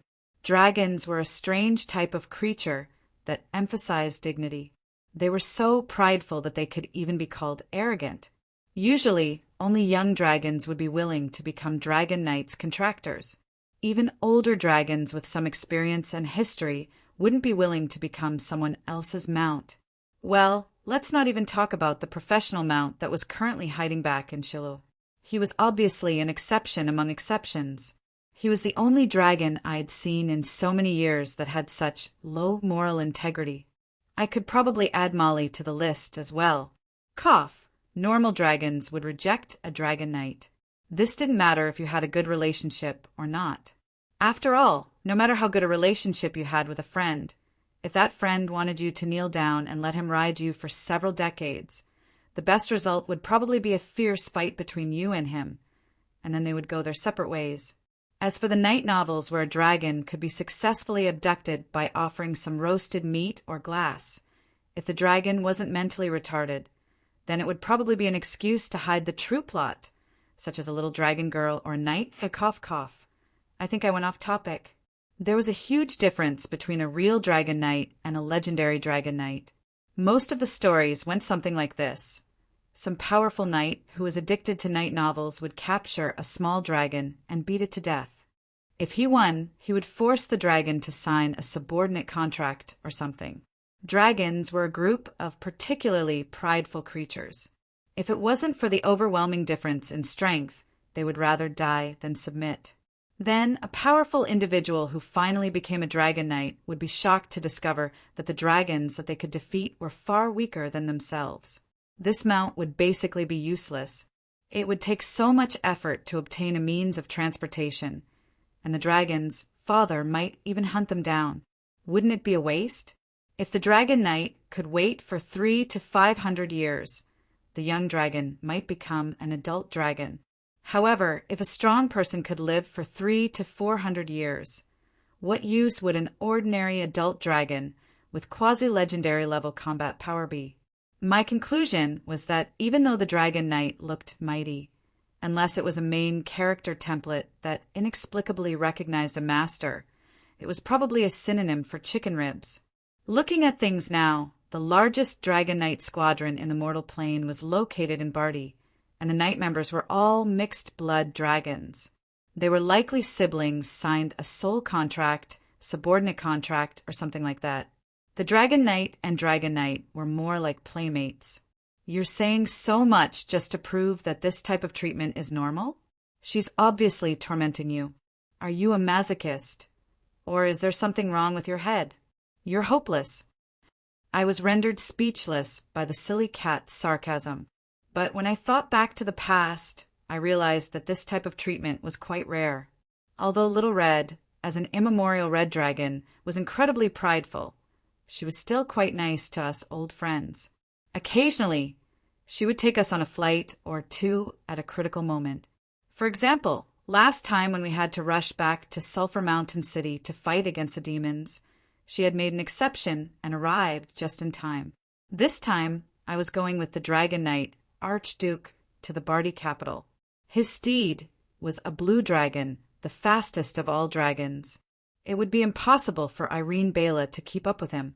And since this matter involved the dragons, Little Red, as the underground dragon queen, was also intending to come into contact with the dragon cities on the surface. And so, it was quite normal for me to ask for a ride with her. Of course, I understood dragons quite well, which was why I told her that I only needed to fly with her. As for Molly, no matter what, she was Little Red's mother. Wasn't this the same as asking her, "Is it okay if I ride your mother?" There seemed to be something wrong here. Wasn't this the same as me asking Little Red, "Is it okay if I ride you?" Cough, cough, I tossed aside all thoughts of zombies and got back to the main topic. This time, Little Red was surprisingly easy to talk to. She said, "We're good sisters, so there's no need to treat me like an outsider. Just ride on my back." Although I felt like something was wrong here, it was still quite uncomfortable to be carried around in a daze, so I happily accepted. But in the end, it's fine if you're a small dragon that can't fly high. But immemorial red dragons are clearly capable of flying in the clouds. Why do you have to endure the icy rain? You're a fire element dragon, so you should feel even more uncomfortable than I do. Stop nagging. I'm willing. You don't want to endure the rain? Sure, I still have a seat for you. Little Red opened her mouth full of malice, revealing her sharp dragon teeth. She even spat out some dragon flames. When considering the possibility that I would accidentally be swallowed by the icy rain, I gulped and resolutely refused Little Red's suggestion. No need. I think it's better for me to sober up in the rain. You do need to sober up. Although I didn't know why she was angry, everyone around me seemed to be saying that I was in the wrong. Based on my past experience, it was indeed quite likely that I was in the wrong. So I decided to bear with it. Yep, it definitely wasn't that I was worried that she would throw me off, so I temporarily gave in. Cough! At any rate, my armor was thick and I had high ice resistance. The icy rain's damage was completely negligible. Still, my feet felt rather cold and hungry. I remembered that I had filled my backpack with food when I arrived, so I took out a picnic cloth. Roland, if you keep lighting a fire on my back to roast your feet and meat, I'll let you stay in the VIP seats in front of me. And so I fell silent for a moment and changed my method. Roast sausages and warm wine won't do either. I'm having so much trouble traveling in the rain, and you're actually drinking wine on my back. Do you know how much I have to endure as a red dragon? Then fly higher. I didn't say such a complaint out loud.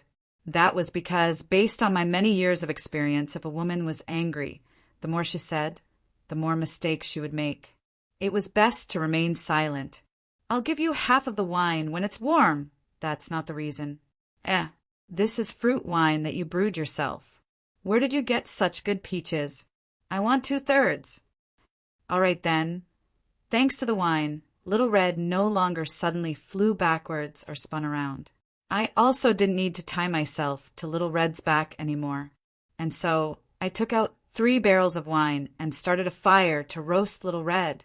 There was no helping it. Actually, 1 barrel was only enough for Little Red to drink half a mouthful. After drinking wine, Little Red unexpectedly sighed and then suddenly rose up into the sky. She spread her wings and soared high into the clouds. I looked at the various shapes of the clouds around me, making it seem as if I was in a fairyland. The warm sunlight made me feel much more comfortable.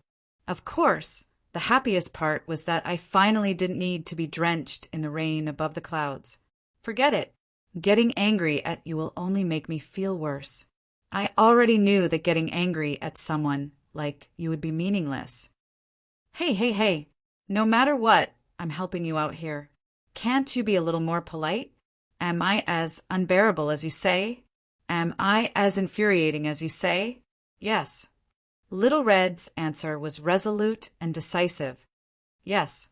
The silly cat interrupted again. Yes. My system was furiously reminding me of my existence.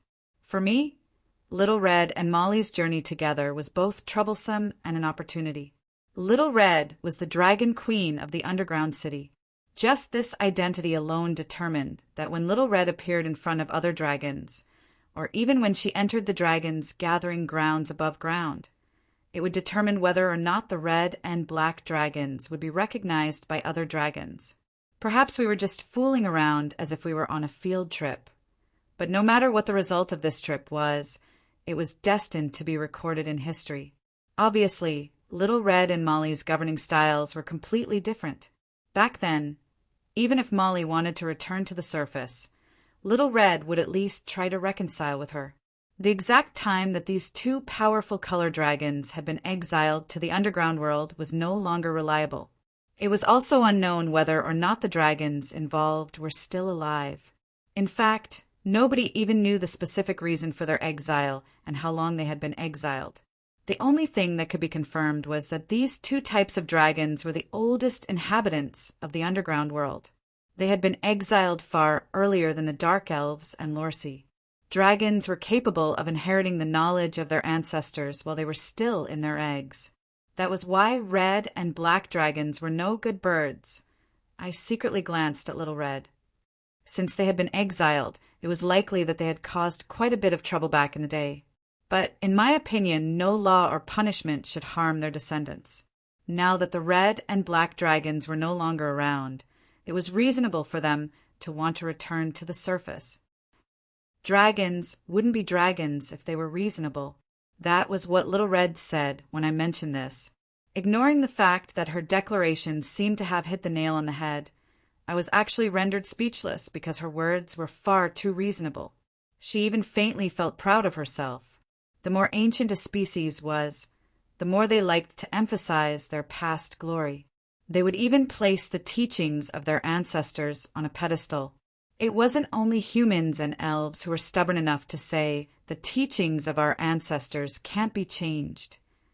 Since there are past customs and traditions, and since everyone lived like this in the past, why should we change them? It was obvious that our trip here wouldn't go smoothly.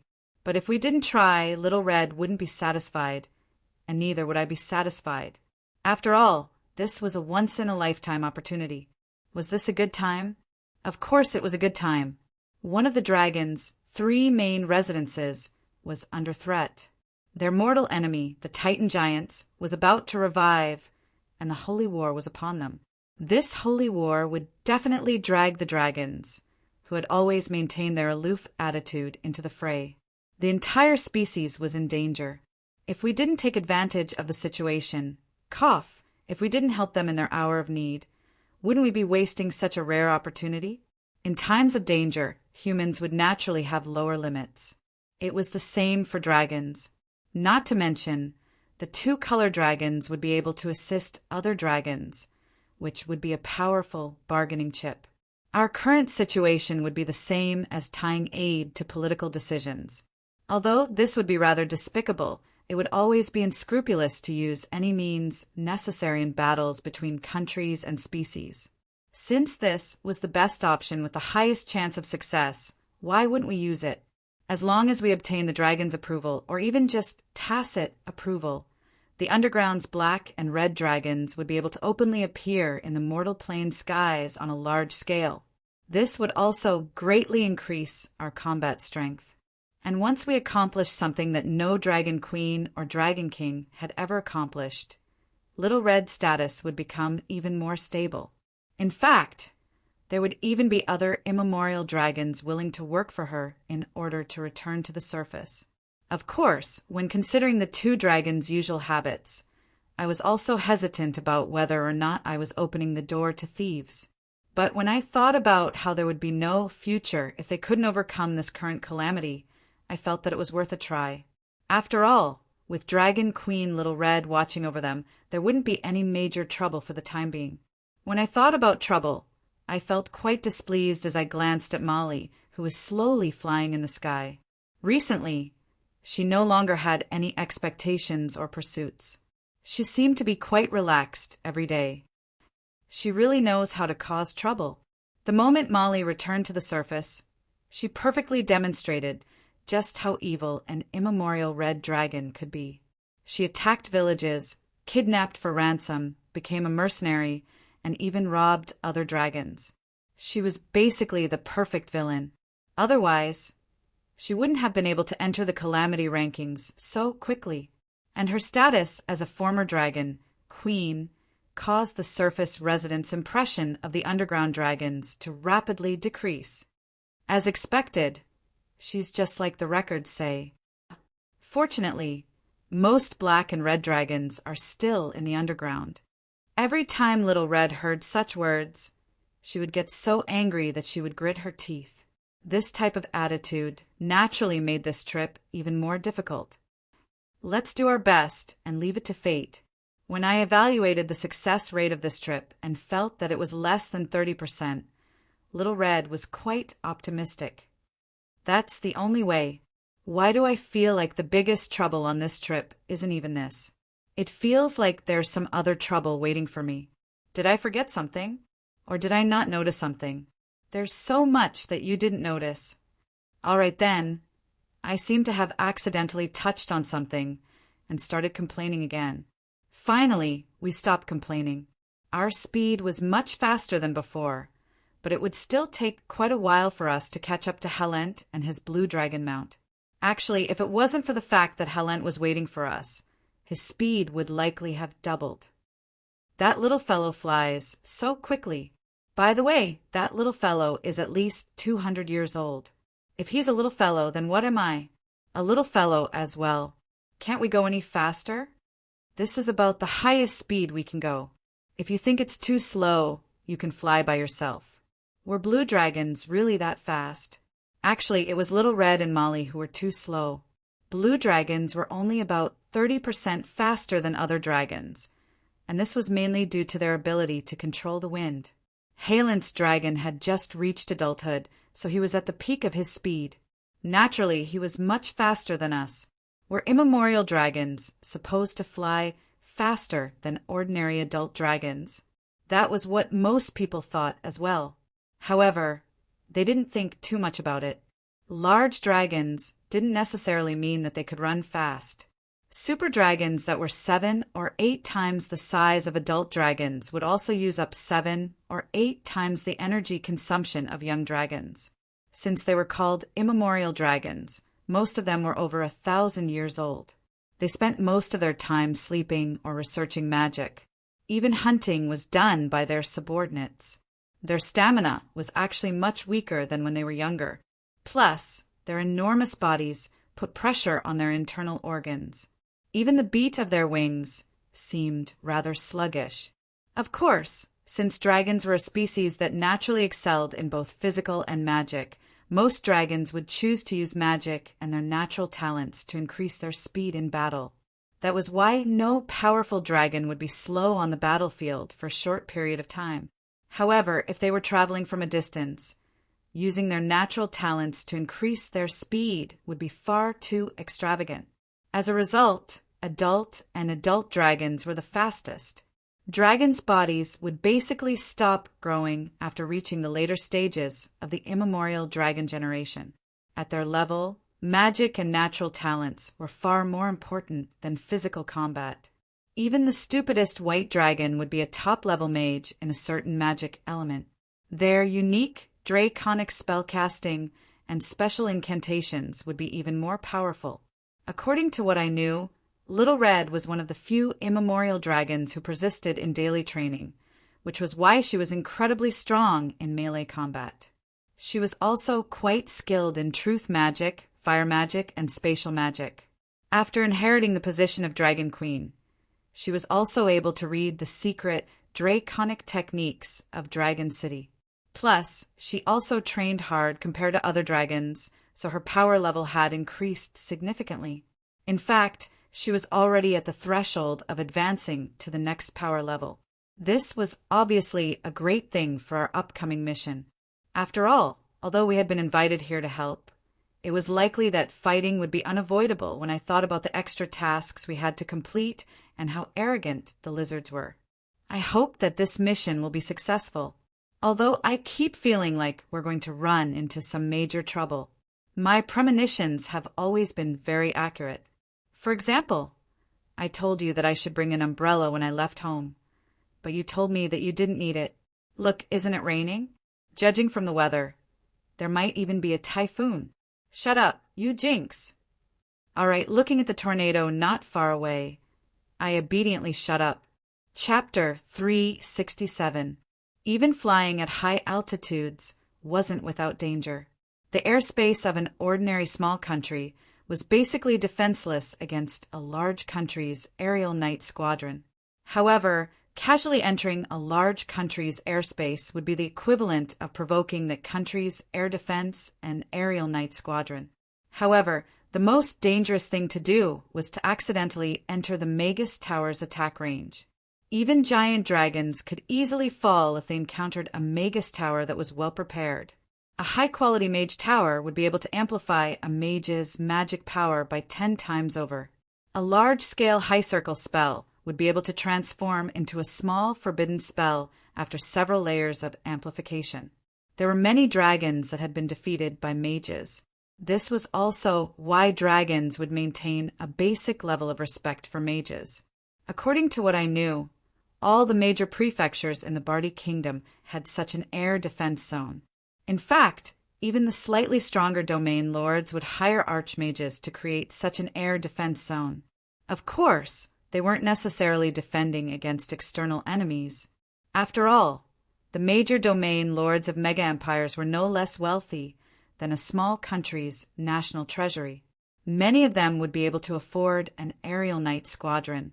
Just like how divine authority and royal authority would forever fight, royal authority and domain lords' autonomy would forever be in conflict.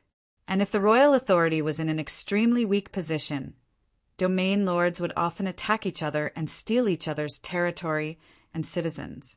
Perhaps the reason they would use would be something like, "Your son didn't invite me to his birthday celebration," or "Your wife seduced my second brother-in-law," or something along those lines. But if the royal authority lost its authority, these ridiculous reasons would be more than enough.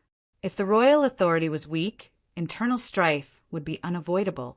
And if a domain lord who controlled the majority of the country's power obtained victory, a new royal authority would be born. And since the new royal authority had relied on its own power to ascend to the throne, it was only natural that the royal authority would be centralized. Naturally, the royal authority would enter a period of prosperity. However, there was no such thing as a dynasty that wouldn't fall.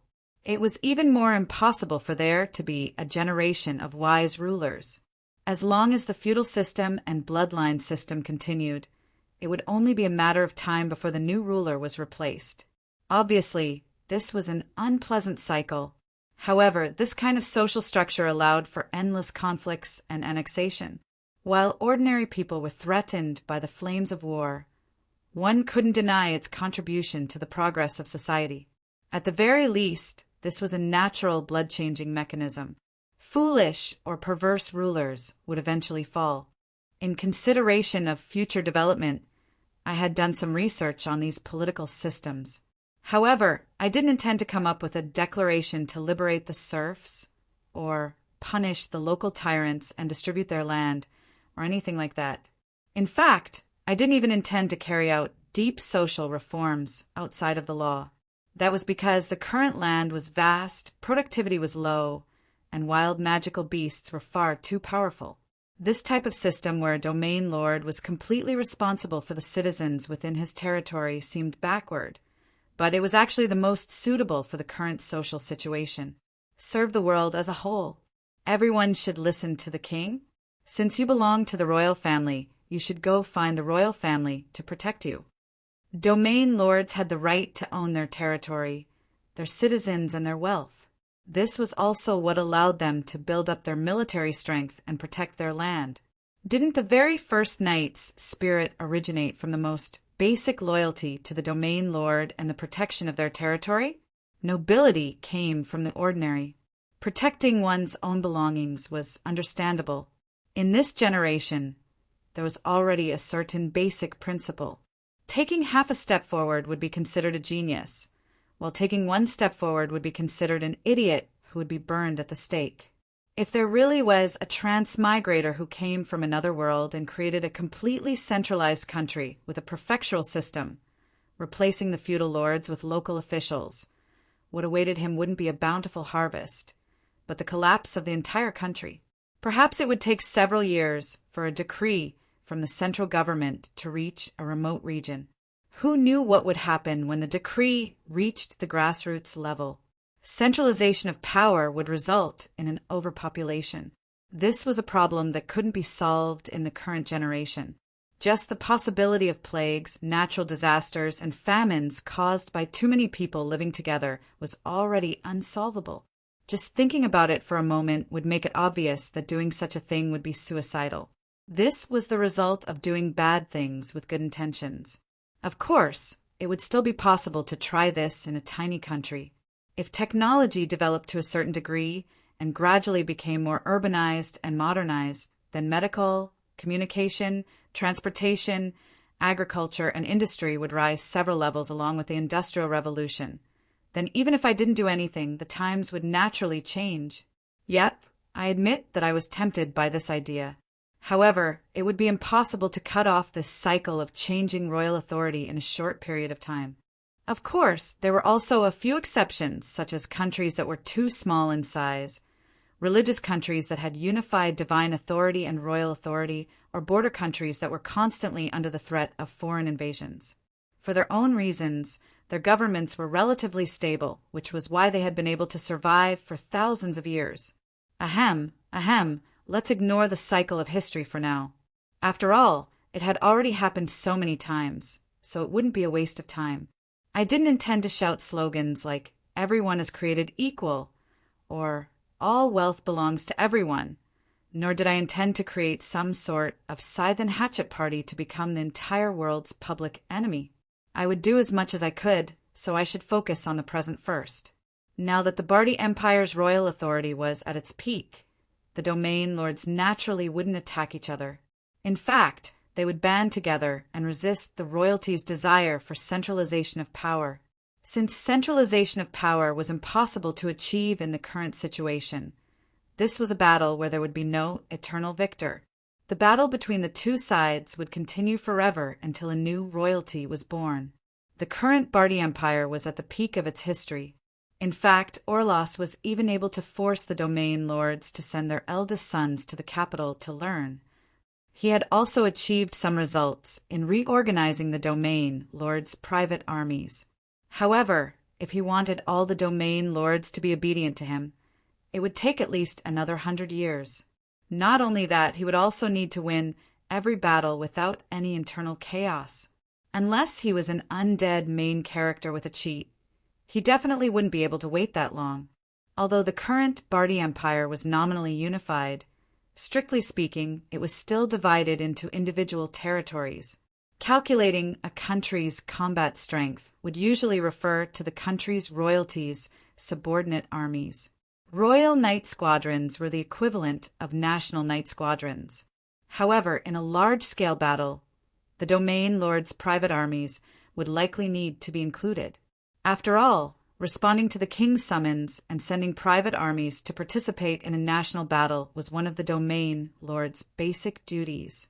Private armies shouldn't be underestimated. Their training and equipment would all be inherited from a domain lord's family. Special equipment and troop types would often be adapted to local conditions. There were many private armies that were even stronger than the kingdom's regular army. And since the royalty had restrictions on domain lords, the major nobles who had their private armies limited would try to use quality to obtain victory. It wasn't uncommon for private armies to have far more private armies than Royal Knight Squadrons. The number of private armies was usually limited by the nobility's rank. However, there were also militia, and other loopholes that could be exploited. Although private armies didn't seem like much, when accumulated, most countries' nobles' private armies would have combat strength several times that of the royalties. Only then would they be able to restrict the royalty. After all, in a way, the royalty of a feudal country was the strongest domain lord in that country. And this was only for ordinary domain lords. If it was a domain lord who guarded the borders, then it would be impossible for the number of troops under his command to be limited. Such a major noble would easily become a candidate for the new royalty. On the way here, I finally witnessed just how much confidence the Bardi kingdom had. Basically, no matter where we went, there would be an aerial knight following us. There would be a griffin knight, a pegasus knight, and even a dragon knight. There were even mages riding manticores, either in small squads or in groups of 2 or 3. Even a small country wouldn't be able to afford an aerial knight, yet this was the most basic equipment that the Bardi Kingdom's domain lords had. I even saw 2 faintly discernible towers in the clouds. When they saw the Dragon Knight, Archduke's blue dragon, in front of us, they didn't immediately leave. They only silently followed us until we left the Bardi Kingdom's territory. Usually, a new aerial knight would arrive at the border, and the previous aerial knight would turn around and leave. This polite yet distant attitude wasn't only directed at outsiders like us. Not a single person even greeted the Dragon Knight, Archduke, on the way here. This was quite abnormal. Although the Dragon Knight order nominally belonged to the royalty, they still had the right to travel freely in any territory. However, perhaps these aerial knight, Archduke Bardi, wouldn't be able to stop the Dragon Knight, Archduke, from doing anything, but at the very least they expressed their attitude. This place is mine. You may come, but you must be under our surveillance. This was obviously a bit too much. It was quite different from what I had heard before. It seemed that these domain lords had new ideas now that Emperor Bardi was about to die. However, even though I hadn't arrived at the capital city yet, I could already guess what was going on. There are simply too many princes, so a civil war seemed inevitable. But once a civil war broke out, no matter who the final victor was, the royal authority would naturally be greatly reduced. It seemed that the Bardi domain lords from 40 years ago would once again be able to suppress the royal family. Perhaps the Dragon Knight Archduke Bardi's wariness wasn't only a political stance, but also a practical one. Who knows whether or not you're here to record the army's deployment in order to prepare for the upcoming war? As for us outsiders, we weren't interrogated at all. Perhaps it was because we had a guide that we were also viewed as members of the Dragon Knight Order. Our new companion also smoothly traveled together with us. New companion? Yep, didn't I just casually say something, and a tornado suddenly appeared? How could there be such a coincidence? That rampaging tornado transformed into a familiar figure in front of us. The wind elemental, God Camdrin. Your Excellency Roland, I've come here specifically to find you. There's something very important that I need to discuss with you in detail. After killing off Omdroken, Camdrin immediately fled. Left in a hurry. But now, he voluntarily appeared in front of me. It was obvious that he had something important to discuss with me. He was different from the other insignificant insects and foolish mortals in the past. However, he was obviously quite humble. These ancient existences were just that practical. If you didn't show them a combat record that proved that you were in equal existence, they wouldn't even look at you. Of course, I was quite happy to see Camdrin. After all, I was currently searching for the wind elemental god's divine item. Killing him and asking him might give me some information. But when I took a closer look, I could only helplessly give up on my backup plan. After all, Camdrin had only appeared in front of me as an incarnation. Not only would Camdrin self-destruct at the slightest provocation, it would also be quite difficult for him to drop any good equipment. It would be better to just forget about this boss that was difficult to defeat and didn't drop anything. But we were in a hurry right now, so this obviously wasn't the time to chat. So I directly asked Camdrin to follow me. But the strange thing was that Camdrin seemed to be in a hurry to say something, so I casually asked him about it.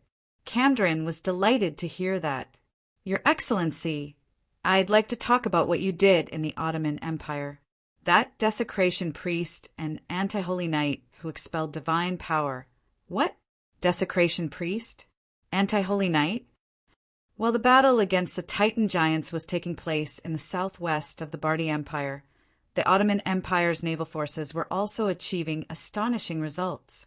René's 4 elemental swordcasters and the funeral fleet had achieved astonishing results. The 4 elemental swordcasters' battleships rampaged about, and the Sea Tribe's battleships that were broken up would be harvested by the 4 elemental swordcasters, who had split up into 3 teams. Actually, this battle strategy of the 4 elemental swordcasters and the funeral fleet was meant to be used in conjunction with the Borealis and its 7 super heavy airships. It was perfect to use it now. In actual combat, the problems with the Borealis battle strategy were also exposed.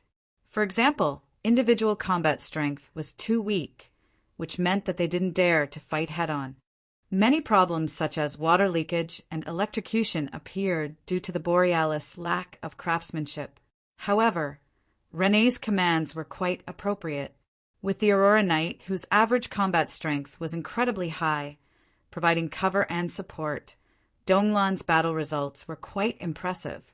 Although the Sea Tribe lost some equipment, they didn't suffer many casualties. Although the Sea Tribe's reinforcements arrived, they were still unable to stop the funeral fleet's slow advance.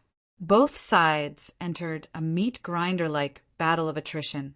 However, the Sea Tribe was able to block everything, and the Sea Tribe, which lacked fighting spirit and self-sacrifice, were naturally forced to retreat. Although the humans had also suffered significant losses in this battle, they had still achieved their initial strategic goal, reaching the docks where the underwater base was located. Upon reaching the docks, the Bardi Empire's fleet began to move around and enter a defensive position. The divers, and the sea tribe prepared to start working underwater. However, an unexpected accident completely reversed the entire battle situation. This also made Camdren travel thousands of kilometers to find Roland. After all, the things that had been revealed in this battle were of tremendous significance to an ancient elemental god like Camdren. Those dark elves have taken action. They've reversed the entire battle situation. Chapter 368. For any religion, heresy was more disgusting than the enemy. In the eyes of the traditionalists, their interpretations of doctrines and inventions of new things would make the religion lose its purity and orthodoxy and cause the believers to fall into discord. This was just like how the scariest, incurable disease was cancer. However, the mutation of normal cells would spread far and wide. Once the mutation reached a certain degree, it would be impossible for a person to survive. And even if the person could be saved, the part that was cut off would greatly damage their vitality. And in this world where true gods existed, heretics and churches would make their own interpretations and interpretations of the true God's teachings. This would even cause changes in divine concepts and beliefs. Some changes would be permitted by the true gods, and some would even be the true God's own explorations and interpretations of divine concepts. However, this would also cause major and minor internal divisions within churches. Some would directly cross the true God's bottom line, angering the true gods and directly sending down divine punishment. Back in Sulphur Mountain City, a certain villainous disciple had conducted an experiment. He successfully brainwashed a demon into believing that he was a holy knight who believed in holy light. So the demon cultivated according to the standard holy knight procedures. In the end, the demon actually succeeded in summoning holy light. Although the very next instant, the holy light burned the god of holy light from the inside out and turned it into ashes, this phenomenon alone was more than enough to make even the most devout believer toss the god of holy light's teachings into the trash. Holy light is a gift from the god of holy light. Even his mortal enemy, demons, are given holy light. The god of holy light must be either an idiot or blind. Perhaps the other gods are the same. Gods wouldn't make mistakes. That was because making mistakes would show that they were foundationally no different from mortals. Gods were venerated, far superior to mortals. Mortals would only be able to understand gods from a few words of divine prophecy. That was because as long as mortals got closer and saw the gods clearly, they would naturally lose their respect for them. In that case, so-called pure faith would no longer exist. Most people in this world were unable to simply believe in a certain concept or belief like Roland. Their faith would always revolve around a certain god. Even though they were mortals who would definitely make mistakes, they hoped that their god wouldn't make mistakes and would always be correct. Only a god who knew everything would be worth entrusting everything to. On the one hand, you entrust everything to an existence that you can't even see clearly, while on the other hand, you're clearly a mortal who pretends to be holy. Just which is more laughable? This was Roland's mockery at the time, but it did make some sense. As for the information about the true gods, only a small number of powerhouses were in possession of it. When it came to the level of ordinary people, they would always know what the priest said. True gods are wise and great. They watch over the mortal world from high above and protect the mortals. The shameful incident of Soros in the Northlands only proved that there was no foundational difference between order and chaos. It was precisely this opposition that caused the Holy War to never end, which shook the foundational faith of the church members. If even true gods could be easily fooled, and they might not necessarily be smarter than that idiot Ligoodin next door, was known to the world, the foundational faith of mortals would also be shaken. It was foreseeable that if this information was thrown into the light of day, it would lead to destructive consequences. In the worst-case scenario, meteor showers, divine kingdoms falling, might be seen every few days. The reason why Roland hadn't thrown this information into the light of day yet was because he wasn't sure how great of an impact it would have after a crisis of faith occurred. If more than 50% of the human population lost their faith in order, A large number of gods would fall like dumplings being dropped into a pot, and the holy war wouldn't even need to be fought. But when a certain female elven holy knight under his command fell into a crisis of faith, Roland gave her the relevant information after much consideration. He hoped that she would be able to walk out of her over-reliance on the gods and create her own path. In addition, he also gave her some of Roland's personal understanding of law and the mysteries of the true gods. There was a famous saying that went like this: "I only told one person, but one person told 10, and 10 people told 100, and it became a secret known to the entire country." Cough! It should be, if you tell the secret to anyone, that secret will no longer be a secret. In this world, knowledge represented power. However, this didn't only apply to mages, but for a holy knight who used her faith and faith as her weapons, knowing more might not be a good thing. After Diana learned too much knowledge, she suffered a serious crisis of faith. She began to doubt her own life and future path. Diana's soul imprint shattered with a crack, and she directly fell from the legend rank. But the most important thing was that a certain someone casually told her, "Actually, I'm the most pious of them all. At the very least, I've never expected the gods to do anything for me. I don't even believe in the true gods themselves. I only believe in the concept of law, and I'm trying to use law to improve our world." Every night, this short sentence kept repeating in her mind, pounding on her past life like a bell. And with this knowledge and her younger sister as help, Diana reflected on her past life and came to a conclusion. Finally, she made up her mind. My disappointment in the dark elf society, where even blood-related families would kill each other, made me abandon Rose and choose the path of holy light. I hoped that the holy light would be able to save me and my tribe, allowing us to walk under the sunlight. When I discovered that the path of holy light was only cleansing and would only bring about the destruction of my tribe, I saw that law allowed all the species in Sulphur Mountain City to live in harmony. That was when I gave up on my pursuit of holy light. I longed for law, the new power of order, to bring us under the sunlight. When my faith wavered, I once again studied the teachings of the Moonlight Goddess in order to find peace in my faith, as well as to return to the surface. Although I managed to bring myself under the sunlight this time, my heart was even more lost. Diana's silver holy light sword kept flashing with the constantly changing power of order. Her soul imprint shattered, but it also allowed her to break free from her previous restrictions.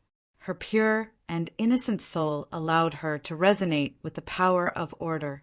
Perhaps, from a certain standpoint, this subordinate who always watched from the sidelines was the true disciple who had inherited Roland's understanding of the mysteries of the world. Being able to become a future epic-ranked hero and the leader of the Dark Elves was already proof of his extraordinary talent.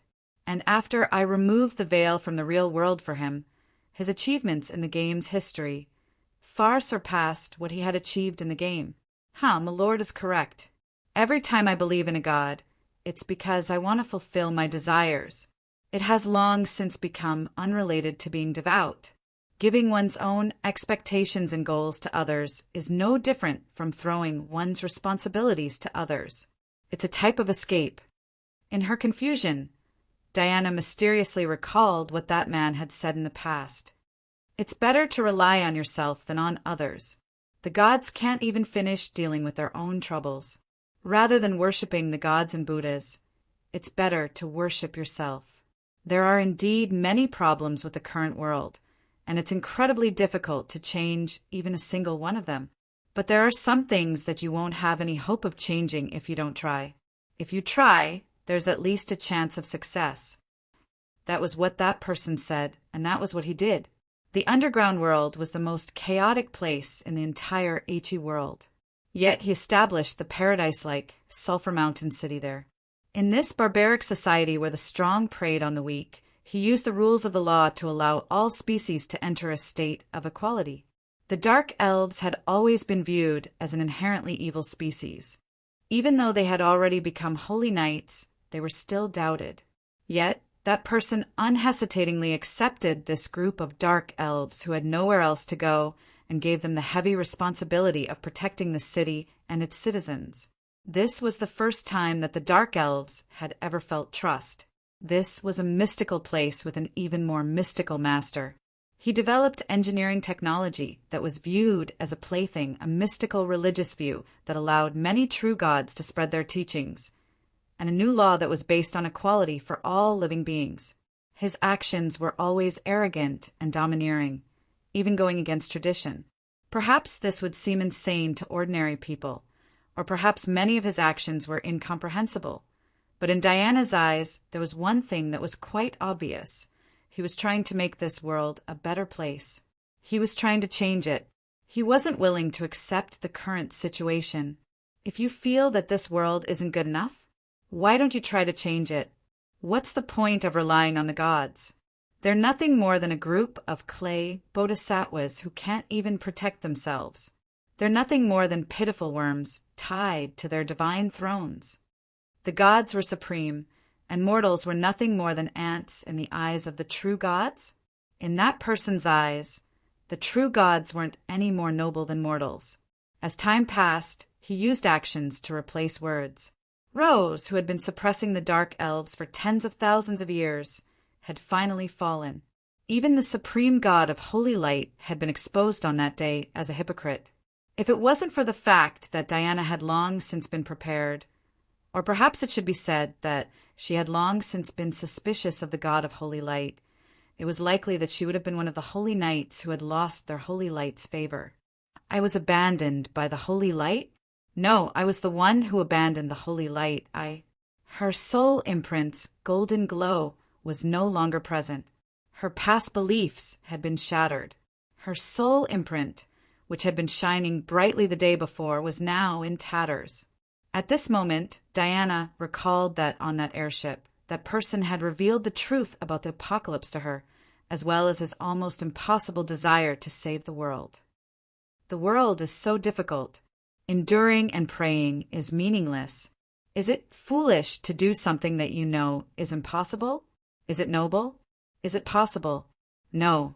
Diana's memories had returned to the past 100 years when she had been searching for the apocalypse. She had once despaired and cursed, hoping that this world where all life was bitter would come to an end. But now that she thought about it, she realized that she had been far too selfish. Ending everything sounded great, but wouldn't that be far too cruel to the newborns who had just arrived in this world and hadn't yet experienced any happiness? Wouldn't that mean that the living creatures who were still struggling bitterly had to suffer? Wouldn't that be too cruel to the person who had sacrificed everything in exchange for a chance to change the apocalypse? Since she had made up her mind, the next instant, her old soul imprint shattered into pieces. However, a silver light shone from within as a new soul path was formed. This new soul imprint was in the form of a fist holding a sword. We just want to continue living so that the mortals can live with more dignity and safety. Is this also wrong? A silver light flashed. After Diana had fallen from legend rank, the moment she entered legend rank again, she actually directly entered saint rank. Now that she understood her own path, all of her past accumulations transformed into actual power. Her understanding of the gods and divine power, holy light, moon god's power, the power of law, and the dark elves' natural resistance to magic were all mixed together. But the most important part was her own beliefs. This caused the turbid divine power within her to undergo a mysterious change. When all the colors of her divine power became turbid, all that was left behind was pitch black like the night. We want to continue living. We want to make the world a better place, even if the undefeatable gods are standing in our way. Awaken my soul imprint, the fool who opposes the gods. Diana was far more intelligent than anyone knew. From the things that Roland had revealed to her, she faintly sensed that Roland had always treated the true gods as his imaginary enemies. And when she learned the truth about the eternal holy war, she even pointed her finger at the two god factions that were high up in the sky and were constantly causing new waves of despair. Who didn't know that it was foolish to make the gods their enemy? Who didn't know that it was impossible to save the world? But since mortals also had the right to live, there were some things that had to be done. Since smart people weren't willing to do foolish things, then let us fools do it.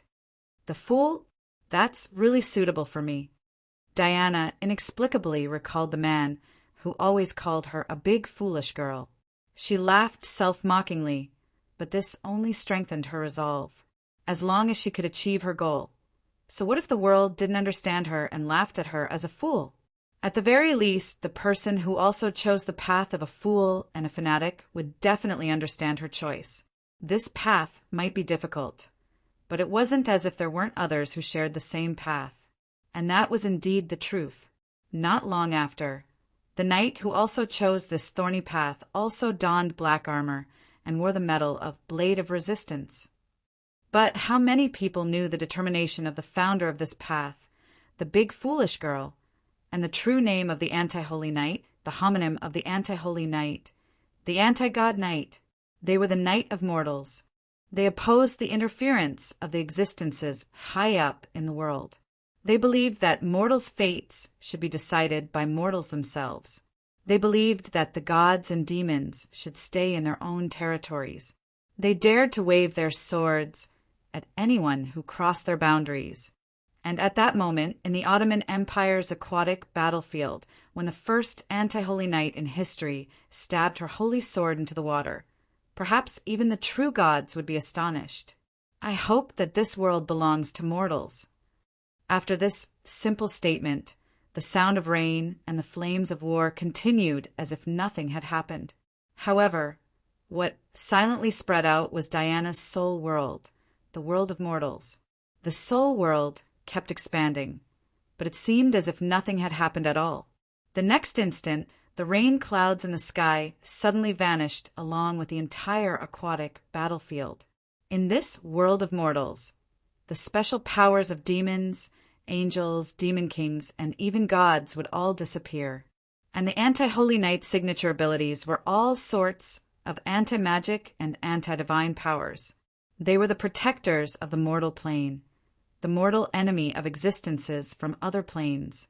If the will of the mortal plane truly existed, perhaps this was a miracle created by Diana in order to save herself. After all, only a mythical knight who had experienced numerous trials would have the fool's will. Yet, only the dark elves who had the natural talent of anti-magic were able to use this natural ability. Perhaps it was the saying that heroes are born in troubled times.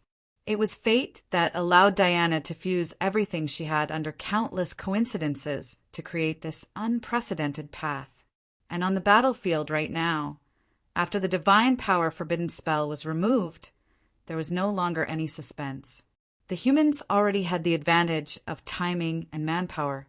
Now that they had the geographical advantage, the Sea Tribe's battle line was destined to collapse. Kajisi, who had been shrouded in dark clouds for 1.5 years, finally saw the first ray of sunlight.